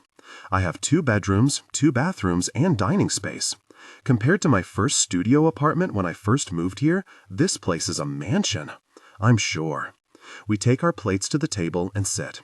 I immediately prop my sock-clad feet in his lap, happy to have him close. "How was your trip?" "A real pain." I shrug a shoulder and stuff a handful of fries in my mouth and chew thoughtfully, then rub my sore leg. It sucks when there's a delay and you just want to be somewhere so badly. "I've been there," he replies, and grips my foot in his strong hand, squeezing firmly. "Your leg is sore." "Long day," I repeat. "It's bound to get sore sometimes, but it's not nearly as bad as it was even 2 weeks ago." He nods and takes a bite of his burger, and I stare at the way the muscles flex in his jaw. "If you look sexy up in the dictionary, Finn's photo will be there." "How was your day?" "The longest day of my life," he says. "I didn't think it would ever end. I've been thinking of you all day." "I like that." "Do you?" I nod. "It's good to know that the person you're thinking about is also thinking about you." I agree. "Did you get everything accomplished today that you wanted to?" "I did. The house is ready to go for a while, and Tony, the caretaker, has it all under control. He's worked for my dad since I was little, so I trust him, which is nice." "Tony's great," Finn says with a nod. "Your dad recommended him to me, so I hired him as well." "And how does it feel to be home?" "Better than I thought it would." I look around my condo and out to the lights of the city, along with the noise. I didn't realize how much I miss the hustle and bustle of the city. Not to mention the shopping. I think I'll have to talk Sasha into a trip to Fifth Avenue this weekend. "I don't mind shopping myself," he says with a wink and finishes his burger. "Really? Because the kind of shopping I'm talking about involves many hours deciding on shoes and handbags and lunch at the new cafe in Tiffany." "I haven't been in that cafe yet," he replies, and I narrow my eyes at him. "Are you angling for an invitation to go shopping?" "I must not be doing a good job of it," he says, and then scoots back in his chair and guides me into his lap. He buries his face in my neck and takes a deep breath. "Really, you smell good." "So do you." "I'd like to go shopping with you this weekend." "Okay." He smiles against my skin and drags his hand down my back. "As much as I want to carry you to your bedroom and share intimacy for the rest of the night, I have some work to do. Do you mind if we sit on your couch and I work for a bit?" "Not at all." I stand and clear our dinner dishes away. The script Jeffrey told us about was waiting for me when I got home, along with the music score, so I'd like to start reading through it. "Excellent, we can work together," he says, and takes his laptop out of his briefcase, along with a folder, and moves into the living room, sits on the couch, and gets right to work. "Would you like a bottle of water?" "Yes, please." I join him, with waters in my script, and sit next to him. He's immediately drawn into his world of acquisitions and mergers, while I open the script from Jeffrey. This is nice, just being together. No expectations to entertain each other or go do something. Rather, just living our lives together. It feels comfortable, normal, domesticated. I grin as I begin reading and quickly fall into a new world. She's stunning. I mean, she's my best friend, and I already knew that, but sitting here in the dark, watching her act and sing, is just always such a joy. Sasha has her script in hand, only referencing it occasionally, as she and her castmate work through the scene. The director calls out from his seat in the first row, and Sasha follows the direction beautifully. She and I moved to New York a month apart from each other, and were both backup dancers in the production of The Lion King. We became fast friends, and were even roommates for a while. In a business where it's hard to know who to trust, it's great to have a best friend who not only gets it, but also has your back. She doesn't know I'm here. I'm content to sit and watch for a couple of hours, and when they call for a lunch break, someone whispers in her ear. "London?" she shrieks, covering her eyes from the lights, trying to see me. "Where the frickin' are you?" I walk down to the stage and grin when she runs down to meet me, wrapping me in the tightest hug on record. "Oh my God, you're here. You didn't tell me you were coming." "That's because it's what's called a surprise." She plants a solid kiss on my cheek. "You're not usually this affectionate." "Shut up, you almost died." She sniffles a bit, then pulls back to see me. "And I haven't seen you since you took off for that island." "It's off Massachusetts, not Australia," I remind her, and brush a tear off of her cheek. I wasn't far away. It felt far away. "I have 2 hours for lunch. Let's get out of here." She scoops up her handbag, links her arm in mine, and we march out of the theater. "What are you hungry for?" she asks. I haven't had good pizza in forever. She stares at me with wide eyes. Me neither, and I shouldn't have any today. Live a little. You're such a bad influence. Which is code for, yes, London, I'd love to get pizza. Well, duh.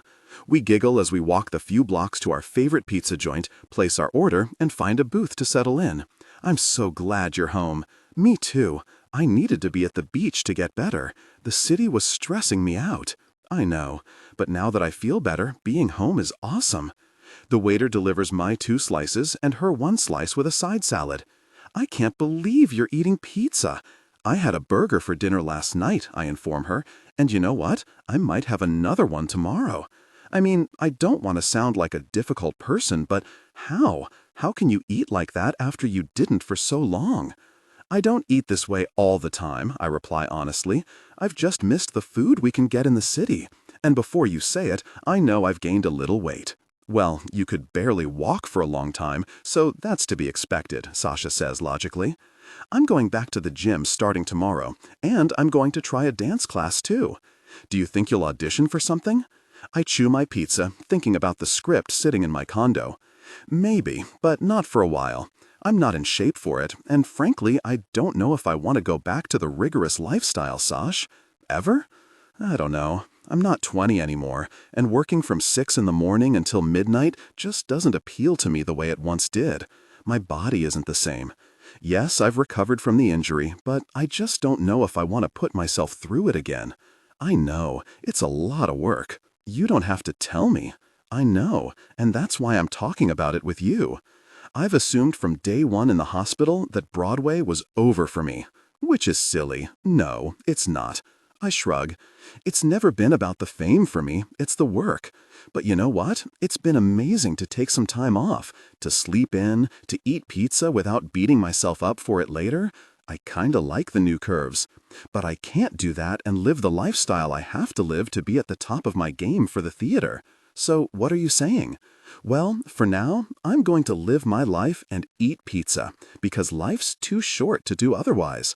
And I saw Jeffrey Cameron a couple of weeks ago. In London, she guesses. I was worried about that trip. Why? What do you mean why? Because Finn is still sort of a stranger. What if he took you there to kill you and throw you in the Thames? High overreactor, I reply and roll my eyes. He's not a stranger to me. He's a stranger to me. Anyway, what did Jeffrey say? I quickly tell her about the movie that Jeffrey wants me to consider, and she's smiling and clapping before I get through the story. You're so movie star material. That's not what this is about. I know, it's the work. But it's good work, London. And he's right, this could be the perfect way to get into films. You have the talent and the love for it. It oozes out of your pores. Ew, she rolls her eyes. And you're right, it wouldn't be as taxing on you physically. There would still be long days and choreography, but it's different. I think I could do it. You bet your sweet, naturally skinny self you could. I bite my lip. So I think I'm going to LA in a couple of weeks. Atta girl. Now when do I get to meet Mr. Wonderful? Finn? We're shopping on Fifth Avenue in the heart of Manhattan on a Friday afternoon. People walk briskly past us. Traffic is loud and constant. The sun is out, and London was absolutely right. Shopping with her is no joke. We visited Bergdorf Goodman, where she tried on clothes for about an hour before deciding on 3 things. Only 3 things. And she wouldn't let me buy them for her, which didn't please me. We just left Louis Vuitton, which is 3 stories of bags, shoes, clothes, and jewelry. Again, she compared and agonized, and then left without anything at all, despite my offer to buy whatever she wanted. I'd like to go into Chanel, she says, and points to the building ahead. Of course, I reply, and guide her across the street, my hand on the small of her back. Once inside, we're greeted by a woman named Alana. It's so good to see you, Miss Watson, she says with a smile. Hi, Alana, it's good to be here. What have I missed lately? Just wait until you see this black leather Duville tote. Alana walks into the back and returns with a large black handbag, Chanel written in silver grommets on the side. Isn't it just divine? Oh, I do love this. And you know me, I enjoy a tote. She props it on her shoulder and stares at herself in the mirror. But this one is a little big. It makes me look tiny. You are tiny, I remind her, but then hold my hands up in surrender when she just narrows her eyes at me. I like it. We have it in a smaller size, Alana says helpfully, and pulls it out of a black protective bag. Is this better? Oh, it is. I like it a lot. London sets it down and bites her lip as she stares at it. I've also been looking for something in pink. Alana shows her several options in different shades of pink, and London sets them all, including the smaller black tote, out before her and purses her lips, as if she's giving this great deliberation. I'll buy them all for you, I offer. There's no need for her to have to choose. Right, she laughs, but I shake my head. Seriously, you don't have to choose, just take them all. That's not how this works, she says with a frown. What's the fun in shopping if you're just going to buy everything? I have to consider each one, weigh the pros and cons, and then narrow it down. I look over at Alana. When she narrows it down, I'll purchase whatever she wants. No, he won't. That frown is still on London's gorgeous face. Can I speak with you privately, please? Of course. We walk away, and she turns to me, clearly unhappy.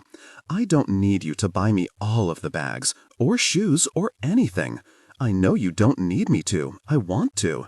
She shakes her head. You don't get it. I didn't ask you to come shopping with me so you could buy everything I want. I just wanted you to join me because it's fun.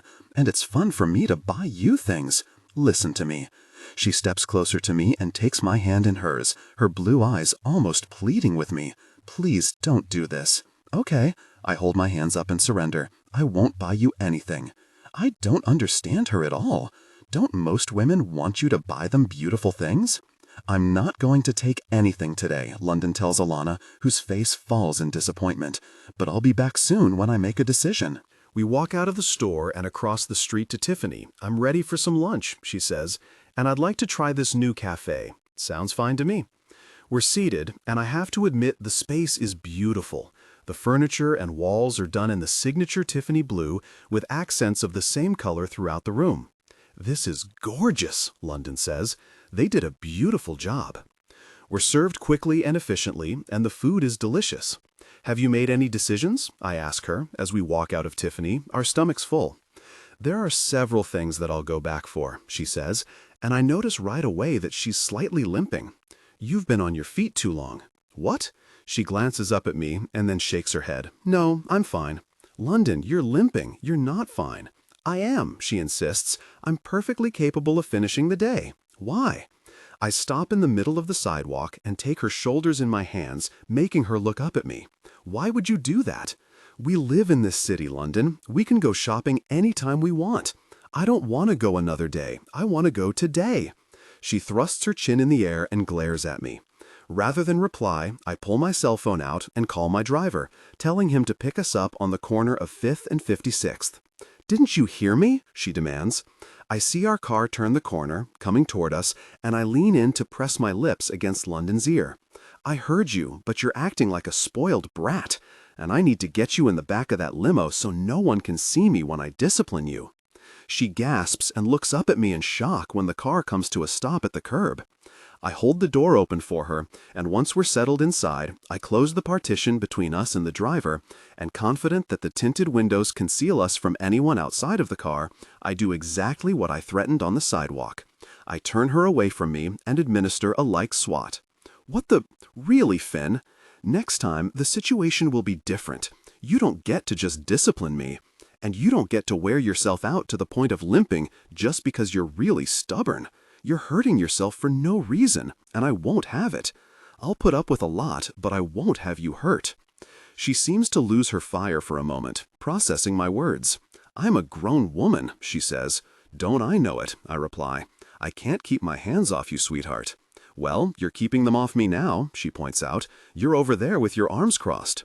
Because I don't want to be gentle with you right now. I'm not feeling particularly gentle myself. I can't take it anymore. Her fire-filled eyes and sassy mouth are too much. I reach for her, pulling her into my lap and holding her face still while I kiss her passionately. She's gripping onto my shoulders, taking everything I'm giving her and tossing it right back to me. Tension broke. Gave in to desire, connecting deeply.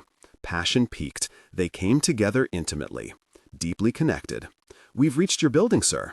I forgot he was here, she mumbles. I push the button for the intercom. "Drive around the block twice, please." "Yes, sir." "That should give us time to get it together," I say to London as I pull her back into my arms. "Are you always so infuriating?" "I just wanted to shop," she murmurs. "But if it leads to such intense moments, then yes, I'm infuriating every day." We spent the rest of the afternoon in my bed watching movies on cable.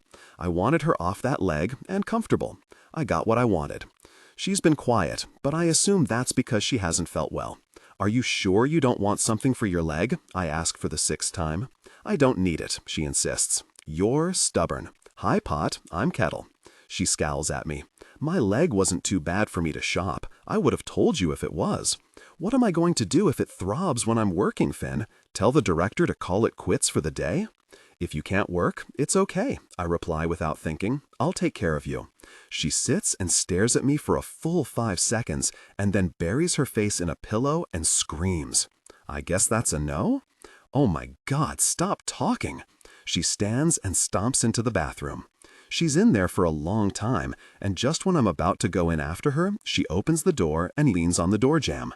"I don't need you to take care of me." "You don't need me to, no. But I do need more food. How about if I run you a hot bath and I'll order Chinese for when you're done?" She smiles. "I can live with that." I walk past her to fill the tub. This is the first time she's been in my home, and I haven't given her the tour yet. I was too eager for our time together. The tub is tucked behind a curtain in its own alcove. I start the water, add some oil, light a few candles, and then walk back to the bedroom to find London sitting on the bed waiting for me. She's pulled her hair into a messy knot on the top of her head. She's truly breathtaking.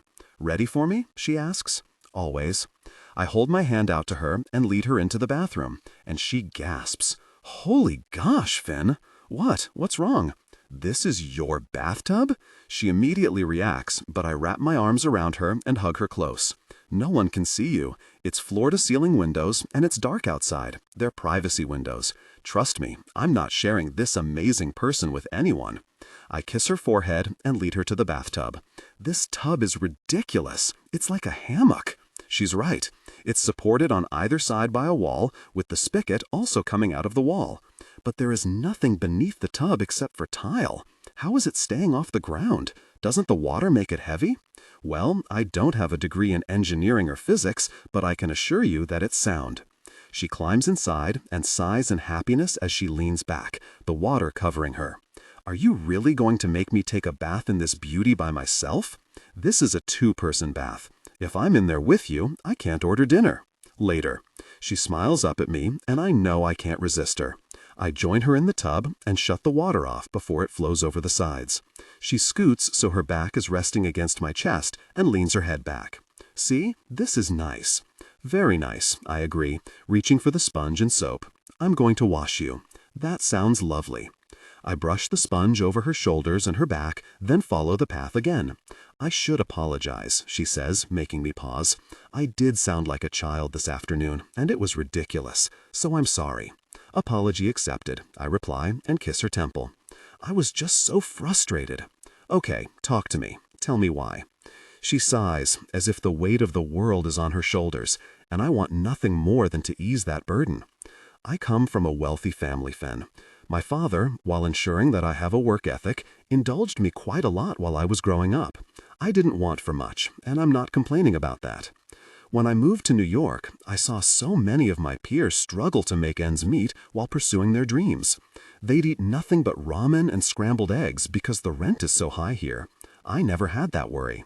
Back when I wasn't making quite enough money to fully support myself, my dad helped me out. I've never had to wonder how I'd balance a budget or worry about the electricity being shut off. I'm a lucky woman. However, with that security came strings. He was a good man who loved me and wanted to help me, but because of the help, he felt entitled to tell me how to live my life. I was never allowed to make my own life decisions because he held the strings. I do work very hard. I know that I've inherited a lot of money, but I already had my own money because of that hard work. I've starved myself and put my body through more than most people can even imagine, just so I would land roles." She looks up at me. "As a sidebar, I'd like to clarify that I've never slept with anyone for a role. I won't do that." "Understood." No, she wouldn't do that.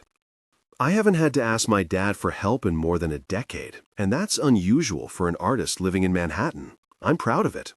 So, I enjoy buying myself beautiful things. I don't need you to buy them for me, and I don't need any of the strings that might come along with them. Of course not, I reply with a frown. I know that you can buy it for yourself, but I want to buy it for you. You're not hearing me, she says, and pulls away, turning to face me in the tub. That's why I was so frustrated. You're not listening to me. You're saying you don't want me to buy you presents, but a few weeks ago you said you enjoy presents. Of course I do, but this isn't the same thing, Finn. I don't want you to follow me down Fifth Avenue and scoop up everything I point to just because I say I like it. It makes me uncomfortable, and if that's how it's going to be, I won't ask you to go with me anymore. I'll go alone. I'm so confused, I mutter, and rub my wet hands over my face. No woman I've ever been with would resist me buying them expensive things. Then you're either dating the wrong women, or I'm not the woman for you, because that's not what I want, she says, shaking her head adamantly.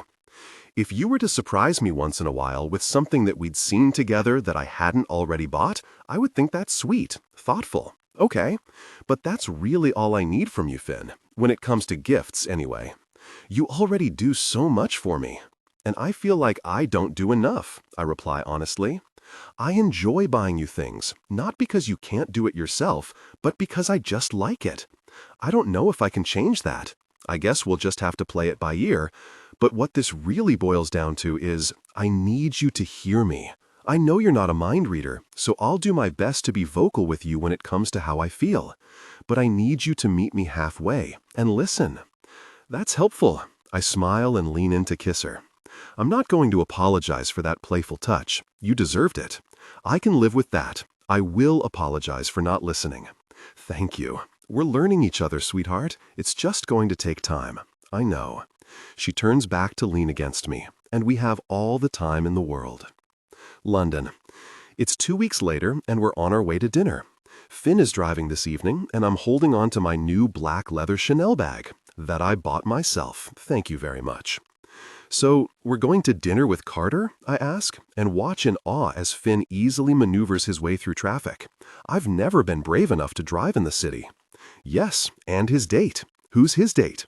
I have no idea, he replies with a laugh.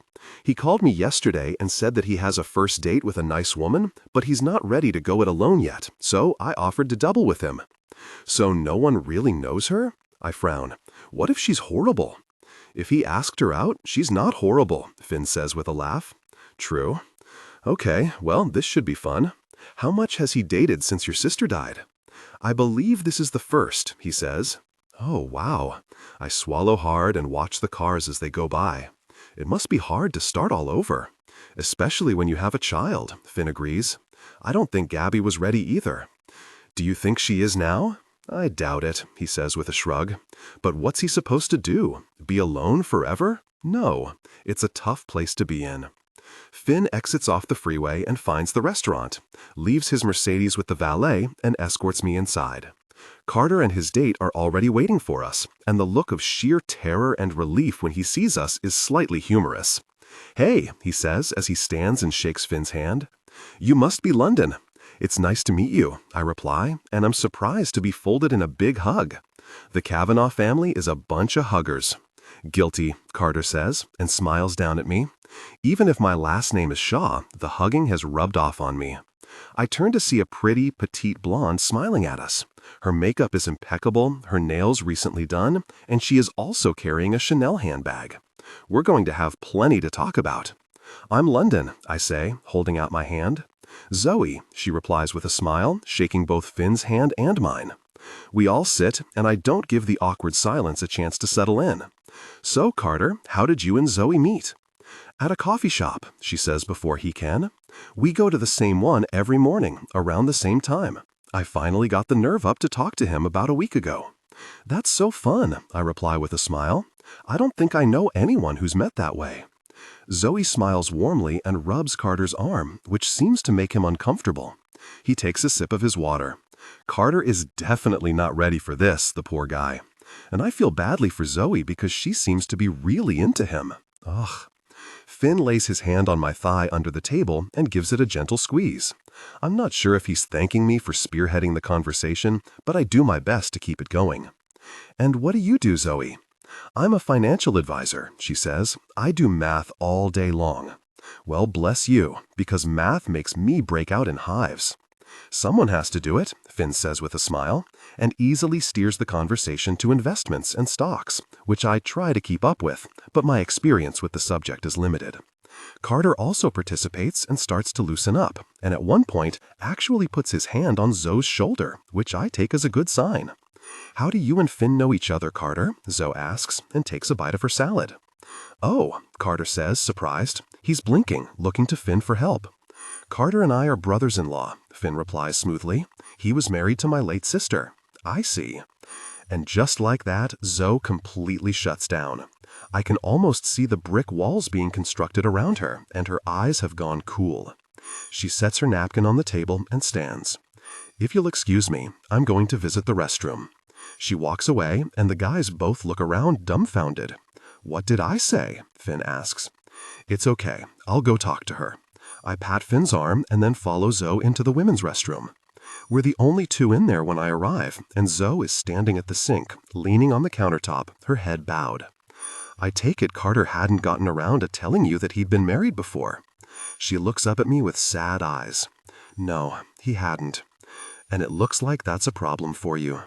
She sighs and turns, resting her hips on the countertop now, and crosses her arms over her chest.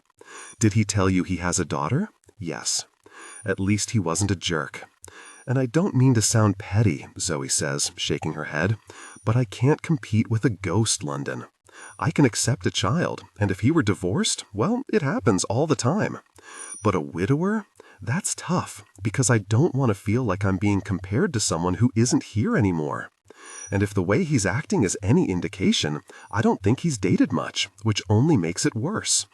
"I get it," I reply with a nod. "I only just met Carter tonight, so I don't know him, but Finn has always had great things to say about him." "He seems like a nice guy," Zoe agrees. "That's what is so difficult. Do you know how hard it is to meet a nice guy in this city?" "You're preaching to the choir, sister. And for the record, I didn't meet Finn here. I technically met him on Martha's Vineyard. Maybe I should move there," she says with a sigh. "Should I just go home?" "No." I shake my head adamantly and pat her arm. "You're here, and we're nice people. Enjoy your dinner and the conversation, knowing that you don't want anything more than being friendly acquaintances with Carter. That's totally allowed." "You're right." She nods and checks her hair in the mirror. "Let's go back out there." "Sorry," I say when we get back to the table. "We got caught up talking about girl stuff. How is Gabby, Carter?" He smiles and relaxes a bit more.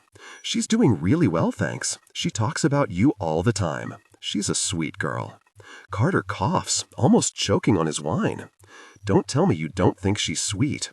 "She's always been sweet," he confirms, and looks to Finn for help. "She's just been a handful lately," Finn adds. "Well, I enjoyed her. I'd like to see her again." Our entrees are delivered, and the rest of dinner seems to be easier.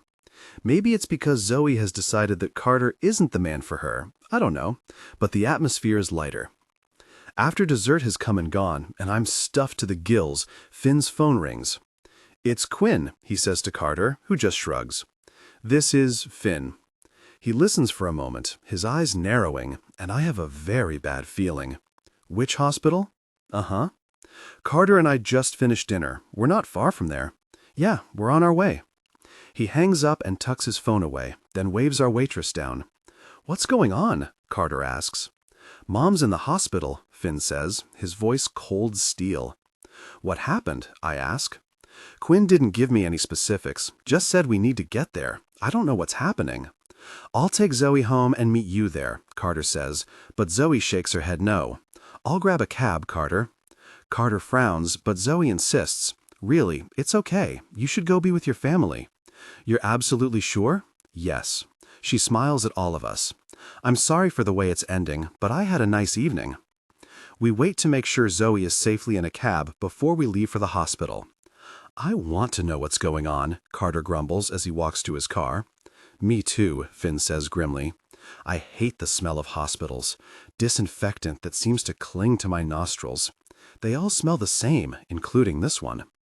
We're walking down a long hallway after a receptionist gave us Maggie's room number. Carter and Finn are walking like two men on a mission, and I have to practically jog to keep up with them. Their faces are fierce. I definitely wouldn't want to go up against them in a courtroom. "I'm telling you, I'm perfectly fine," we hear Maggie yell down the hallway, and I glance up in time to see Finn's lips twitch with humor. "She's well enough to yell," Carter says, relief in his voice. We get to the doorway and both men hurry in. There's a third man, dressed in an old rock concert t-shirt and worn jeans, sitting in a chair across the room from her. He looks just like Finn. I hang back near the door and watch the scene before me. All three men are at the older woman's bedside, and even in her hospital gown, she's clinging on to her handbag. "What's going on, Mom?" Finn asks as he takes her hand in his. "That fool," she begins, pointing to Quinn, "called the ambulance for me." "Back up," Carter says. "Why did he call the ambulance?" "Because she passed out," Quinn replies. "She went into the restroom and passed out, fell over, hit her head." "Mom?" Finn asks. "I had a headache," she says. "You could have had a stroke," Quinn says. "She called me, all disoriented, and told me she fell. So naturally I called 911 and rushed to her house." "Watch your language," Maggie snaps. "Yes, I have a headache, and its name is Quinn, you little jerk." "Did you have a stroke?" Carter asks. "No," she says. "Maybe," Quinn interrupts. "The tests aren't back yet. She doesn't seem to have paralysis, slurred speech, or any of the other warning signs," Finn says. "It could have been a mild stroke," Quinn insists, and then notices me standing here. "Who's this?" "I'm London," I reply. "Sorry, I was with these two when you called." "You have nothing to be sorry for," Maggie says, and smiles at me. "I see one of my boys is doing something right. Quinn, take notes." "Oh, for goodness sake," Quinn mutters. "I said watch your mouth." "Hello, London. It's good to see you." "It's good to see you too, but I wish it wasn't in a hospital." "Quinn's fault," she says again. "And not only did he call the ambulance, they came barreling down my street with the lights and sirens going. How am I supposed to explain that to the neighbors? It's humiliating. That's what it is."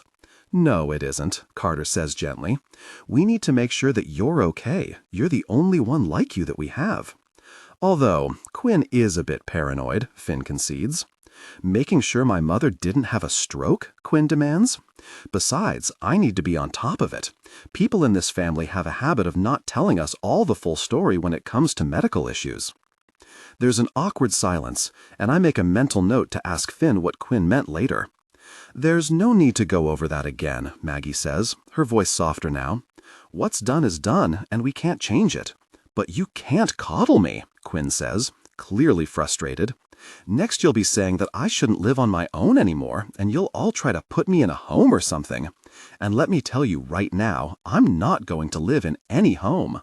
"No home," Finn confirms. "We can afford a full-time caregiver," Quinn suggests. "I'm not going to have a stranger living in my house," Maggie says. "Mom," Finn says with a sigh, "why don't we back it up again? Why did you pass out?" "I don't know," she says with a shrug and examines the handle on her bag. "What was happening?" Carter asks. "I just walked into the bathroom and then I woke up on the floor and called Quinn, which I now regret." Quinn covers his face with his hands and rubs hard. "You said you had a headache?" I ask, and sit at her hip, take her hand in my own, and watch her carefully. "Oh no, you're starting on me too," she says. "No, ma'am, I'm just a friend, not your child, so maybe I'm easier to talk to." I give her a wide smile and she laughs for the first time since we got here. "You might be onto something there. I do like you, London." She pats my hand. "I hope my son plans to hang on to you for a while." I lean in as if I'm about to tell her a secret. I plan to hang on to him for a while. "Good," she nods and closes her eyes as if she's suddenly very tired. "I did have a headache. I've been getting them more often lately." "And then you went into the restroom?" "I did. I was looking for some Tylenol. Suddenly the room started to spin, and before I could sit on the toilet seat, I fainted. It was the strangest thing." "How long do you think you were out for?" "Now you sound like the doctor," she says, and pats my hand again. "Not long, dear. My test results should come back soon, and I'll be on my way home. But I would prefer if Finn or Carter give me a ride home, because Quinn is on my last nerve. Although, he's lived on my last nerve for about 30 years.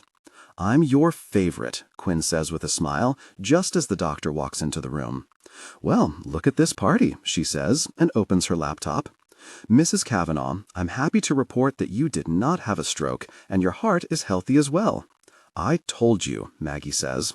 "However, your blood pressure is elevated, so I'd like you to see your doctor this week to get on medication for that."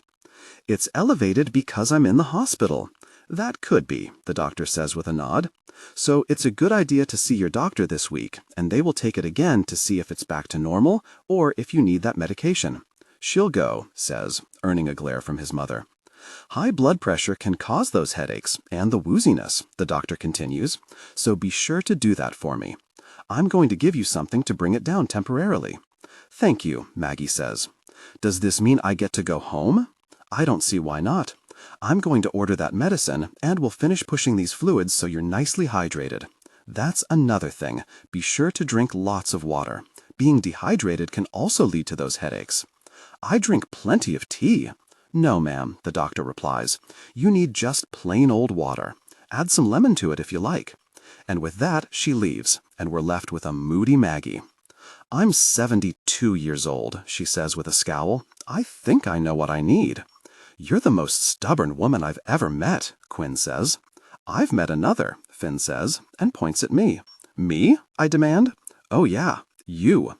"Puh, I don't know what you're talking about." "I really like her, Finn. You hang on to this one." Finn just smiles at me from across the bed. So, what did Quinn mean earlier? I ask when we're finally on our way back to Finn's place a couple hours later. About the medical issues thing? Yeah. Finn rubs his fingers over his lips and then switches lanes. When my sister got sick, she and Carter kept it to themselves for a while. I know that neither of them thought she would die from the cancer, given her age and her previous health history. So they decided that they'd keep it quiet for a while and let her get some treatments under her belt before they worried the rest of the family. By the time they told us, she only had about a month left to live. Oh, that's just horrible, Finn. I'm sorry. Yeah, I was very angry with Carter for a long time. As you can see, I wasn't the only one. My dad didn't take it well either and ended up passing from a heart attack not long after Darcy died. It was a hard time. If we'd known that she was sick sooner, we all would have taken more time to be with her, to spend more precious time with her before she left. "It never would have been enough time," I reply and lay my hand on his thigh. "I know," he says softly. "I get that now. And it was important for her to spend time with Gabby and Carter, to have a life with them for as long as she could. Darcy deserved that. But it was rough to find out that she not only had breast cancer, but that she'd already been through treatments that didn't work. To be told, 'Hey guys, I have cancer, and we've already tried treatment. I have about 3 months to live,' is quite the shocker." "They thought she had 3 months?" He nods. "But she had 1 month. We all went to live at my mom's house so we could be there around the clock and spend as much time with her as we could. I know that wasn't easy for Carter to have to share Darcy with the rest of us, but we loved her too." "Of course you did. There weren't any other treatments they could try?" He licks his lips, and his hands tighten on the steering wheel. "There were, but they were expensive, and I don't come from a wealthy family." I stare at him, completely taken aback. We weren't poor, but we weren't wealthy. The treatment they suggested was in Europe, and we were ready to sell property, take out loans, whatever we had to do, but there was only a 20% chance that it would have worked. I pat his leg, and he takes my hand in his, then pulls it up to his lips. I broke out in my career the following year. He spares me a glance, then returns his attention to the freeway. A year too late. I couldn't save her. I couldn't help her. And if you think that I don't think about the 20% chance that she could still be here, well, you'd be wrong. It's not your fault, Finn. "We all took it hard," he says, not acknowledging my comment. But Quinn really struggled with it, and still does. Losing Darcy and Dad so close together, Quinn now watches Mom like a hawk. He checks in with her every day and takes her to the doctor for every little thing. No wonder he's on her last nerve. She's strong, and she's healthy. We'll get the blood pressure thing straightened out. I know she'll be okay. She will be, I agree. But Quinn's entitled to his feelings, and he loves her. He wants to protect her. He's always been very protective of all of us, Finn agrees. You would have thought that he was the oldest sibling. But it's gotten worse, and he needs to lighten up on Mom. He can't micromanage every day of the poor woman's life. He'll figure it out, I reply as he pulls into his underground parking garage. It was fun to see you all together tonight, especially after we realized that she's okay. Why is that? You're a family, I say, not sure how to explain it. You joke with each other and care about each other. I had that with my parents, but not with my brother, so it's interesting to see siblings who get along with each other. They drive me nuts, but I love them, Finn says with a nod, and I'm glad they like you too. Yeah? Yeah, because I plan to hold on to you for a while too. A long while. Good to know. London Sunday mornings have proven to be my favorite with Finn. It's the one day a week that we sleep late, share a lazy intimacy, and then coffee, breakfast, and more lazy time. It absolutely does not suck, and I look forward to it every week. This week is no different. He's reading articles on his iPad, and I'm watching a cooking show on TV. We're curled up on his bed, our legs tangled, enjoying the quiet. I'm totally gonna make this for dinner tonight, I announce, already salivating at the thought of the chicken dish that Chef Alex is whipping up on the screen. It looks easy enough. Finn looks up from his article to watch with me for a moment. I think I have most of those ingredients in the kitchen now. I'll double check and go to the store later if I have to. Oh, maybe I should bake banana bread. Why? Because it sounds good, I say, and laugh when he just pinches the invisible flab on his belly. I'm not making you fat. If you keep whipping up delicious baked goods, you will, he says, and pulls me into his arms for a long kiss. Besides, this is all the sweetness that I need. Aren't you the charming one? His hand travels up between my thighs, and his fingertips flirt with my lips, making me squirm. Are you trying to talk me into or out of the banana bread? Does it matter? He asks with a grin. They came together in passion. You're so, really beautiful, he growls. I think you just changed the subject. I swallow hard when he laughs against my breast. What are we talking about? Of course, at this very moment, my phone rings. I sigh and check the caller ID. I have to take it. Let's not forget where we were, he says as I press the green button. Hello? Hello, darling. How are you? I'm great, Jeffrey. How are you? Are you back in the country? Yes, and let me tell you, it feels very good. Welcome home. Thank you. So, I'm calling because I was talking with Gerald yesterday, and he would like to see us in his office on Thursday. This Thursday? I sit up and reach for my planner, flipping it open and staring at the coming week. This Thursday, if you can swing it. I can swing it. Where am I going? LA, of course. You want me in LA by Thursday? Yep. Well, do some reading and go over some of the songs with him. It's really a way for all of us to decide if this is a good fit. If it is, you'll have to come back to LA in a few weeks for contracts and such, but I'll let your agent deal with that. I've been in touch with her, I reply, still not quite believing that this is happening. Send me the address and time on Thursday, and I'll see you then. Fantastic. I can't wait. Safe travels, doll. And with that, he hangs up, and I can just stare at Finn. This is happening.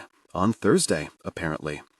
His lips twitch as he sits up and wraps his arms around me, pulling me in for a hug. What's wrong? I don't know about this, I reply. Maybe it's not a good idea. It's not like I can't find an acting job in New York. I don't have to sing and dance. Hey, London, this is a great opportunity. You should see the way your face lights up when you talk about it. I think you should absolutely go out there and meet with the director and do your reading. If it doesn't feel right, don't do it. But you need to know. If you turn this down, I think you'll regret it. Besides, you've already made it clear that I can't be your sugar daddy. You're right. I shrug a shoulder and bury my face in his neck, holding on tight. This is just so far outside of my comfort zone. I can tell. You're not even laughing at my joke. It's not a joke. Will you go with me? I look up at him and then immediately shake my head. Never mind. That's ridiculous. You don't need to babysit me. It's not ridiculous, he says. It's not babysitting. It's having someone you trust with you because you're outside of your comfort zone. You can say no. Please don't say no. I can absolutely go, he says, and brushes my hair aside, exposing my shoulder. He leans in and presses a kiss to the skin there. We can stay through the weekend if you like. That could be fun. I've actually never been. You've never been to LA? Nope. Well, then we should definitely stay for a couple of days. Feel free to set up several meetings if you like. I'll have enough work to keep me busy while you're working. You're wonderful, I murmur and kiss his chest. Thank you. Are you kidding? I'm banking on you taking me to Disneyland. I lean back and laugh. If that's what you want, you got it. Right on. You know I love you, I say to Jeffrey and cross the floor to him, laying my hand on his chest and pleading with my eyes. You know this isn't the way it looks. I don't know what to think, Celeste, he replies and shoves my hand away. Less shoving at her, Gerald says.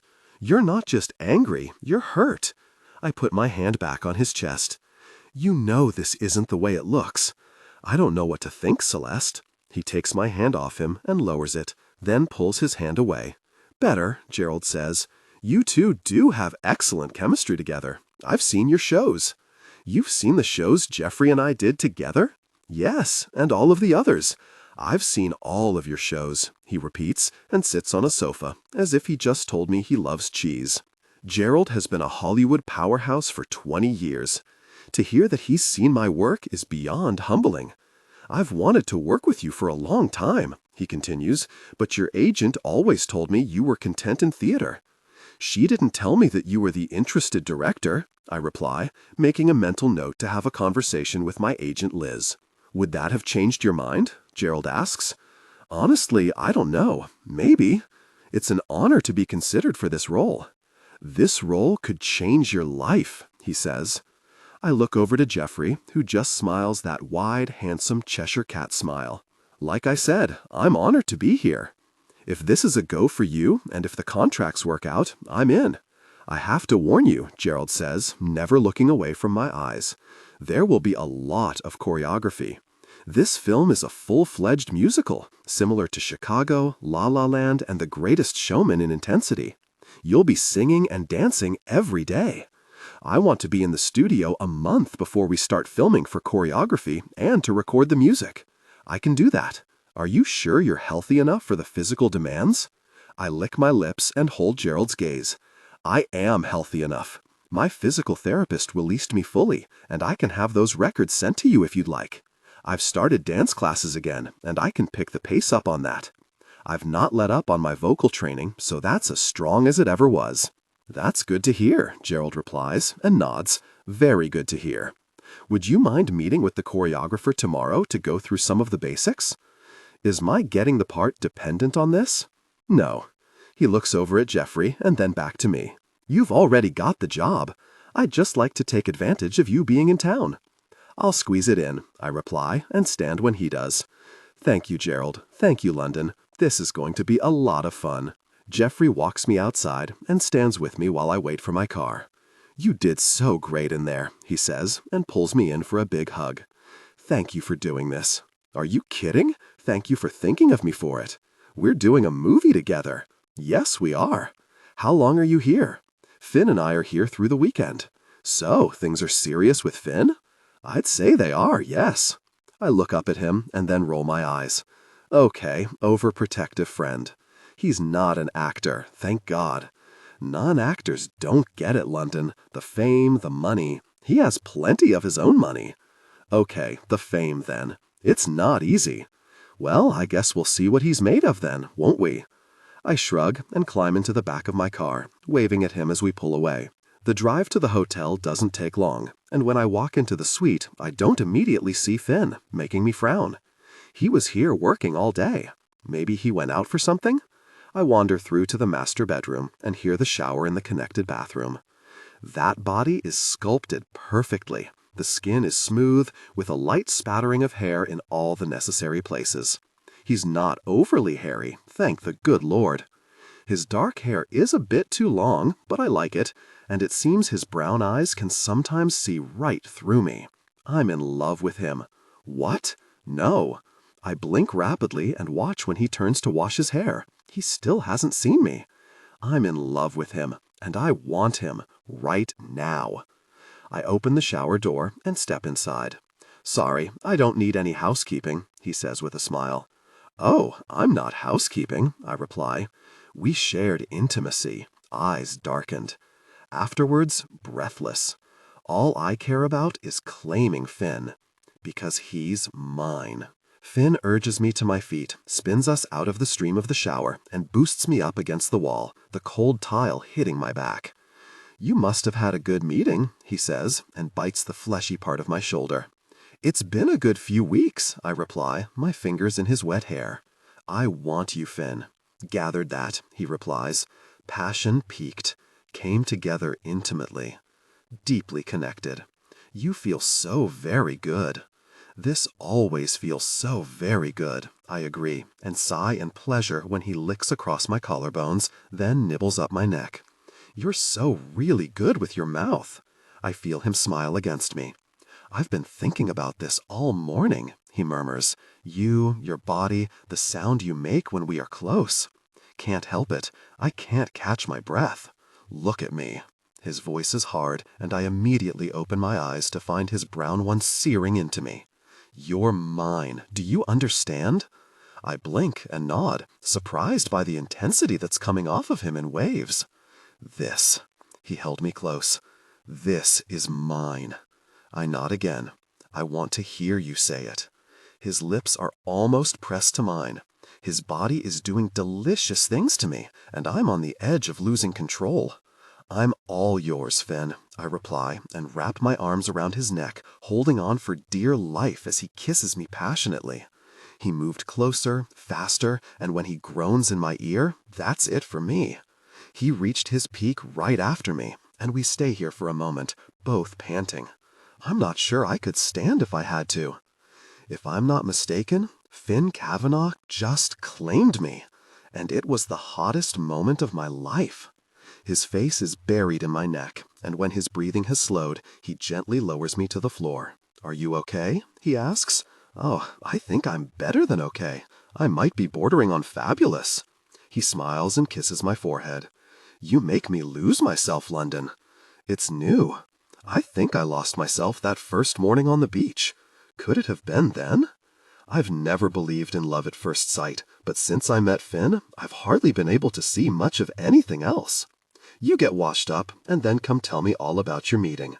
He steps out of the shower, reaches for a towel, and disappears into the bedroom. It doesn't take me long to freshen up and join him. "So, what happened?"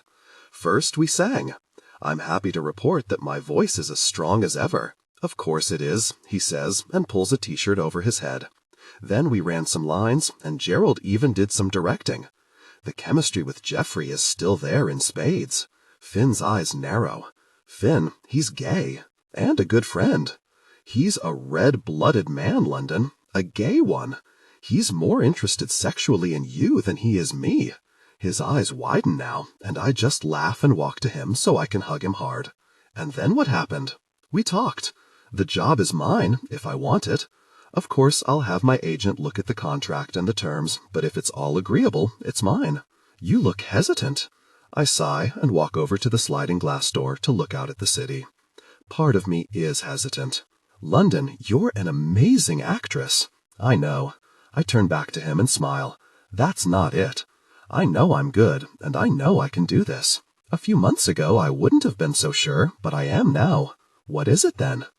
"I'm an East Coast girl," I begin. "I don't know if I want to spend so much time in California." It's just for a few months, right? Probably 3 to 4 months, with rehearsals, recordings, and filming. "Okay," he frowns. "That's not really that long." "It's a long time to be without you," I blurt out, and then feel my cheeks flush. This thing between us is still new, and I don't know that I want to be away from you for months. His eyes soften as he watches me from across the room. "Sweetheart, I can come to LA.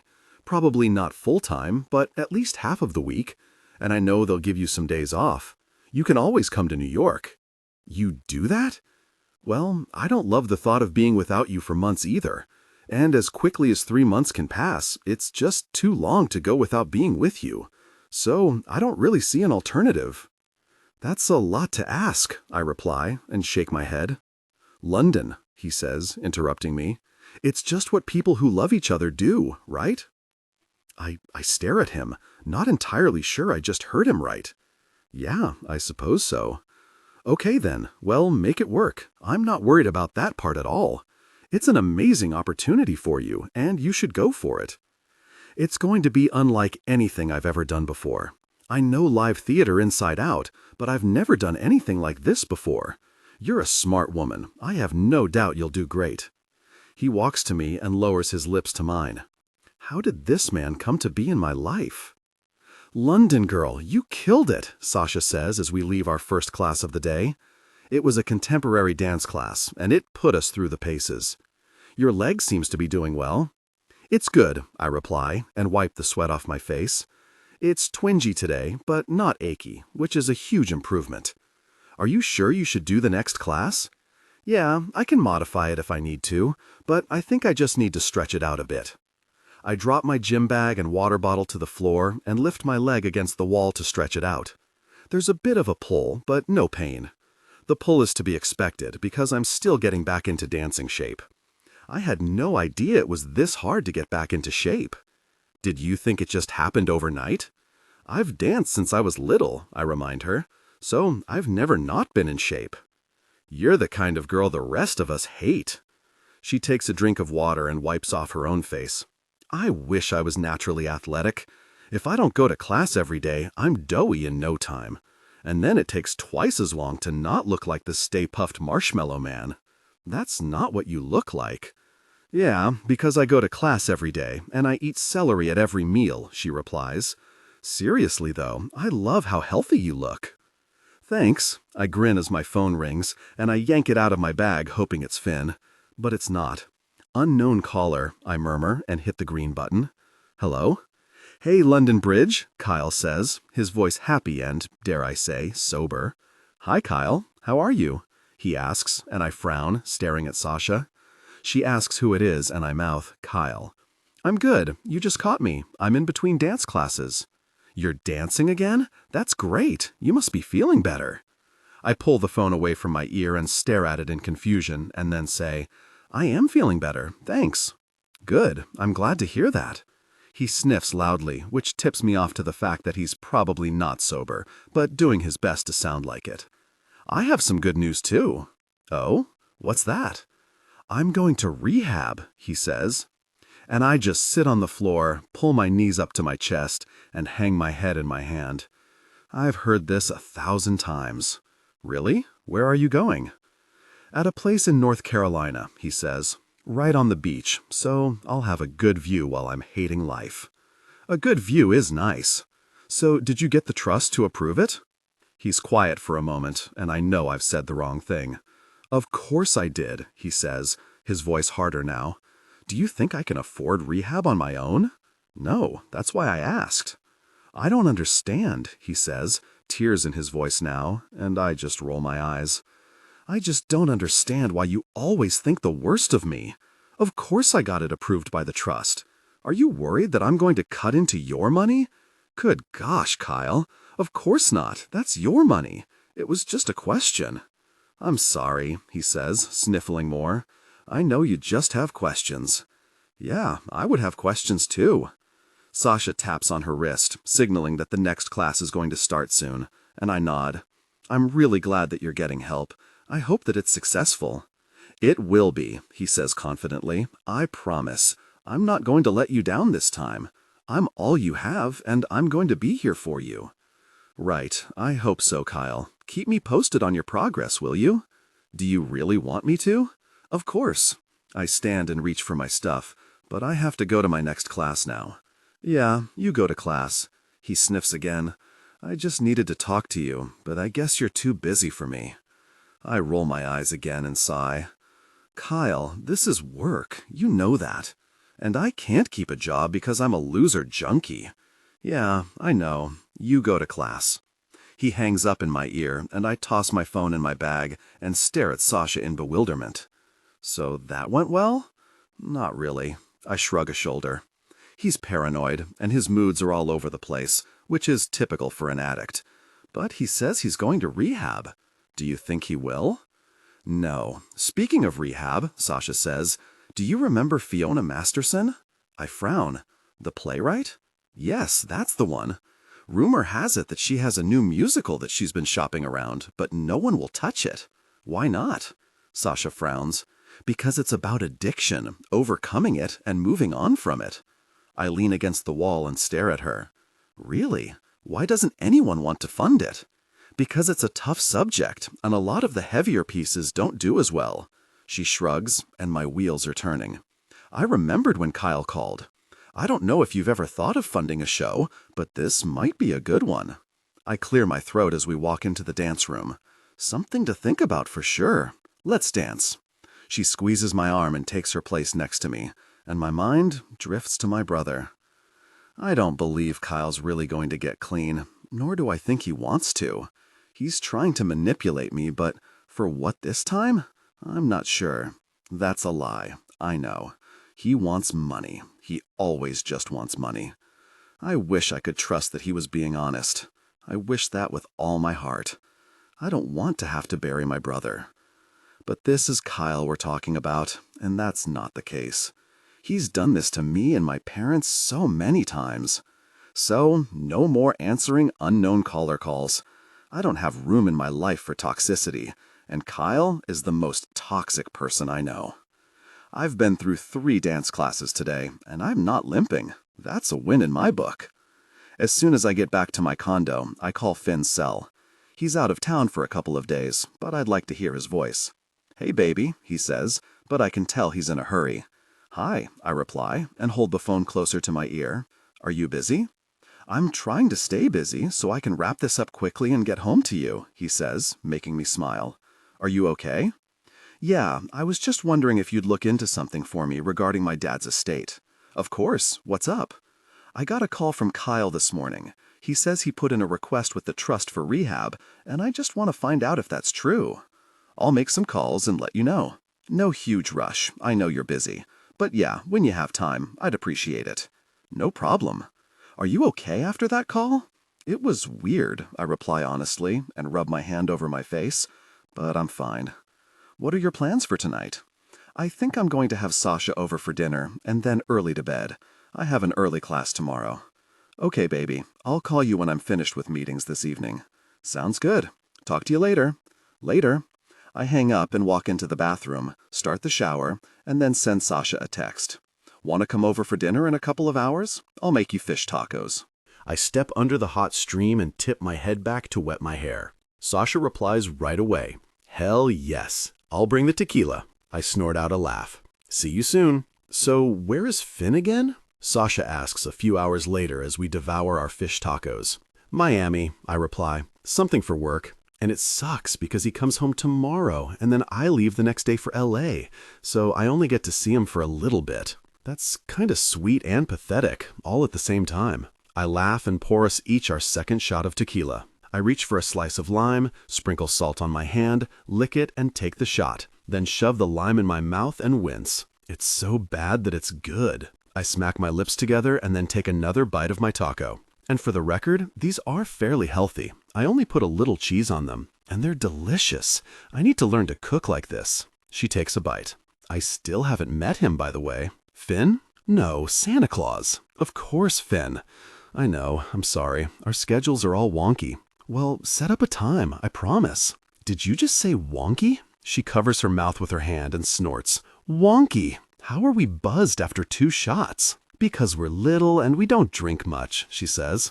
But I don't care. We haven't done this in forever. Because tequila has a lot of calories, I remind her. Stop taking away the fun in this, she says with a frown and holds her shot glass out for more. I'll take an extra class this week. Good idea. We clink our glasses together and drink the shot. So, speaking of love lives, how's yours going? I don't have a love life, she replies, frowning. I have a work life. And an intimate life, I snort. An intimate life can be fun, as long as you're being careful. Yes, Mom, I'm being careful. You're the mom? You're the one who called me every single day after the fire to make sure I was taking it easy and doing what the doctor told me to. So we're both moms, she says with a shrug. And yes, I'm careful. I'm on the pill and I prioritize safety. Cheers to that, I say, and we take another shot. Do I know the intimate life? Probably. Jeremy Coolidge. I feel my eyes go wide. What? If you tell me you've also been intimate with him, I might get creeped out. No, I never was intimate with him. I just didn't think he was your type. He's not. She picks at her taco. I mean, he is physically my type. He's hot. He has a good body, I concede. And his face isn't bad. It's usually dark, so his face doesn't concern me. And yes, he has an ego the size of Manhattan, but I don't have to like him. I just have to like the intimacy. Is it bad that I think that's kind of sad? It's not sad. It's me enjoying intimacy on a semi-regular basis. I don't have time for a relationship, Lon. You know that. Yeah, it's rough to have a relationship in this business. Exactly. And this way we both know the score. And the score is, we both enjoy intimacy. Sasha and I snort with laughter. We're snorting a lot tonight, and clink our glasses again.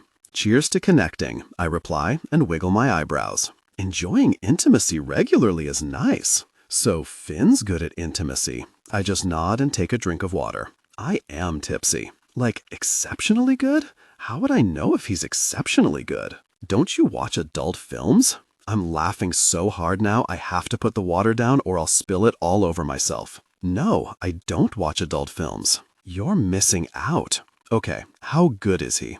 I don't know if I feel comfortable giving you the details of our intimate life. He's not a casual partner for me. Don't give me all the details, just a couple of them. She leans in and rests her chin on her fist. Love intimacy is much better than casual intimacy. Yeah, I agree, with a thoughtful nod. Man, my head is fuzzy. Although we still connect intimately, we do both. That's nice. Yeah, and he likes to carry me around, like boost me up on things and stuff. Hot, she says, fanning her face.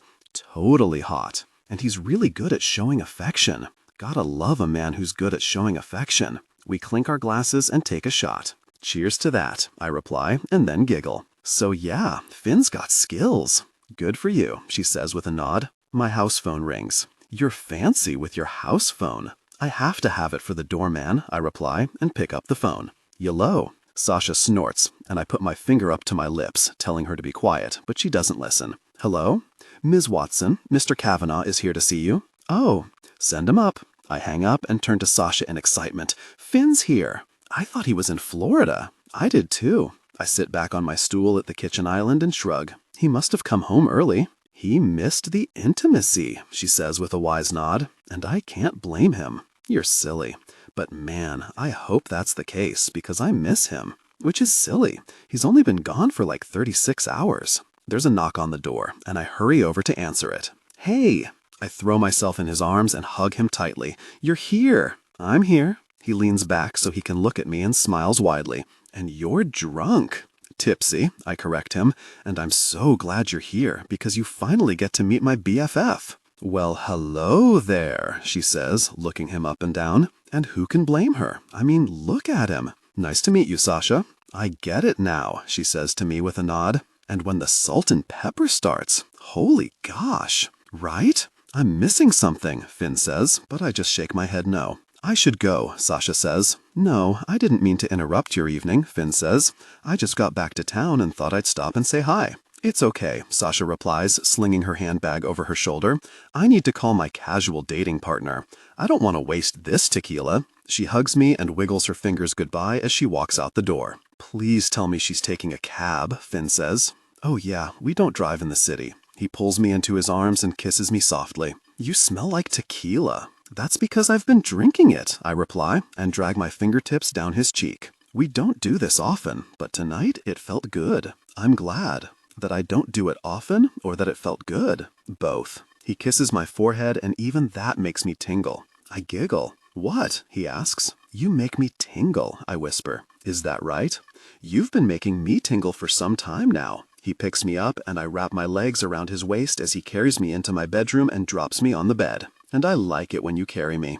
I know. He takes off his suit jacket and lays it on the chair in the corner. What else do you like? I like how professional you look in a suit. His lips twitch, and I want to bite him, just because. Well, that's good, because I wear them a lot. He takes off his tie and then unbuttons his shirt, and they join the suit jacket. I also like the way you look when you're not wearing a suit. Passion peaked. They came together intimately, deeply connected. I bet you can do better, he replies, his brown eyes shining with fun and lust, and I decide to take that bet. I climb off the bed, push him to sit on the edge of it, and walk a few steps away from him, my back to him, my back to him. I cock one hip out to the side, my legs spread wide, and cross my arms so I can grip the hem of my shirt and pull it over my head. I spin to face him and toss it in his face. I'm just in my bra and shorts now. I do a little dance, moving my hips back and forth, then hook my thumbs in my shorts and turn to the side so he has a profile view of me lowering the shorts slowly down my legs.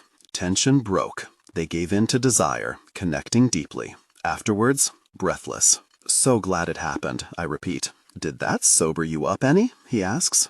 Oh yeah, I'm only a little fuzzy now. I roll over to him and take over my favorite spot on his chest. That might have been the best sort of drunk sex in the history of the world. I won't disagree with you. I kiss his chest. I'm glad you're here. Me too, baby. Finn, it's quiet at work today. I don't know if it's a full moon or a new moon, or if Venus is in the house of the rising sun, but I'll take it. London's been gone for roughly 24 hours. I've never missed anyone the way I do her. I'm a lovesick kid for the first time in my life. I always gave my buddies gosh for being lovesick, but now I get it. I open my laptop and start a search for real estate in LA, just as Quinn and Carter walk into my office like they own the place, because they do, and have a seat. "What's up, guys? We haven't seen much of you lately," Carter says, and crosses one ankle over the opposite knee. "So, you thought you'd just randomly come in my office? We could do lunch," Quinn says. "What are you looking at over there?"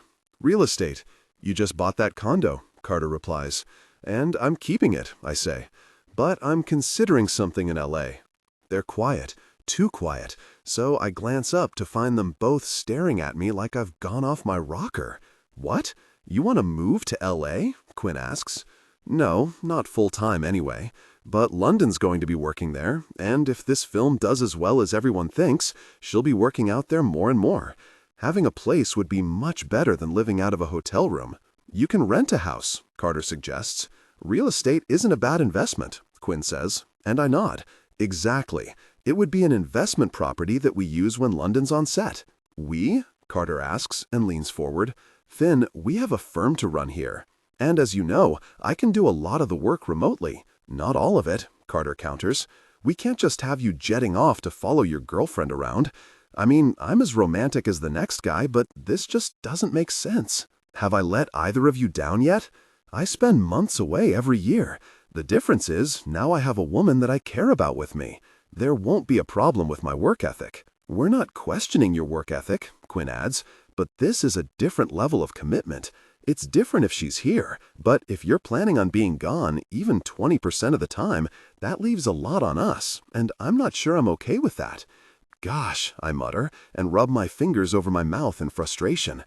"Are you saying I should be apart from her for months at a time?" "I'm not suggesting anything." Carter sits back with his hands up in surrender. "I'm just concerned, that's all." "Well, if this becomes a problem, we will say something," Quinn says, watching me closely. "Whether you like it or not. I would expect nothing less. What do you think of this?" I spin the computer so they can see it. "It's in West Beverly Hills. Have you talked to her about this?" Carter asks. "No." I look up and pause.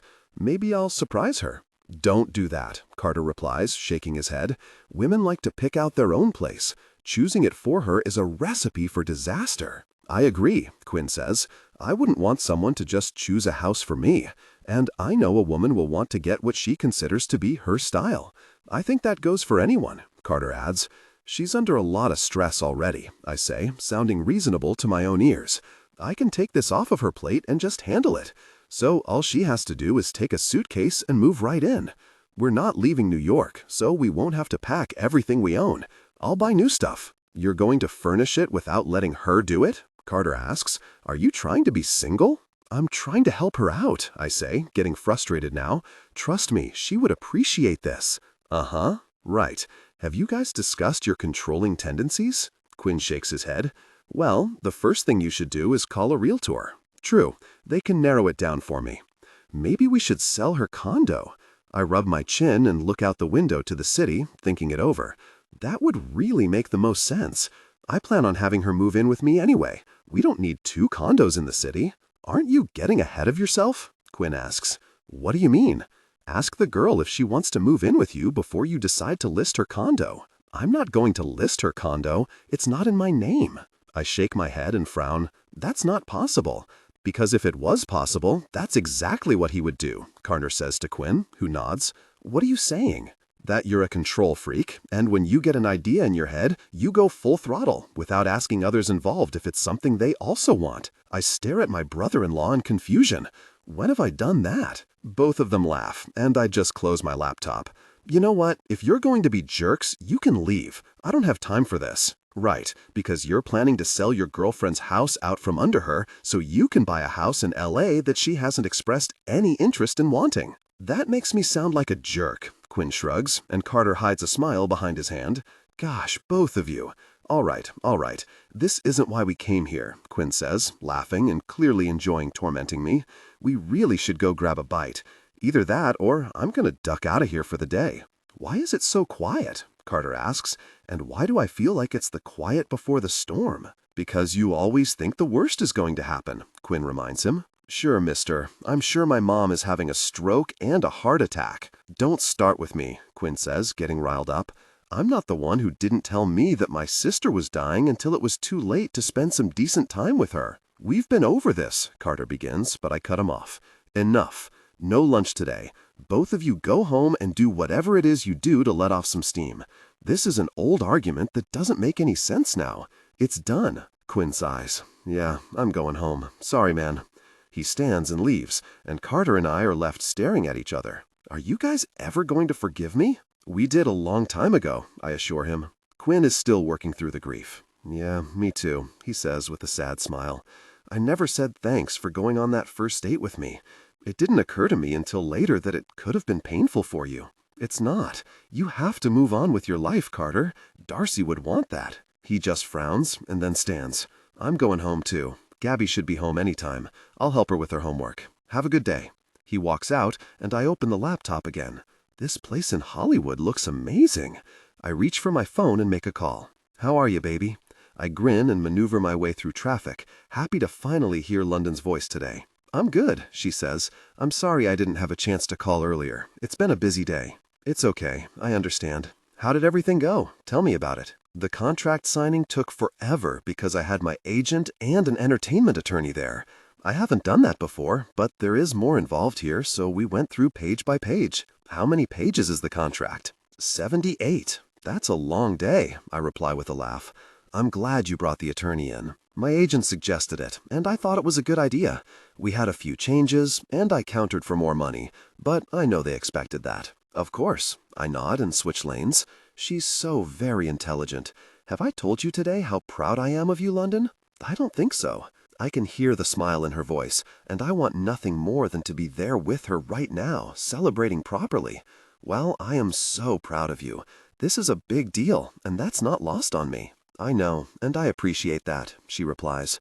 So, although it was a long day of reading a bunch of legalese that I didn't entirely understand and then having it explained to me, and my brain is about as full as it can be for one day, I can honestly say that it went very well. That's good news. What's on deck for tomorrow? I'm meeting with the choreographer and Jeffrey to run some lines together. It's starting to happen quickly now. When do you have to be back in LA to start production? In 3 weeks. It'll be here before you know it, I reply. This is exciting, and I'm looking forward to you being home soon. Me too. I'm homesick for sure. Oh, I have news for you. I pull into my mother's driveway and put the car in park. I called to check on the trust like you asked, and Kyle did apply for funding for rehab. It sounds like he was honest about that. That's really good news. I still don't trust him, I add. Just because he's applied for the funding doesn't mean that he'll actually go. I know, she says quietly. Trust me, no one knows that better than me. I've been through this many times with him. But he's my brother, Finn. I'll always hope that he's being honest, even when I know he probably isn't. As long as you stay on your toes with him and don't blindly trust him.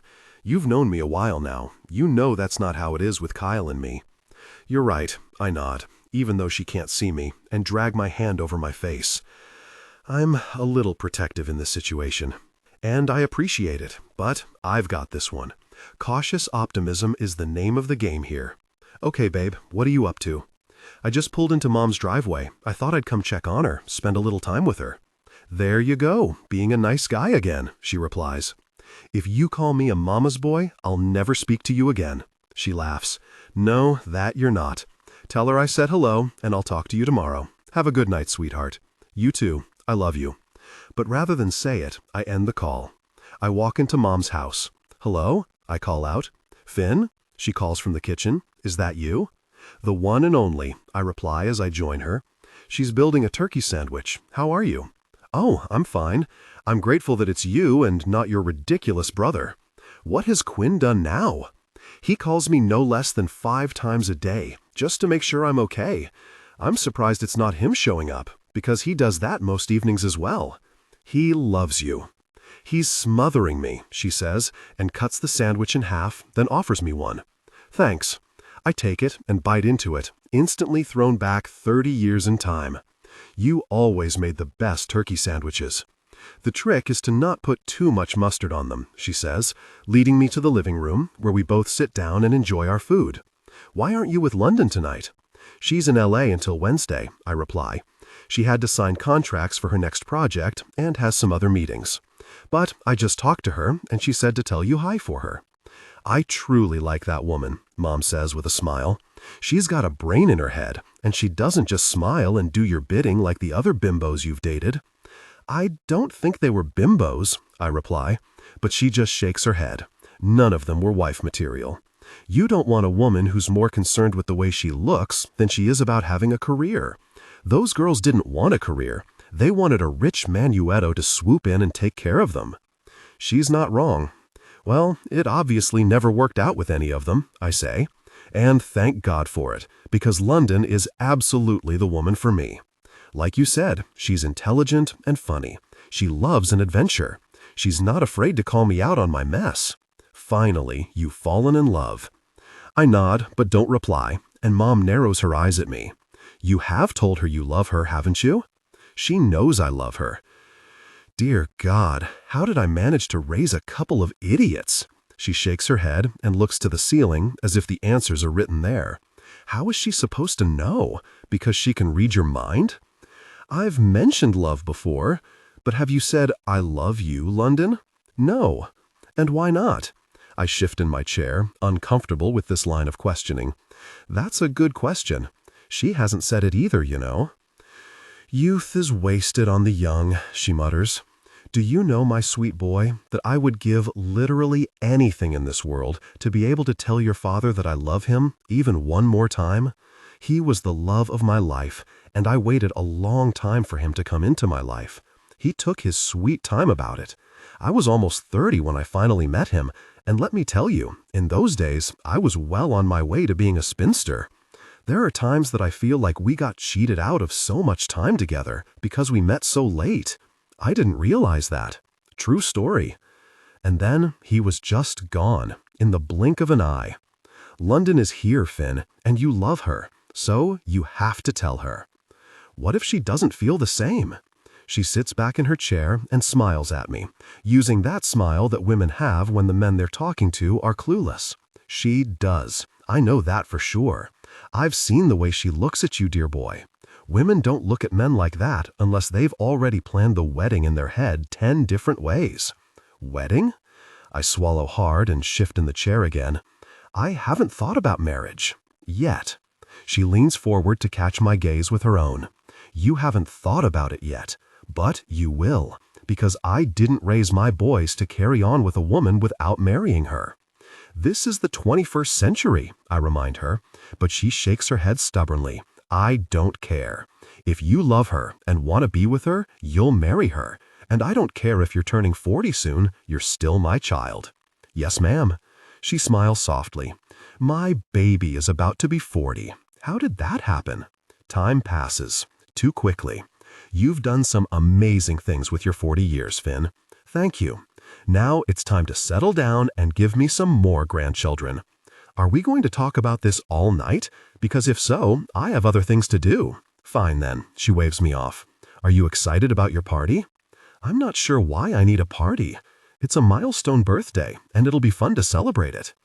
Now, I think I'd like to get out of the house for a few hours. Okay.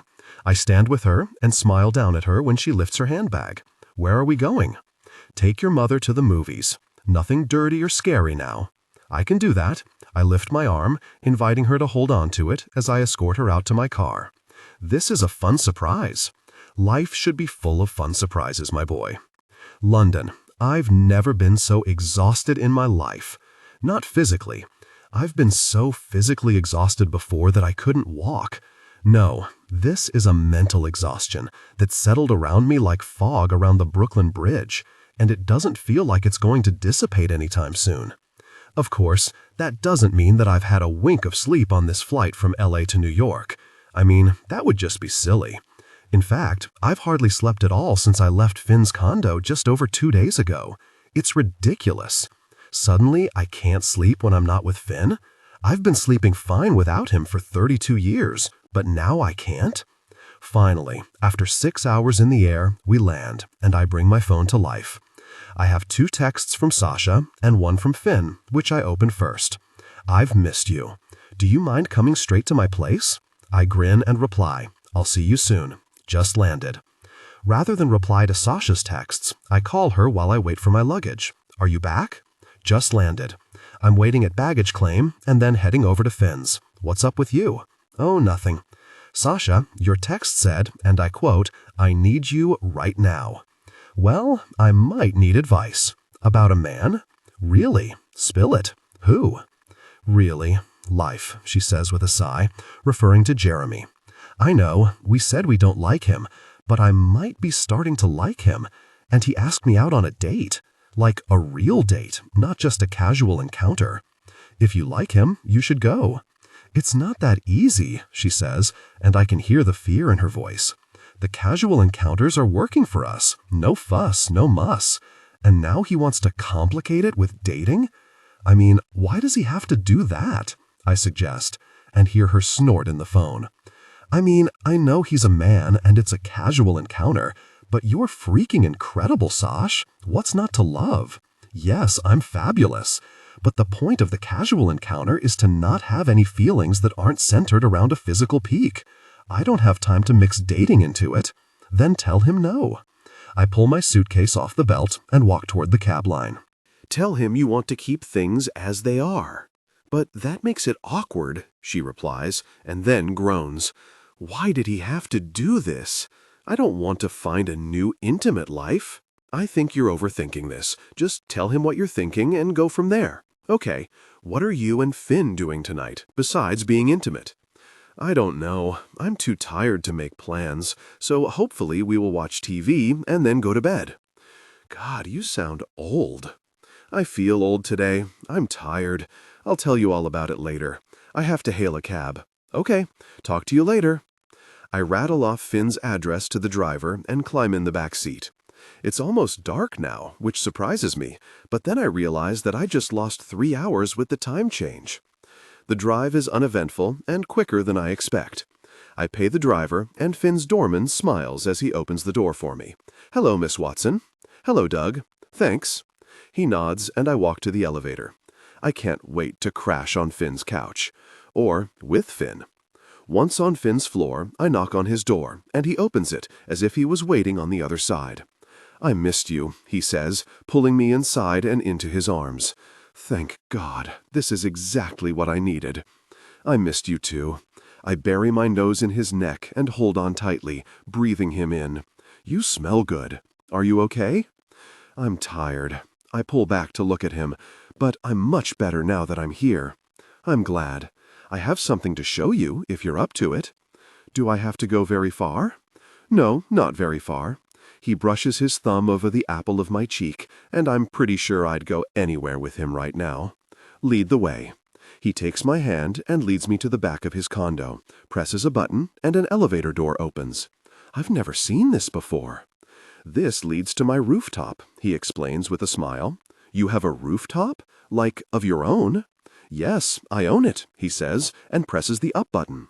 When the door opens and he leads me out into the warm night, I stop and stare. There are lights strung back and forth across the length of the space. Candles are lit, and there are red roses on every surface possible. That's a lot of flowers, I murmur, completely shell-shocked. I called the florist and asked for roses, he explains, leading me to a seating area in the middle of the space. When they asked me how many I wanted, I told them to send all of them. I had no idea it was quite this many. They smell amazing. He smiles and guides me down on a plush chair, then sits in the chair next to me. If he gets on one knee and pulls out a ring, I might throw up. We're not there yet. He does lift a wrapped box off the table and offer it to me. This is for you. I look at him with so many questions swirling in my head, take the box, and stare down at it. This is a lot. I missed you, he repeats, and brushes my hair off of my cheek, hooking it behind my ear. I guess so. I take a deep breath and unwrap the box, stopping cold at the sight of the signature black Chanel box. Finn.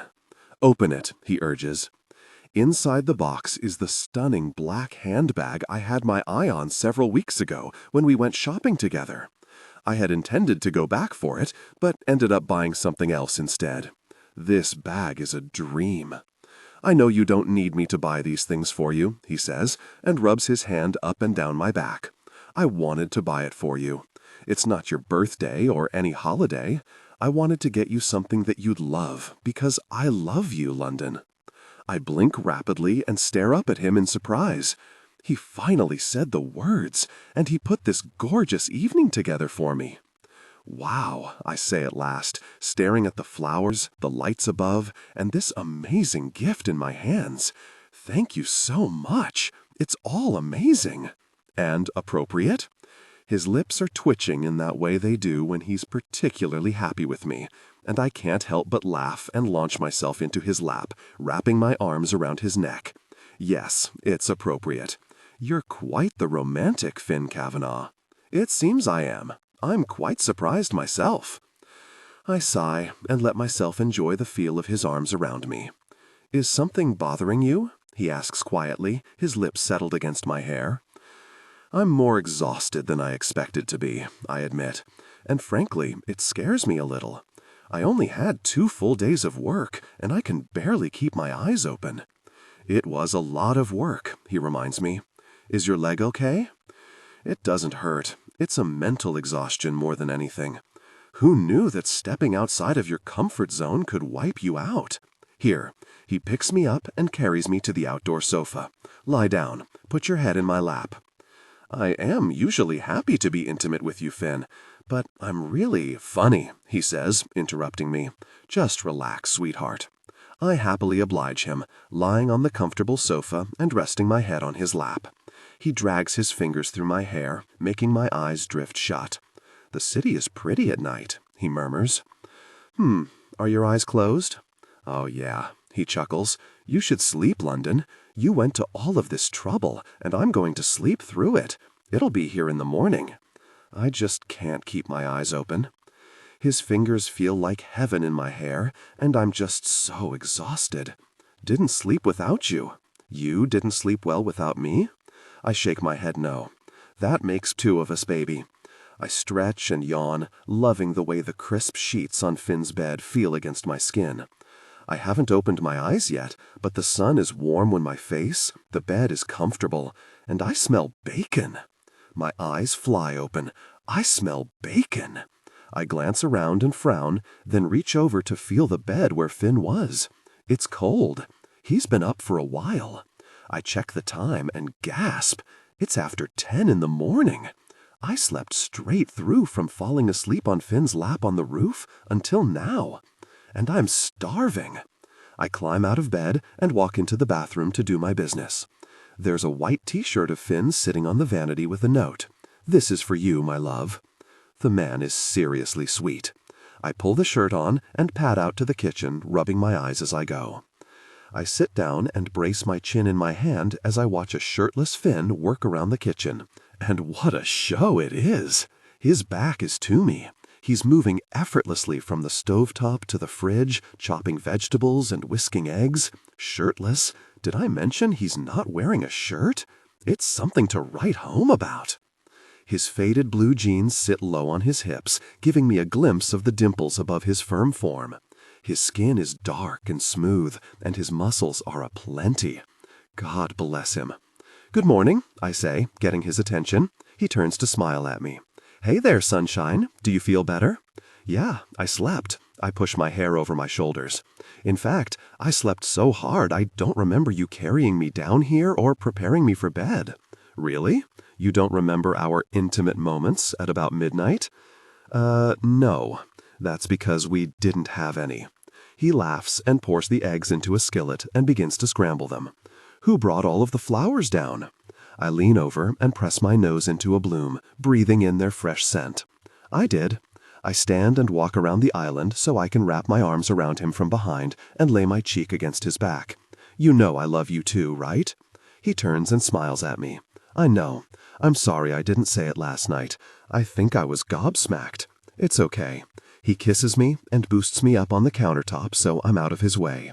You were tired and surprised. I hope I didn't hurt your feelings. You didn't, because I wouldn't ever, London. He comes back to me and leans in to kiss me, long and slow, before just resting his lips against mine. I'm fine. I'm glad you feel better. And I love you. I love you. He kisses me once more, then returns to the task at hand. Now, what do you want to do today? The movies might be fun. He bursts out laughing. What's up with all of the women in my life wanting to go to the movies all of a sudden? Who else are you taking to the movies? Be very careful with that answer. He shakes his head. My mother asked me to take her the other night. That's sweet. What did you see? Deadpool? I stare at him in horror. You took your mom to Deadpool? It was that or some scary alien, gosh, and I knew she'd have none of that. Aside from the language, I think she enjoyed it. She laughed a lot, and she said that Ryan Reynolds is a looker. Well, he is. Even with the scars? We all know the scars are makeup. I shrug and then laugh when he just stares at me. What? It's Ryan Reynolds. Good to know that you and my mom like the same celebrities. Wait, does this mean you might work with him one day? He does mostly action and romantic comedy. I'm a musical girl, so probably not. He hitches a hip against the countertop, pointing a spatula at me. What if you got a call from your agent that he wants you to read for a part with him? Unlikely. Just humor me. I pop a strawberry in my mouth and think it over. Well, I'd probably do it. He frowns. Unless you'd rather I didn't. You have seen how in love he is with his wife, right? They have like 12 kids. He is very affectionate with her. I know that feeling, Finn replies, as he wraps his arms around me and hugs me close. Can I have a veto in those things? In the jobs I take? I stare up at him in horror. Do I get a say in the jobs you take? Trust me when I say I don't work with sexy celebrities. You get one veto. Ryan Reynolds, he says with a satisfied smile. You're weird. I laugh and then grab my phone when it rings. This is Sasha. Hello? I did it, she says. What did you do? I went out on a date with him. Wait, we just had this conversation yesterday and you already changed your mind and went out with him? He was persuasive. So how was it? Did it ruin their intimate life? It didn't suck, she says. Be more specific. Okay, I had fun. He's way nicer than I thought. It seems like he has an ego the size of Alaska, but really, he's just shy. That's good, right? Yeah. And then they spent time together intimately after the date, and it didn't ruin it. So their connection was still on point? Finn glances over, raising a brow, and I throw him a kiss. Totally on point, she confirms. In fact, we're going on a picnic in Central Park today after class. I won't be in class today, I warn her. I'm hanging out with Finn. Tell him I said hi. I will. And, Sasha, I'm happy for you. Thanks. She hangs up, and Finn passes me a plate with an omelet and fresh fruit. Yum, I say, and kiss him in thanks. What's up with Sasha? I give him the rundown from yesterday. So it sounds like they've moved past casual intimacy and into dating material. Gotcha. He nods, but then frowns. What's wrong? Did you describe us as a casual intimate life? No. I described us as a love life. He grins. Good girl. London. This line feels weird, I mutter, and highlight it in orange. I write a reminder to talk to Gerald about it when I see him. I've been running lines alone in my condo all morning, trying to memorize them. It's a slow process. My phone rings at my elbow, and I answer without looking at it. Hello? Hey there, London Bridge. Kyle. I look up and check the time, then rub my eyes. I've been at this for about 3 hours already. How are you? I'm doing pretty well, he says, and I'm waiting for the but. But I could use some money. But I need.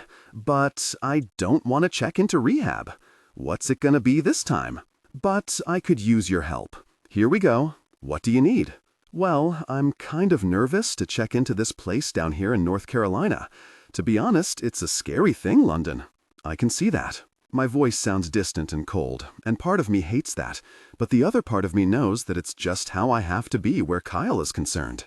It would help so much if you could come down here and be with me when I check in. I frown and pull the phone away to look at it, and then press it back to my ear. You want me to come there? Yeah, I really do, he says. I don't think that's possible, Kyle. I'm gearing up for a new job, and I don't think I can get away to come down there. Hey, it's okay, he says. I know that I'm not your favorite person, but will you please just think about it?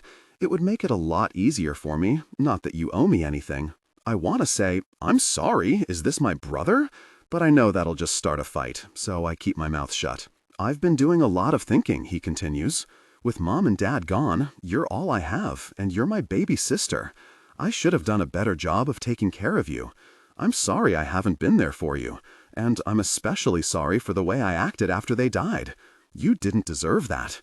I love you a lot, and I want us to have a relationship. Well, maybe once you're out of rehab, we can work on that. Yeah, that's what I want. His voice is full of excitement now, rather than the resentment I'm expecting. That's all I want, London. It would mean a lot to me if we could have a relationship. And if I have to get through rehab to make that happen, I'm all for it. I hope this works for you, Kyle. I mean that. Thanks, sis. I'll keep you posted. He hangs up, and I just sit and stare at my phone in complete shock. If I didn't know better, I'd think that was someone else's brother, because it sure as heck didn't sound like mine. And suddenly the tears begin, and I can't stop them. How many years have I lived my life wishing that my brother were different, praying for him to see that the drugs were killing him, and that he would want to get help? I never dared wish for an apology. Not to mention, until today, I don't remember Kyle ever telling me that he loved me. I'm a sobbing mess, letting all of the hurt that I've kept inside for so long come out of me. I wish my parents were still here to see this. They'd be ecstatic. Maybe I should take some time to go down there with him. I'm sure I could move some things around and make it work. Finn walks through my door, sees me crying, and immediately runs over, cupping my face in his hands. What is it? Are you hurt? I shake my head, unable to answer him, and he pulls me against him, rocking me back and forth for a long few minutes, letting me get it all out. When I've calmed down, he hands me a tissue. What's going on, baby? Kyle called. He decided against rehab? No. I shake my head and wipe the tears from my cheeks. He asked if I could come down with him when he checks in. I told him no, and rather than blow up at me, he said he understands. Okay. And then? He apologized. I begin to cry again. He said he was sorry for everything, and that he hasn't been a better brother to me. He told me he loves me, and Finn, he's never said that to me. Wow, he says with a sigh, and pulls me back against him for a hug. What did you say? I said that if he completes rehab and gets it together, we might be able to start some kind of relationship. Did that make him mad? I thought it would, but no. He said if that's what it takes, he'd make it happen. I'm so afraid to believe him, but I think he really means it this time. It sounds like it. And just before you arrived, I was thinking that maybe I should shift things around a bit and make the time to go down there. Maybe it would make a difference. London, he says, and shakes his head. I don't think that's a good idea. Let him earn it. Let him complete the program, and then you can pursue it. It just sounds so harsh. I know. If you really want to go, I'll go with you. But I don't think it's a bad idea to wait it out and see what happens. You're right. I sigh and set my soaking tissues aside. Thanks. You scared me, he says. I walked in and you were a mess, and the first thing that came to mind was that someone was hurt. I think I was purging some pent-up emotions. He smiles and drags his fingers down my cheek, then leans in to kiss me. You're a beautiful person. London Watson.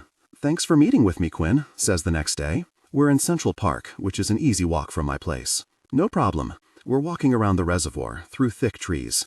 If you didn't know better, you'd think you were in the woods. What's up? Well, I wanted to talk about Finn's party tomorrow night. I know it's not a surprise, but we're gonna need him to get there by a certain time. He's not usually late, but it will help if I have you helping make sure he doesn't procrastinate, given how excited he is about the party. I think he's going to have a good time, I reply with a laugh. He just thinks a party is silly. Okay, now I'm gonna cut to the chase. I catch my toe on something and trip forward, and Quinn quickly catches me, scooping me up around the waist and righting me. Thanks. Are you okay? Yeah, thanks for catching me.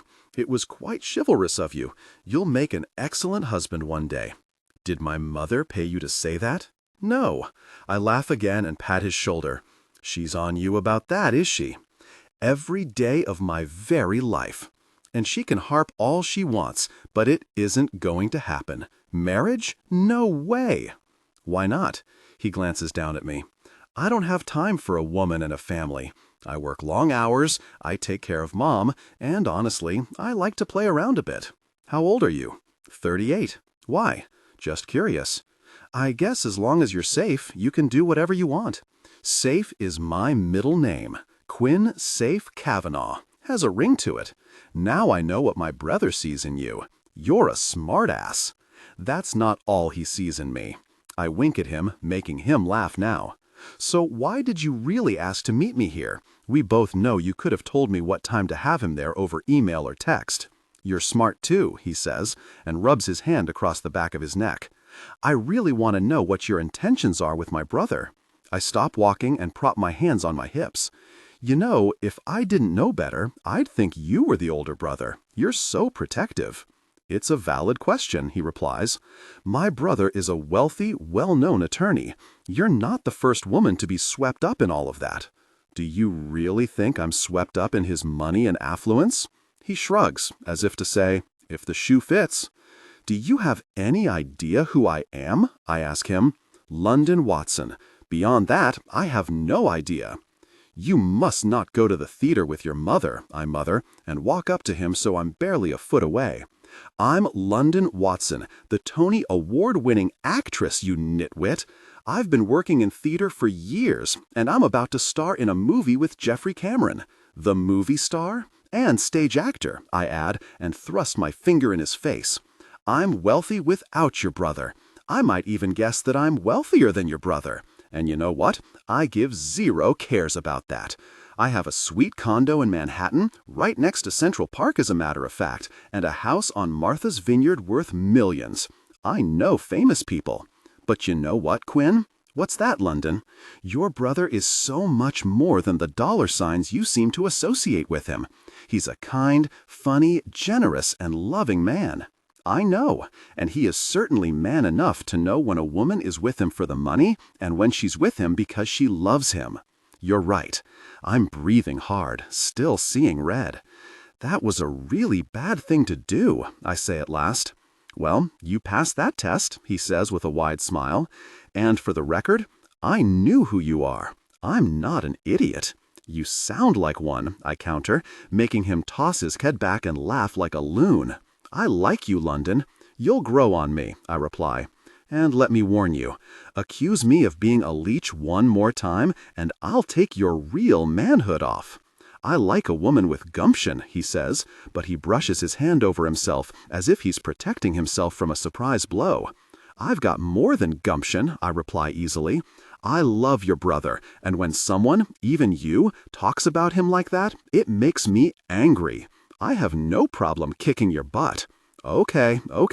He holds his hands up in surrender and his face sobers. I apologize. I admit I was trying to offend you. If I didn't offend you, I'd know you were here for the wrong reasons, and no one wants that. Has he had a lot of that in his past? I ask. We've all had a few women come and go who were more interested in the name and the money than in us. That's not me. Point taken. He clears his throat. I have to say, I've never seen my brother quite like this. I mean, he's looking at more real estate for goodness sake. Wait, what? All I'm saying is, he's way into this with you.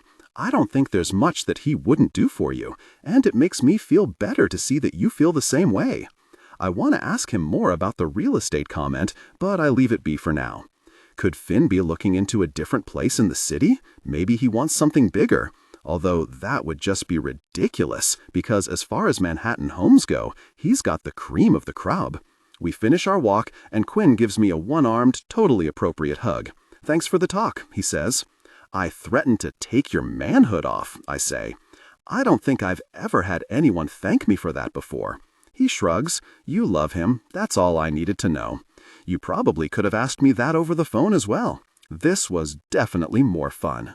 He winks and walks away, and I begin walking down the street in the opposite direction of my condo. The city is beautiful in the summer, and it's not too hot out today, so the walk feels nice.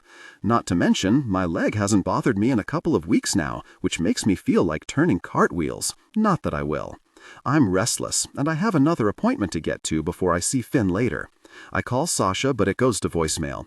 She's probably in rehearsal, but I can't help but be disappointed that I can't tell her about today's meeting. I glance across the street and would swear that I see Kyle. A big truck drives by, blocking my view, and when it's gone, Kyle's not there. Don't be stupid, I mutter to myself. He's in North Carolina. Someone just looked a lot like him.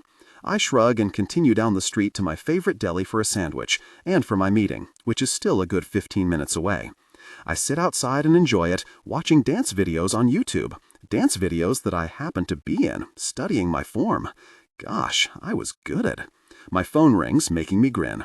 Hey, girlfriend. You sound chipper today, Sasha says, breathing hard. The call must not have been urgent. Not at all. I was just wondering if you were busy, which you clearly are. Rehearsal, she says. What are you doing? I met with Finn's brother, Quinn, who wanted to grill me about my intentions with his brother. That sounds like fun, she says dryly. Actually, I threatened his manhood and assured him that I'm not with Finn for his money. Let's be honest, the money doesn't hurt, Sasha says. Shut up, I am not with him for his money. Okay, what else is up? I'm meeting with Fiona Masterson in just a few minutes. The idea sends butterflies fluttering in my stomach. I'm going to ask her about the project you told me about. That's so amazing, London, seriously, and we need to get together soon so you can fill me in. Well, tomorrow is Finn's birthday, so I'll be with him all day. But after that, I'm flexible. Okay, I'll text and we'll set something up. Good luck with Fiona. Thanks. I end the call and toss my phone in my handbag, then glance up to see a woman with fiery red hair striding purposefully toward me, a smile on her face. Fiona and I have walked in the same circles for years. We're not strangers. London, she says, leaning in for a hug. It's good to see you. I was excited when I got your call. It's good to see you too. Thanks for sending the script over to me. I had a chance to read it on the plane from LA the other day. She sits and fidgets in her seat. What did you think? I love it, I reply honestly. It's beautiful, heartbreaking, funny. It hit me in all of the feels, and that's not easy. Thank you so much. And I'd like to fund it. She stops cold, staring at me. Excuse me? You heard me. Her mouth opens and closes in surprise. I thought you'd ask to see it because you were interested in the lead part. I shake my head. I think it's a story that needs to be told. It's important, and I think people will identify with it. I bite my lip. I can identify with it. She tips her head to the side, wanting me to explain more, but I don't. I like Fiona, but she's not my confidant. Are you telling me that you want to back the whole show? On your own? I nod. And do you also want to star in it? I sit back, considering it. It's a beautiful role. Honestly, no. I don't have time right now to commit to it, and I think it hits a little too close to home for me. But I know that it'll get cast wonderfully. This show is going to be a success, Fiona. We stay for another hour, talking about specifics, more contracts, timelines, and then Fiona checks the time and has to run. But we both leave the meeting feeling excited and optimistic.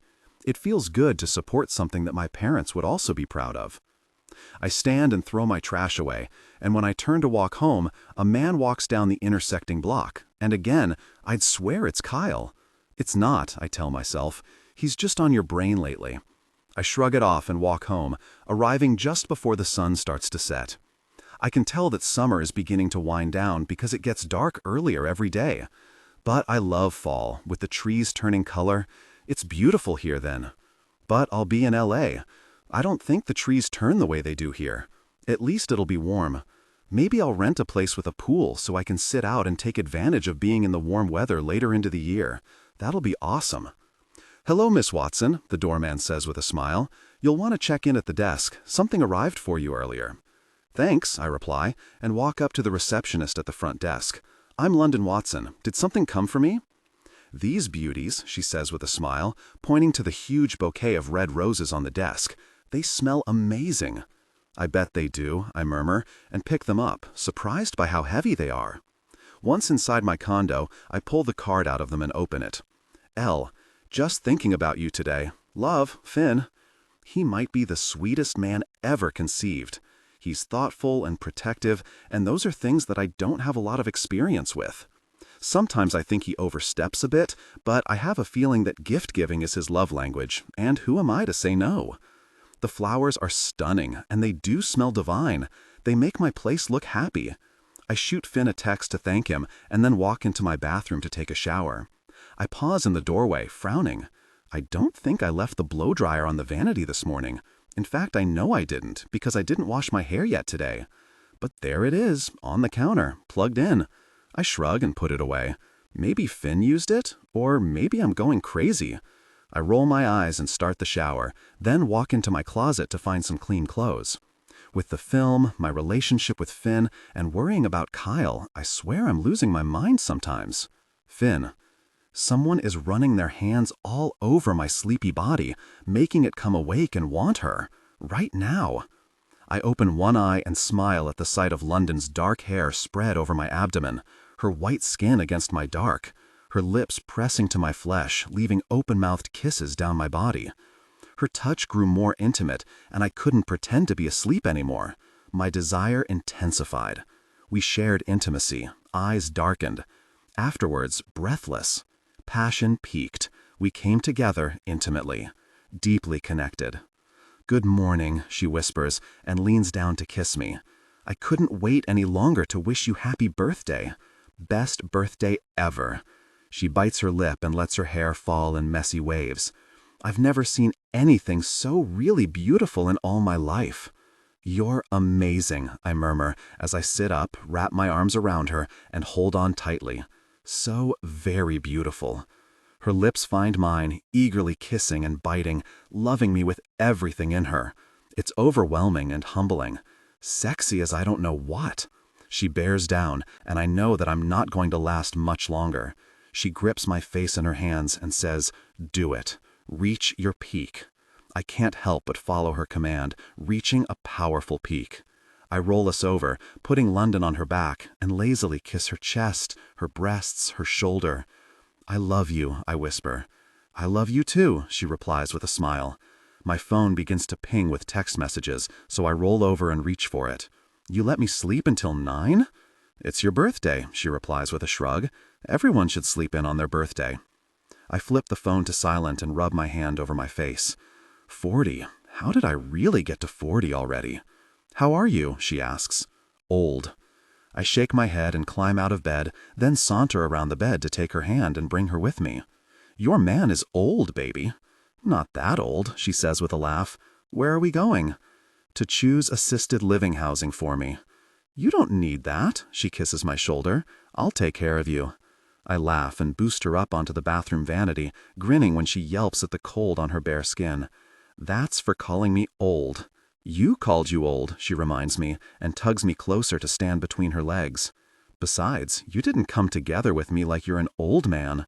I connected intimately with you."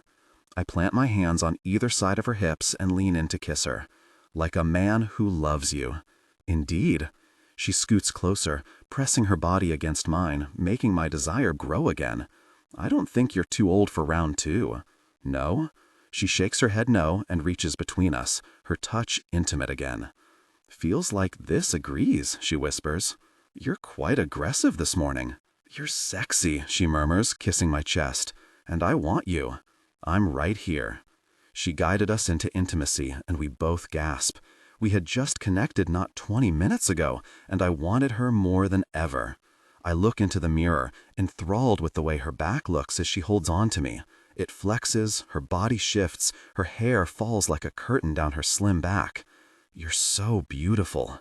"Back at you," she breathes. "Jesus, Finn, I'm going to reach my peak again." "Good. Do it." I lick my thumb and press it to her sensitive skin. "Reach your peak for me, baby." She cried out, her body convulsing around me and hips pressing hard against me. I lean one hand on the mirror behind her, unable to stay upright on my own, and reached my peak deeply connected with her. "You make me crazy," I mutter, trying to catch my breath. "Good." She kisses my chin. "Because you do the same to me. Now we have to take a shower and get dressed, because we're headed to breakfast." "We are?" She nods happily. "Where are we going?" "It's your birthday," she reminds me. "We're going to your favorite spot." "This birthday thing isn't as bad as I thought it would be." "Why did you think it would be bad? Did you hear me when I mentioned that I'm old?" She rolls her eyes and hops down from the vanity, saunters to the shower and flips it on, letting the water run to warm up. "You're not old, you're experienced. Life experience is sexy, Finn." "I have plenty of that," I agree. "Do you plan to take that shower by yourself?" "Gosh, no. I plan to bring you with me so I can clean you up." I cock an eyebrow and cross my arms over my chest, watching her. "Is that so?" "Oh, it's so." She returns to me and takes my hand in hers. She kisses it, then pulls me in the direction of the shower. "And you're going to like it." "I have no doubt." "I need a nap," I say 6 hours later. "We've shared a lot of intimacy today. Went out for breakfast and shopping, wandered the city, enjoying each other. I'm exhausted." "No naps today, old man," she says with a laugh, and I narrow my eyes at her. "Do I need to remind you just how old I am?" "Hey, you've been calling yourself old all day. You can't sleep." "I just remembered that I have to tell you something." "Okay, shoot." She grins and her eyes are dancing as she sits up on the bed facing me. She's excited about something. "I'm going to fully fund a new show." She talks quickly, explaining that it's a show about addiction written by someone she's known for a long time. Her passion is palpable. "I know it's going to be amazing, Finn. The script is stellar." "This is exciting," I reply, nodding. "It sounds like an amazing opportunity if you want to return to the stage." "Not in this one," she shakes her head. "I can't. It's too close to home." "I can see that. It's honestly enough for me to invest in it. I'd like to invest in it as well." She scowls and sits back. "What? Why?" "Because it's important to you." "That's right. It's important to me." I frown back at her. "London, I want to support this with you." "I need this," she replies, and takes my face in her hands. "I'm not shutting you out. I'm telling you that I need this for me. Without you." "Feels like you're shutting me out." "Let me have this," she says. "I don't need you to come save the day." "Keep telling me you don't need me, sweetheart, and I'll learn to believe it." She closes her eyes and shakes her head. "That's not what I mean. I don't need your money to help me fund this. Your support, excitement, and love are so huge to me, Finn. That's what I need. You have it." She leans in and kisses my jawline. "Thank you. Now I have to give you something, and then we have to get ready to go to your party." "I'd rather skip the party." "No way," she shakes her head adamantly. "Quinn and your mom put a lot of thought and time into planning this. Isn't that weird to you? My mommy planned my 40th birthday? It's sweet." She slaps my arm, and I rub the spot, frowning at her. "Are you always violent?" She just rolls her eyes and laughs, then disappears in my closet. Seconds later, she returns with a wrapped box in her hands. "I want to give you your present when we aren't with the others." "All day today has been a gift," I reply. "I've had a great time." "Good, that was my goal." She leans in to press her lips to mine sweetly. "But I can't let this day go by without giving the man I love a present, so please open it." "I wouldn't want to be rude," I reply, and tear into the red and black paper. I feel my eyes widen at the red Cartier box inside. "London, you're not done." Inside the leather box is a stunning watch. "This is the Flying Tourbillon." She nods happily. "I saw you checking it out a couple of times when we were shopping together." "London." I swallow hard, unsure of what to say. "This is a $90,000 watch. I don't think anyone has ever given me a more perfect or more expensive gift." "It's not about the money," she says with a shrug, and takes it out of the box so she can put it on my wrist. "You've had your eye on it. What do you get for a man who can and does buy himself whatever he wants?" "A Cartier watch, apparently," I reply, surprised that it fits perfectly. "I took one of your other watches in so they could match the band size," she explains. "I'm sneaky." "Yes, you are." When it's fastened, I check the time and note that we have a little space before we have to leave for the party. "I absolutely love it. Thank you." "You're welcome." She wraps her arms around my shoulders and kisses me soundly, running her little pink tongue along the seam of my lips and pressing her body to mine. Jesus, she makes me crazy. Is it inappropriate to ask for a gift? She frowns and leans back. Of course not. What do you need? You. I kiss her forehead. You in every sense of the word. I would love it if you'd move in with me here, London. Really? She blinks and looks around the room. If you don't like my condo, I'll sell it and buy something else. I don't really care where we live as long as we live together. She takes a deep breath and slowly lets it out, then looks up at me with serious blue eyes. This is a big deal. The biggest deal of my life. She nods and looks down at her hand on my chest. I'm usually a patient man, but I want to beg her, to ask her to tell me what's going on in that beautiful head of hers. But I wait, because I don't want to push her. Finally, she nods again and smiles up at me. Okay. She lays her cheek against my chest and hugs me tightly around the middle. I think this might be moving a little fast, but I don't want to say no. Thank God, because I don't want you to say no. I urge her chin up so I can see her eyes. I'd like to put your place on the market soon, and I want to show you something. Wait, what? Hold on. Stay here. I rush into my office and grab the file on my desk, then return to her. I want you to see this. I pass her the folder and she opens it, frowning. What is this? Properties in LA. The one on top is my favorite, but there are 3 to choose from, just in case that one isn't perfect for you. We're moving to LA? No, well, not full-time. But we need a home there because you'll be working there. Yeah, for a few months. I can rent a house for that time. This is only the beginning, I reply, and spread all of the properties out on the bed so she can see them side by side. Your film career is about to explode, London. I can feel it. And I don't want you to stay in hotels and part-time housing while you're there. Besides, real estate, especially in Southern California, is never a bad investment. But, she presses her fingers to her eyes, what does this have to do with my condo? I frown. Well, nothing really. I just figured that if you're moving in here, there's no need to have 2 condos in Manhattan. But if you'd rather keep it and rent it out as an investment property, that's totally fine. You'll make a lot of money on it either way. Neither of us needs the money, she whispers and clenches her eyes shut. Why aren't you more excited about this?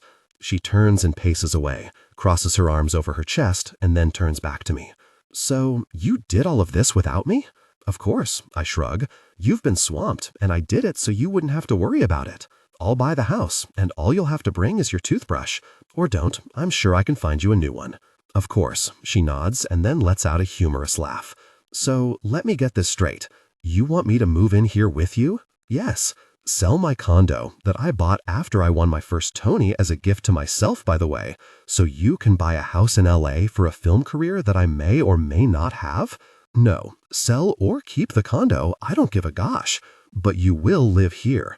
And I want to buy the house because you will have a film career and we'll be spending a lot of time in LA, so we might as well have a house there. Of course. Which one do you like the best? She just stares at me for a full 10 seconds. London, what's the issue? It's always the same issue, she replies. You're not considering me. You're not listening to me. I'm doing nothing but considering you. I'm looking at property in California for you. Jesus, I can't do anything right today. I didn't ask you to. Her voice is louder now, and her eyes are pissed, and I have the distinct feeling that I've done something wrong. Is this because the house is furnished? Would you rather decorate it yourself? I don't give 2 reallys about whether the house is furnished or not, she counters, and pushes her hands through her hair with frustration. I really don't see what the big deal is. Exactly. You don't see. You've made all of these plans, made some pretty huge decisions without even consulting with me to find out if that's what I want. If you don't want to move in with me, for really sake, Finn, that's not what I said. I'm so very lost here. Look, if you want to buy property in California, buy it all. I don't care. We aren't married, and it's not my money. Buy Disneyland while you're at it. We aren't married yet. Not that right now is the time to propose. She might throw something at me. But I don't know that I'm ready to sell my condo. Okay, so don't sell it. It's not like one is dependent on the other. She stops to just stare at me. You just don't get it. No, I immediately admit, I don't get it. I thought I was doing a good thing, and now you're pissed, and I don't know what I did wrong. She sighs and then shrugs. We should get ready to go. No, you need to explain to me what's going on in your head, because I'm not leaving this house with you angry like this. You make decisions for me, she says. I don't need you to do that. If I wanted a house in LA, I'd buy one. So I'm a bad guy for wanting to buy you a house? I stare at her, stunned. Sweetheart, I don't know any woman who would have been upset at the idea of me buying them a multi-million-dollar house. I'm not any woman, she reminds me. We've been through this before, more than once. And if that's what you want, if that's the kind of woman that turns you on, we should end this right here and now. Because that's not me, Finn. I have a voice, and I'll be goddamn it if you're not going to listen to it. I'm listening to it right now, but it's not making any sense. This is impossible. No, it's not. I catch her arm when she tries to stomp away. You're not listening. You're so very stubborn that you're not listening to me. She pulls her arm away. And if we're going to get to this party on time, we need to get ready. Really? The party? No, she scowls at me. We won't blow it off. We're going. You think you can take charge? Well, so can I. And I say we go, make nice all evening, and we will get back to this later. Your mom and brother are good people who love you, and we won't hurt them by not showing up. So now you're saying that I'm not a good person? I want to stab my own eyes out, she mutters, and presses the heels of her hands against them, rubbing hard. Just stab them. Maybe I'll stab you first. You're not the only stabby one in the room. What do you want from me? London asks. I want you to be happy, I reply honestly. I want you to be as stress-free and happy as possible. I thought I did that for you. Most of the time you do, but we are clearly still having a communication breakdown here, Finn, because you want me to just smile and nod and give you what you want without asking questions, and I can't. Well, should I apologize for wanting to make your life easier, London? No. She blinks rapidly and turns away, walking into the bedroom, and I follow her. I don't want you to apologize for that. There is a long list of other things to apologize for. Well, why don't you make me a list, and I'll get to work on that. She laughs now, really laughs, and I'm so very frustrated I want to punch a hole in the wall. There are moments I just can't figure her out, or women as a species. They completely baffle me. Is this funny? It's laugh or cry right now, Finn, and crying will really mess my face up, so I'm laughing. Because I'm going to wear my sexy dress and look pretty for tonight. I've been looking forward to it. I want to make your tongue hang out and your desire grow. You do that without the dress. Well then, just wait until you see me. But if you think you're getting your hands on me before we resolve this, you're very mistaken. Now you're withholding intimacy? I'm going to punch you, she mutters and slams the closet door. London, I look fantastic. I bought this red dress a week ago, specifically for this occasion. It's cut low in the front and the back and shows off my legs nicely. It's essentially a napkin. Add the alluring shoes and my hair piled high on my head, and I'm red carpet worthy, if I do say so myself. I walk past a waiter and lift a glass of champagne off his tray and take a sip. It goes down smooth. A few more sips and my ruffled feathers might start to calm down. Finn is across the room chatting with some friends from law school that came into town for this occasion as a surprise for him. He's laughing, but his eyes search the rooftop until they find me, and they burn as he takes me from head to toe. How can we be completely irritated with each other and still feel such intense desire for each other into next week? I don't get it. You don't look happy, Quinn says as he joins me, sipping his own glass of bubbly.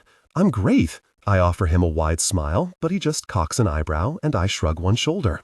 Your brother is infuriating. Oh yeah, it's one of his main talents. I chuckle and then sigh deeply. I glance to my left, happy to see that Gabby's here, in a pretty pink dress, talking to Finn and Carter. I'm excited to talk with her. Then I catch a glimpse of a man as he disappears around a corner, and I scowl. Could Kyle be here? No, impossible. Are you okay? Quinn asks. You look like you've seen a ghost. I'm fine. I take a sip of my drink and then shake my head. I figured out what you meant the other day when you said Finn is looking at new real estate. Uh-oh, he says and cringes. So he followed through with it? Oh yeah, he did. And how did you take it? Not well, I admit. Has he always been pushy? When it comes to something he wants, yes. Maggie joins us, holding her own glass of champagne and smiling happily. She's dressed in a beautiful yellow dress, and her dark hair is swept up in a dignified chignon. Hello, darlings, she says. You look beautiful, Maggie. I lean in to press my lips to her cheek. Thank you, London. I think this party turned out just right. I nod and turn to let my eyes scan the room, catching sight of Finn again. He's moved to another group of friends, still talking, but also still facing me. He catches me watching him and offers me a small smile, which I return.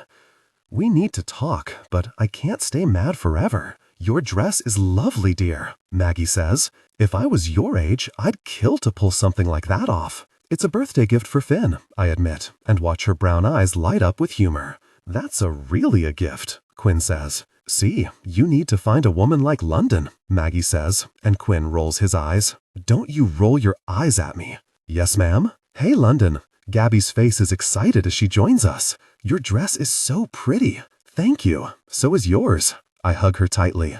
You've been quite the hostess, talking with everyone. It's a fun party, she says with a shrug. And Grandma says that to be a good hostess, you have to make everyone feel welcome. That's my girl, Maggie says, wrapping her arm around Gabby's shoulders. Oh, London, you brought the man from the playhouse. Gabby smiles, and I feel everything in me go still. I thought you said you didn't know him. He's nice. Oh, there's my cousin Josie. And just like that, she skips away. My phone rings in my clutch. Excuse me. I walk around the corner to the foyer and see Kyle's name on the display. Hello? London? He asks and sniffs. Is this a bad time? Yes. What the really is this game you're playing? No, it's okay. What's wrong? I'm sorry. He sniffs again. I know you're counting on me this time, but I'm just so scared. I wish you could have come down with me to check in. I just couldn't do it. Kyle. I rub my fingertips against my forehead. He has to be here. He has to be the man from the playhouse. That's the only explanation. But I play along. Take a deep breath. It's okay. I understand feeling scared.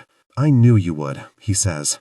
I know you've been through a difficult time, and I'm just adding to your stress. I hate that.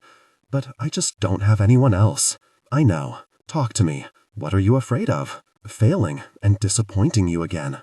I'll only be disappointed if you don't try, I reply. Just do your best. I can't. He starts to cry in earnest now. I can't go down there. Wait. I frown at the first mistake he's made. If you're not down there, where are you? I'm at your place. A chill runs through me. My place? Like inside? Yeah, your doorman let me in. I'm on my way. I hang up and hurry back to the party to find Finn, but he's nowhere to be found, so I rush over to Quinn. I have to go to my condo for a minute. Okay, he frowns. Are you okay? I don't know. Where's Finn? I think he just ran to the bathroom. Do you want to wait for him? No, I shake my head and offer him a smile. I won't be long. Just let him know that I ran home. He nods, and I hurry out, walking to my building, which is only 3 blocks away. It'll take longer to hail a cab. Roger, the doorman, is working today and smiles when I approach. Hello, Miss Watson. Your brother is waiting for you inside. Yes, I know. He can see that I'm not smiling. Do you need me to call for help? I don't know yet. I hurry past without smiling and wait impatiently for the elevator. What in the world is Kyle doing in New York? Why isn't he in North Carolina? He was within inches of Gabby, and there's no scenario in the world where that's okay. I open the door to my apartment and don't see him at first, but my eyes immediately go to the kitchen island and the floppy-eared bunny from my playhouse that's sitting there. Hi, Kyle says as he walks out of my bedroom. He's dressed in a nice white button-down shirt, black slacks, and a red tie. I did see you at the party. Oh yeah, he says with a smile. Great little shindig. But I wanted to have a little talk with you while everyone else is busy. Okay, I frown. You're not crying, he smirks, and then his face crumples and he starts to act. I'm so sorry, London. I'm so scared. He stops and rolls his eyes. That whole act was getting old. You're not the only performer in the family, you know. I guess not. I clear my throat and try to think of the nearest weapon. My heels would leave a mark if need be. Why are you here? Well, if I tell you that, I'll skip all of the good parts, and I don't want to do that. He smiles widely, showing me his teeth that used to be rotten. So, I guess this means that you won't be going to rehab? That you're not clean? Oh, London, I've been clean for years. This is just who I am. He holds his hands out at his sides and then shrugs. What? A jerk? Yeah, that's a good word. He nods happily. At least, I'm a jerk where you're concerned. Because you always got everything you ever wanted, and Dad always treated me like I was an imposition. You were an imposition, but I don't say it. I want to know where this is going. Okay, start from the beginning then. What's up, Kyle? This is the best story, he says, and does a little dance of excitement. Okay, first of all, you're supposed to be dead, and the fact that you aren't really pisses me off. I blink at him, not responding. I set the fire, he says with pride. I set the perfect fire, one that looked like a tragic accident, to kill all of you. If you'd have died, I would have inherited everything and be walking on Easy Street right now. But no, you didn't die, did you? Really, little difficult person, you always did mess everything up for me. Wait, I shake my head. You killed our parents? For money? Look who's catching up. You're not exactly the smartest girl in the room, are you, honey? Yes, I killed our parents. And I was supposed to kill you too. Who knew you'd be brave and jump out of that window? I want to kill him. I want to run at him and tear him apart with my bare hands. But I don't. I stay where I am and listen, because he's going down for all of this if it's the last thing I do. You looked completely stoned in Finn's office that day. I'd been awake for days, pissed off that you lived. And then when he told me that those two jerks left everything to you, I flipped out. Why didn't you just say that you're sober? All it would take is one blood test to confirm, and the money is yours, Kyle. Because I shouldn't have to prove anything, he yells back at me. It's mine, all of it. You have your own money. You don't need it. And what do you do after the will reading? You go to Martha's Vineyard to live the life of luxury in your fancy house. That was our house, I remind him, but he just glares at me. It's your house now because you stole what was rightfully mine. Do you think I haven't been following you? Watching? How do you think I got the stupid bunny? You thought it was the storm that messed up your stupid playhouse, but it wasn't. It was me. I screwed with the battery in the car. I've been following you. I knew I saw you. Yeah, I got a little sloppy the last few weeks because I wanted you to see me and get scared. You don't scare me. He smirks and pulls a gun out of the back of his pants and points it at me. I should scare you. You wouldn't hurt me. This can't be real. Are you really deaf? Haven't you been listening to me? I tried to kill you, you idiot. I don't believe it. I shake my head just as my phone rings. Throw it to me. I pull it out of my clutch and see Finn's name on the display. I said throw it to me, Kyle says, and I do. Hello, London can't come to the phone right now. Who am I? Not that it's any of your business, but this is her brother. She's with me. No, I'm not going to let you talk to her. Just let me talk to him. Nope, not telling you where we are either. He turns away from me, enjoying the way he's taunting Finn over the phone. He's more mentally disturbed than I ever thought. I ease my way to the end table by the couch, which has a pair of scissors sitting on it, and grab them. Then inch my way toward Kyle, who's still talking smack to Finn. I don't know what you want with my difficult person of a sister. She's a know-it-all, and she's not that talented. Maybe she's fun in bed? I don't know. It doesn't matter, because I'm about to really kill her. He turns, surprised to see me standing so close to him, and drops the phone. I punch him in the nose, satisfied with the loud crunch of it breaking, and stick the scissors next to his neck. Don't really move. Finn, call the cops. I can barely hear his voice from the floor. Quinn did. On our way. You're not going to really stab me? Oh yeah, I am. Just try me. You broke my nose. Good. He bends over, pushing his hands against his nose, and when I move to let him, he reaches out to take me down. But I move quickly, not inhibited by blurry eyes and a bloody nose, and land my elbow against his face again, sending him to the floor, unconscious. Seconds later, there's pounding on my door, and cops come flooding inside. London Watson? Yes. This is Kyle Watson, and I'm pressing charges for breaking and entering, assault, and the murder of my parents. The lead detective stops and stares at me. You heard me correctly? I'll explain it all. He needs an ambulance, another man says.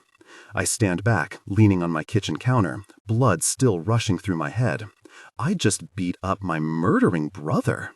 He wakes up as they're putting him on a gurney, and Finn comes running inside along with Quinn. His eyes search the room for me, and he immediately comes racing to me, pulling me into his arms. Are you okay? Yeah, he's the only one bleeding. Difficult person, Kyle yells. You're going to pay for this, dearly, I promise you. Goodbye, Kyle.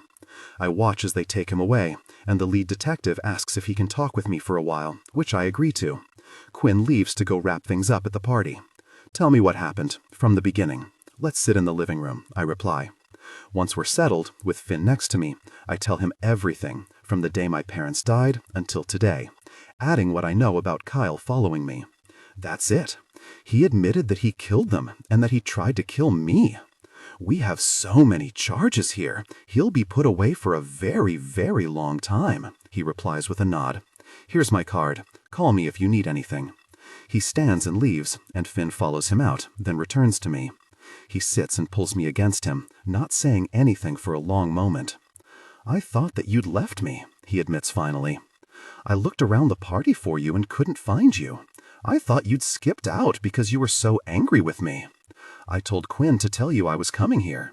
He told me just before I called your phone, he says, and kisses my head. I don't know that I've ever been that really scared in my whole life. I wasn't scared, I reply honestly. Even with the gun, I don't believe he would have hurt me. And I know that's stupid, because he just admitted to trying to kill me. But I just wasn't afraid of him. I still don't feel scared. Worn out and a bit hollow, but not scared. I'm just happy you're safe. Let's go back to my place. I definitely don't want to stay here, I agree.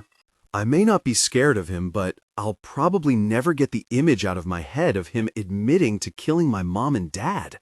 He smiled, Finn. He thought it was awesome. For the money? He asks. Yep. And he was pissed that I lived because I messed up his plans. Jerk. Come on, let me take you home. You know, I don't think so. I stand and walk away from him. I think I really just want to be alone tonight. I'll check into a hotel. London, if this is about what happened earlier today, it's not, I interrupt, but then rethink that remark. Maybe it is, a little, but I want to be alone so I can process everything, not because I don't love or appreciate you.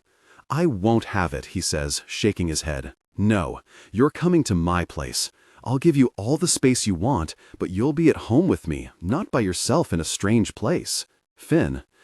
He just cocks an eyebrow, and I honestly don't have it in me to fight with him again right now. I'm exhausted, and not a little numb. I don't want to fight. I don't want to prove my point or dig in my heels. So I just shrug, grab some sweats, clean underwear, and my clutch, and follow him down to his car, which is miraculously waiting when we get outside. We're quiet on the short ride to his place. He reaches for my hand, but I pull away, and he doesn't try to touch me again. Once inside his condo, I immediately walk into the guest room and shut the door, strip out of the beautiful dress I bought for today, and get into the shower. Finally, the tears come, hot and hard. My emotions are all jumbled: anger and sadness, disappointment, fury, love, hurt. I can't make sense of any of it as I lean on the shower wall, let the water beat down on me, and give in to the tears as they explode out of me like a burst dam. When the water starts to turn cold, I get out and dry off, wrap my hair in a towel and my body in a robe, and fall on the bed. My phone pings with a text from Finn. Do you need anything from me, baby? Tears fill my eyes again.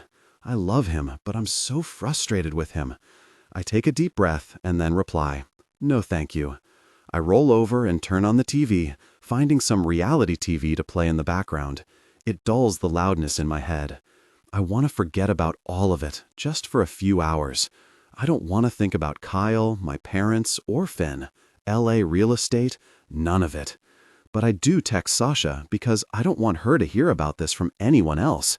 It would devastate her. Hey, quick FYI, and I'll tell you more later. Kyle showed up at my place, threatened me, and confessed to killing my parents. He's in jail. I'm safe at Finn's. Gonna sleep now because I'm really tired, but didn't want you to hear about it from anyone else.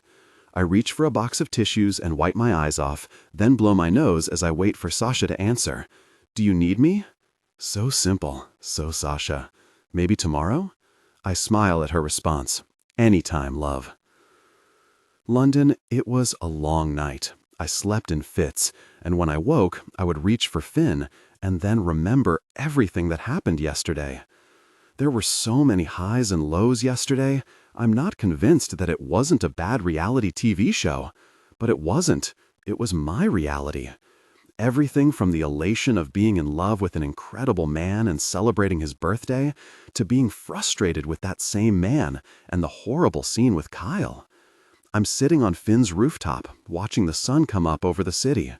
I've been up here for about an hour, watching the black sky turn to twilight, enjoying the quiet. Despite being the city that never sleeps, New York does get quiet in the very early morning hours. I made you coffee, Finn murmurs from beside me. I felt him walk up. I glance up at him and see the hesitation in his chocolate eyes as he passes the steaming mug to me and sits next to me on the chase. Thanks, I whisper, and take a sip, then lean my head back as the caffeine immediately hits my system. It's delicious. He must know that I'm not ready to talk because he wraps his arm around my shoulders, and we sit like this for a while, listening to the city come alive around us. Once my mug is empty, I set it aside and then lean my head on his shoulder, enjoying the way he feels. I admit I missed him last night, and yet I'm still so very mad at him I don't know what to do with myself. London, he says softly, and kisses the top of my head. I would appreciate it if you'd talk to me, sweetheart. Here we go. I'm not ready for this conversation, but it looks like we're going to have it whether I want to or not. I wish he'd just let me go to the hotel last night, just to get a little distance from him to sort everything out. London, he tries again. I hear you, I murmur, my voice scratchy from a night of crying and nightmares. Talk to me, he repeats, and I have to stand and walk to the side of the rooftop, facing away from him as I gather my thoughts. You know, I can deal with a lot of things, but I absolutely hate the silent treatment. I turn now, lift my chin, and look him squarely in the eyes. I'm not giving you the silent treatment. Well, you're not speaking to me, so if that's not the silent treatment, I don't know what is. I nod and look down at my feet, my arms crossed over my chest, and then back at him. Okay, I'm going to be brutally honest. I'm so really pissed off. He frowns. At me? Hell yes, at you. At pretty much everybody. I told you last night what I needed. I explained that I love you, but I really needed a night by myself. I didn't want you to be by yourself, he replies, and stands, shoving his hands in his jeans. And I can appreciate that, really. But I'm a grown woman, and I needed a night alone so I could process everything that happened yesterday. You had a night alone, in your house. That's right. He steps toward me, but I hold my hand up, and he stops. If he touches me right now, I'll walk right into his arms, and I need to get my point across. I need him to hear me. After what had just happened to you, did you seriously expect me to let you go check into a hotel somewhere by yourself? Well, yes, I did. Well, really that, London. I love you. You're my partner. I'm not going to ever do that. What you're saying is that you're never going to listen to my needs and give them to me? I'm so really tired of fighting with you, he says, and pulls his hand down his face. I don't like it either, but you're not hearing me, Finn. I'm right here, and I'm listening. Tell me. I pace away from him in frustration and then turn back to him, willing him to truly hear me this time. Most of the decisions in my life haven't been mine. The way I eat, how much I exercise, where I live, all dictated to me because of my career, which I love and I choose, but it doesn't change that. Then we have my brother, who, by the way, tried to really kill me, and I don't think that really set in until about 2 hours ago. But I digress. Every destructive thing he did in his life, not my decision. Drugs, homelessness, anger, meanness, All of his mess was out of my control. Now I'm in a relationship with a man who is wonderful, but he wants to buy real estate and sell my house behind my back. I'm not a weak woman, Finn. I'm actually kind of badass, but it feels like everyone treats me as if I'm made of glass. I don't see you as weak, he says, shaking his head. I just want to take care of you. Is that wrong? Yes, sometimes. I don't need you to take care of me. I can take care of myself just fine, as you saw last night. I need a partner. You called me your partner a minute ago, but this is not how you treat your partner. You include her in decisions, and you work together. So, locking yourself in my guest room last night was us working through this together? Oh my God, I want to strangle him. No, this is a valid question, London, because you don't get to have this both ways. We're partners until you decide that we're not? That's not what I did, I reply, but feel a little nudge of guilt because it's kinda what I did. I just wanted one night to process everything, to think it through. So, I could come back to you, and we could talk everything out. We aren't being productive right now. We're just fighting and hurting each other, and it sucks. Okay, he holds his hands up in surrender. You tell me what you need from me, or need me to do, because I'm not losing you. I told you what I needed last night. I say again, and shrug a shoulder. But then decide that if he's going to make decisions without giving me a choice, I'm going to do the same. And you're going to give it to me. And with that, I turn and walk back into his condo, collect my bag, and leave. As I walk to the front door, he's standing in the living room, his hands still in his pockets, staring at me with a mixture of sadness and frustration. But I walk out and don't look back, tears already falling down my cheeks.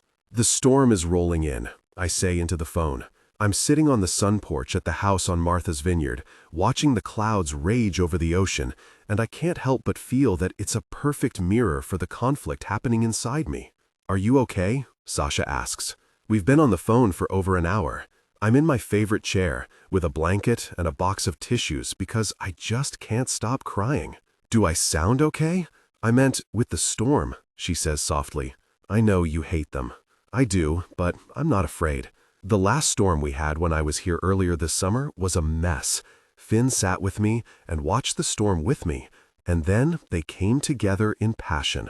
The tears start flowing again. Maybe that good memory has replaced all of my fear where it comes to storms. Maybe, she says. So, you seriously just walked out on him today? Yeah, I dab at my eyes with a tissue. I just wanted to be alone, and he wasn't having it. He's not the boss of me, Sasha. Right, she clears her throat, the way she does when she doesn't agree with me. Say it. Well, he's not the boss of you, that I agree with. I mean, even when you're in a relationship, you're still you. But he loves you, London, and he was probably super worried about you. I have to say, I wouldn't have been comfortable with you going to a hotel either. It's not like I was going to hurt myself. Of course not. But you had just been through something traumatic, and as someone who loves you, I would want to make sure I was nearby in case you needed anything. I'm not sick either. I'm just so angry, and I'm sad. Why am I so sad about Kyle? I should hate him. He's your brother. I mean, I knew that he was a jerk. I didn't know he was clean, and let me tell you, that was a blow. Yeah, that's just weird. Well, he clearly has mental health issues, I reply with a sniff. And I am so really pissed at him for killing my mama and dad. Sasha, he killed them. I know, sweetie. I keep saying it to myself, but I don't know if I believe it yet. He's a Class A jerk, but I never would have thought that he'd hurt any of us. Not like that. You're grieving for all of them, she says, and I nod, even though she can't see me. It's not fair. They didn't do anything wrong. I didn't do anything wrong. I can't stop the tears now, and they're flowing freely. I'm a snotty mess. And now I have to deal with the fact that my brother, who I've never been particularly close to anyway, is permanently out of my life too, as if he died with them. Did you think that you might eventually have a relationship with him? I guess part of me hoped so. I blow my nose and then toss the wet tissue aside for a clean one. Especially when he told me that he was going to rehab. I really wanted it to be true. I know. And when he had that gun pointed at me and said he was going to kill me. Wait, there was a gun? Yeah, and I didn't believe him. I would have just walked up to him and plucked the gun out of his fingers because I knew in my heart that he wouldn't hurt me. London, Sasha says. He would have. He did. I know. What's wrong with me? Nothing at all. He's your brother, and you love him. No, not anymore. Why can't I stop crying? And you hoped that things were different. Not to mention, it was a complete and utter shock that he confessed to killing your parents. That's the understatement of the year. I take a deep breath and let it out, watching the lightning fill the sky and illuminate the churning water. But he did, and I feel like I'm just grieving them all over again, except this time I can walk while I do it. You don't have the distraction of an injured leg, she says. You have to feel the emotions now. Well, I don't like it. I swallow hard. And it didn't help that Finn and I had a big argument before his birthday party and really hadn't resolved that yet. What was it about? I explained the real estate situation and Finn asking me to move in with him.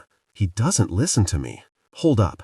I can hear rustling on the other end of the line, like she's sitting up. You're pissed because he wants to make sure you're comfortable in LA? No, I'm pissed because he didn't talk to me about it. He doesn't have to ask your permission to buy a house, London.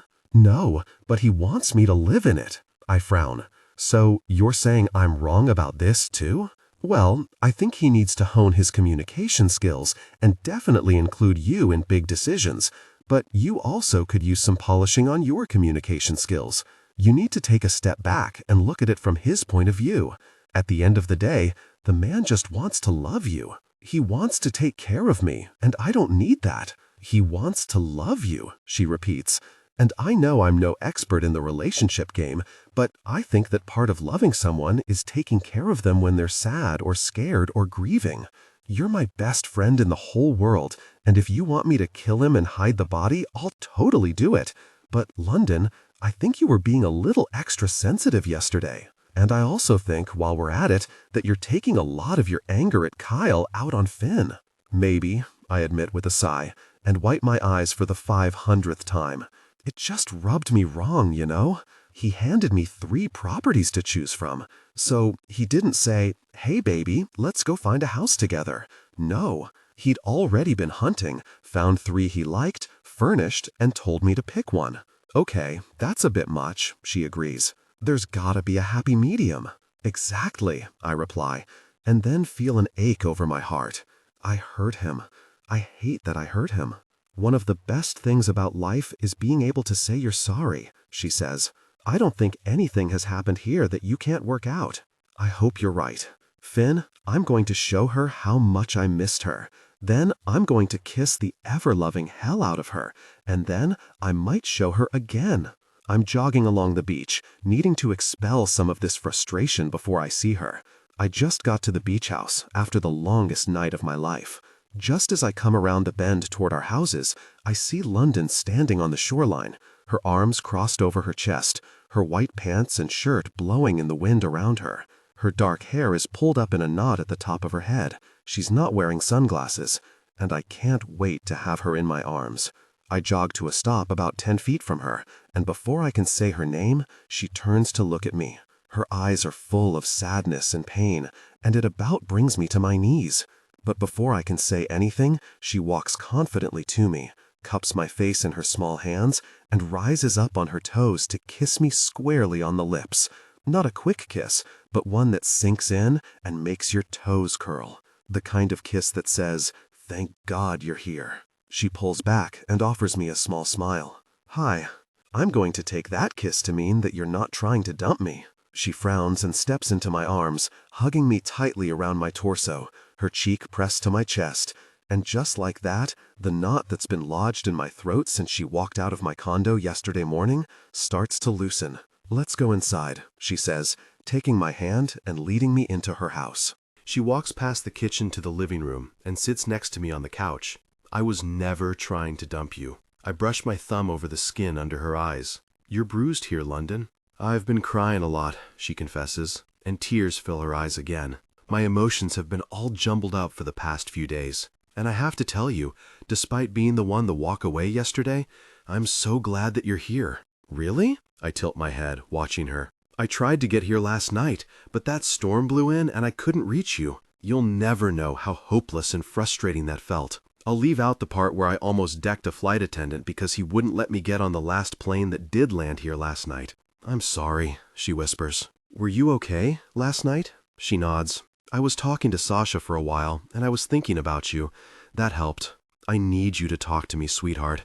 I tried this yesterday, and you obviously weren't ready. But I can't do this. I can't be shut out like this. I'm telling you this now. You're right, she says. I was wrong to ask you to leave me be during a traumatic time. Honestly, if the tables were turned, I wouldn't have left you either. Wow, you did a lot of thinking last night. She nods. I did, and I'm sorry for not communicating with you well.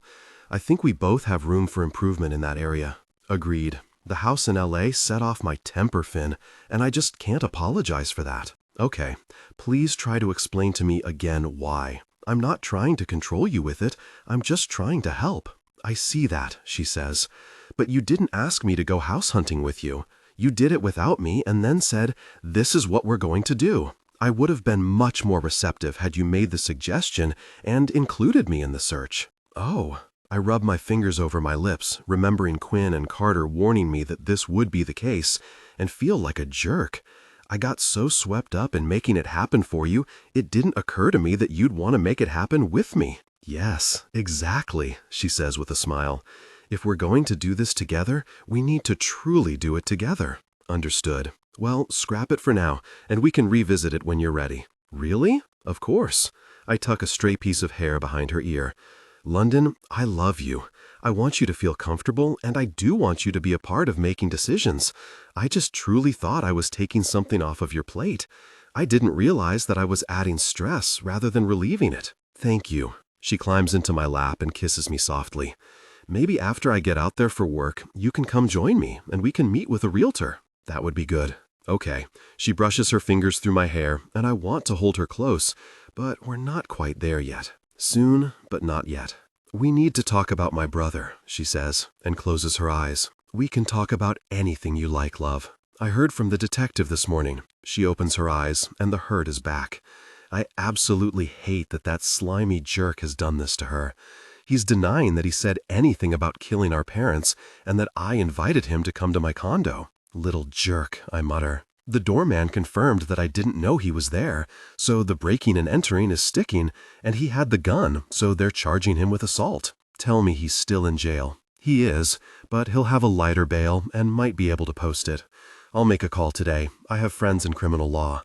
We'll have the charges stick, and, London, if he does get out, I'll have him followed constantly. He'll never be able to get near you again. He doesn't know where I am right now, she says, and then shakes her head. It's still absolutely ridiculous to me. I mean, I know what happened. I was there, but it's almost like it was a movie. I wish it was. Me too.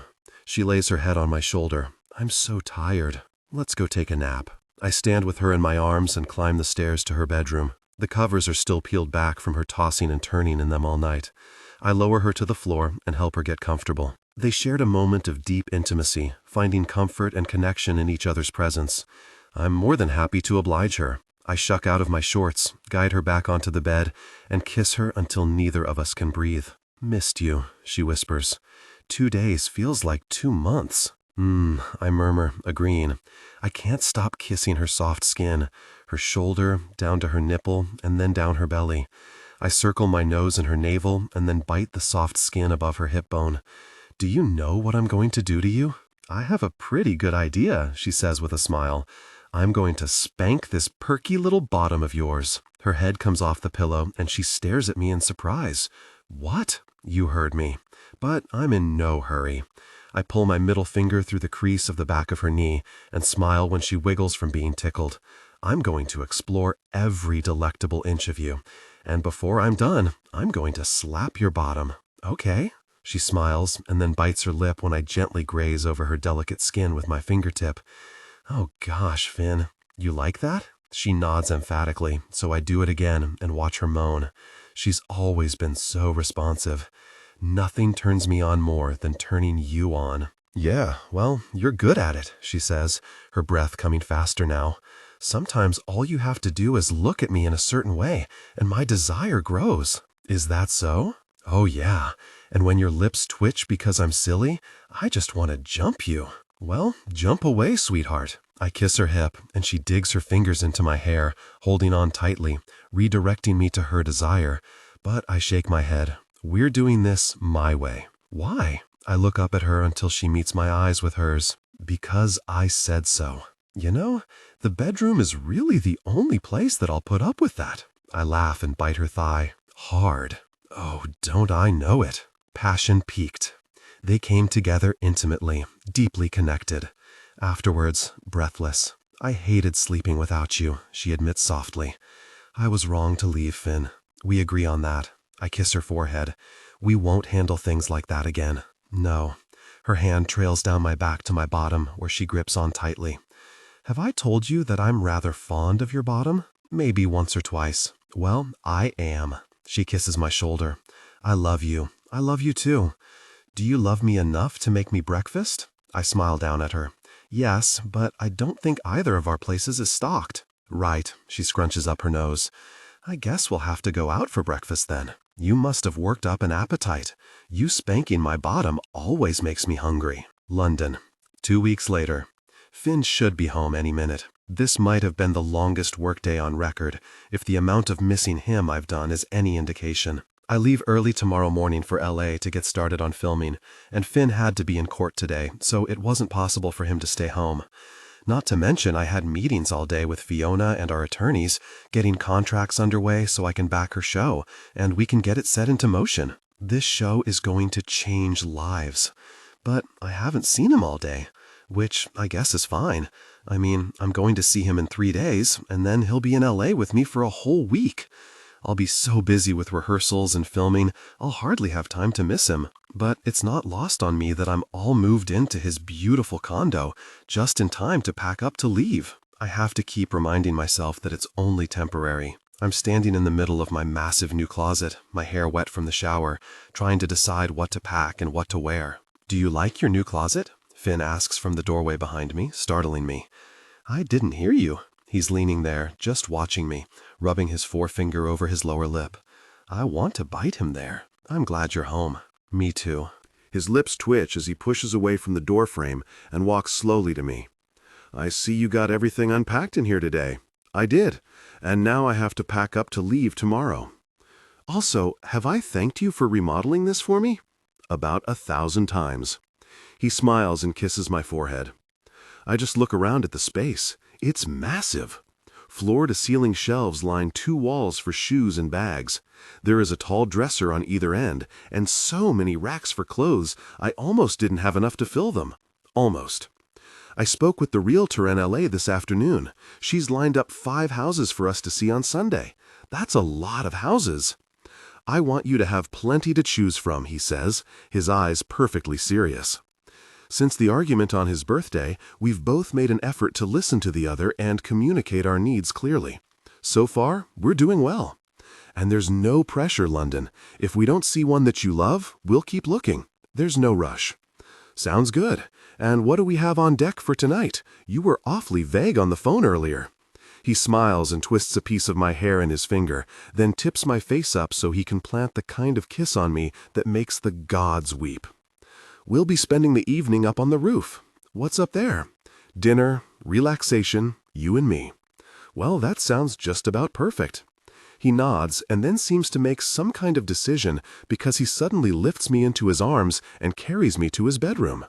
I'm not dressed. I noticed. My hair is wet. Sexy as freakin' when it's wet, he replies, and tosses me unceremoniously onto the massive bed. My towel opens, falling to either side of me. Oops, there went my towel. Pity, he says, making a tsk-tsk sound, and then climbs up onto the bed with me, his hand gliding over my skin and setting me on fire. Which is what happens every time he touches me. Do we have time for this? Baby, we can do whatever we want tonight. Well then, carry on. He smirks and watches in fascination as he brushes his finger over my nipple, making it respond for him. So responsive. That's just anatomy, Finn. You touch it and it responds. Is that so? I nod. What about this? He drags his fingertips down my side and my skin breaks out in goosebumps.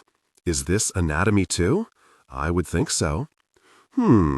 His hand continues down my hip and over my thigh, then up to the crease where my leg meets my torso. What if I drag my finger here? Feels amazing. Anatomy? Maybe. Their touch became intimate, and tension overwhelmed them. Afterwards, they were breathless. Your turn, I counter, and push up off the bed onto my knees. Lie down, counselor. He smiles and immediately complies, his body responding and pushing against the zipper of his slacks. Yes, ma'am. Oh, I get to unwrap you like a present. This present is all yours. Gosh, yes it is. Rather than start down at his pants, I set to work loosening his tie, pulling it off, and unbuttoning his shirt. I love the way Finn looks in his formal work attire, especially on court days. He's really hot. Once his shirt is open, I set to work kissing him, leaving wet spots all over as I move down his torso to his navel and bite him, just to the left of it. Ouch! I didn't hurt you. Much. I smile up at him, laughing when I see that he's crossed his arms behind his head and is comfortable, watching me do my thing. Do you need popcorn? Maybe later. I chuckle and continue on my journey, exploring the muscular abs, the smooth sides, the little scar over one rib. How did you get this? I fell off of my bike when I was 9. Ouch. I kiss it. I'm rubbing my body over his, enjoying the growing intimacy. You know you're killing me, right? Who? Me? There's no one else here, baby. I don't know what you mean.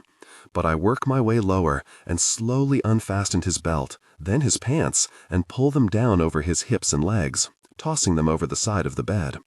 How is your skin always tan? I'm Italian, he says. Permatan. Must be nice. My hands glide up and down his legs. I love the way the hair feels on my palms. I like your legs. So, you're with me for my legs and my physique? And maybe you're tan, I say, and stick my tongue out at him. And possibly because I love you. Possibly? Probably. He switches our positions again, tucking me under him, bracing himself over me on his elbow. He presses his lips to my cheek. Just probably. I shrug a shoulder, and he grins against my skin, his free hand gliding down my stomach until his fingers pressed intimately against me. What about now? Yes, it's probable that I love you. They came together in passion, connecting deeply. London. Yeah, his thumbs are making circles on the apples of my cheeks, and his staring deeply into my eyes. I love you, more than I ever thought it was possible to love another person. It seems that you came crashing into my life in one big magical storm, and I can't remember what it was like before you. I shifted, feeling the deep connection. I love you too, so much that it sometimes scares me. Baby. He kisses my cheek. There's nothing to be afraid of. There's everything to be afraid of. I swallowed hard and felt tears threaten as the intimacy deepened. But I'm so in love with you, and I just don't know what I would do without you in my life. You don't ever have to find out, he promises. Their passion intensified, pushing them both to the edge of reason, threatening to throw them both off of the edge into oblivion. He deepened their connection, tilting my hips up, taking the intimacy to an all-new point of delirium, and I knew I was so very close. Do it, he whispered. Reach the peak, my love. I'll catch you. And that's all it takes for me to reach my peak. I'm shivering, breathing hard, when I feel him reach his, and I cradle him to me, combing my fingers through his hair. I ruined your shower, he says, once we've caught our breath. He stands and holds his hand out for mine. Come on. I happily follow him into the bathroom, where he starts the hot water and leads me inside. I expected him to deepen our intimacy again, but he doesn't. He smiles softly, contentedly, and soaps up a sponge to wash me with. He's thorough, washing places that didn't even get dirty.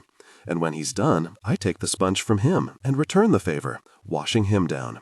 I work shampoo through his hair too, trying to ignore his hands gripping me intimately as I concentrate on the task at hand. You're good at that, he murmurs. I've been washing my hair for a long time. You're also a smart jerk. Oh yeah, I'm a big ol' smart jerk. He playfully touched my behind, making me jump in surprise, and then laugh. You have a thing for touching my behind. I won't deny it. Once he's rinsed, he dries us both, and then leads me back to the bed, tucking us both under the covers. I thought we were going on the roof. We will, in just a minute. I know we'll only be apart for a couple of days, but I want to hold you for a minute longer. I smile and settle against him, enjoying the sound of his breathing and the quiet. He takes my left hand in his and kisses my knuckles, then each of the fingers, pausing on my ring finger. He's quiet, frowning. What is it? I ask. He's been in such an odd mood today. So, when do I get to put a ring on this finger?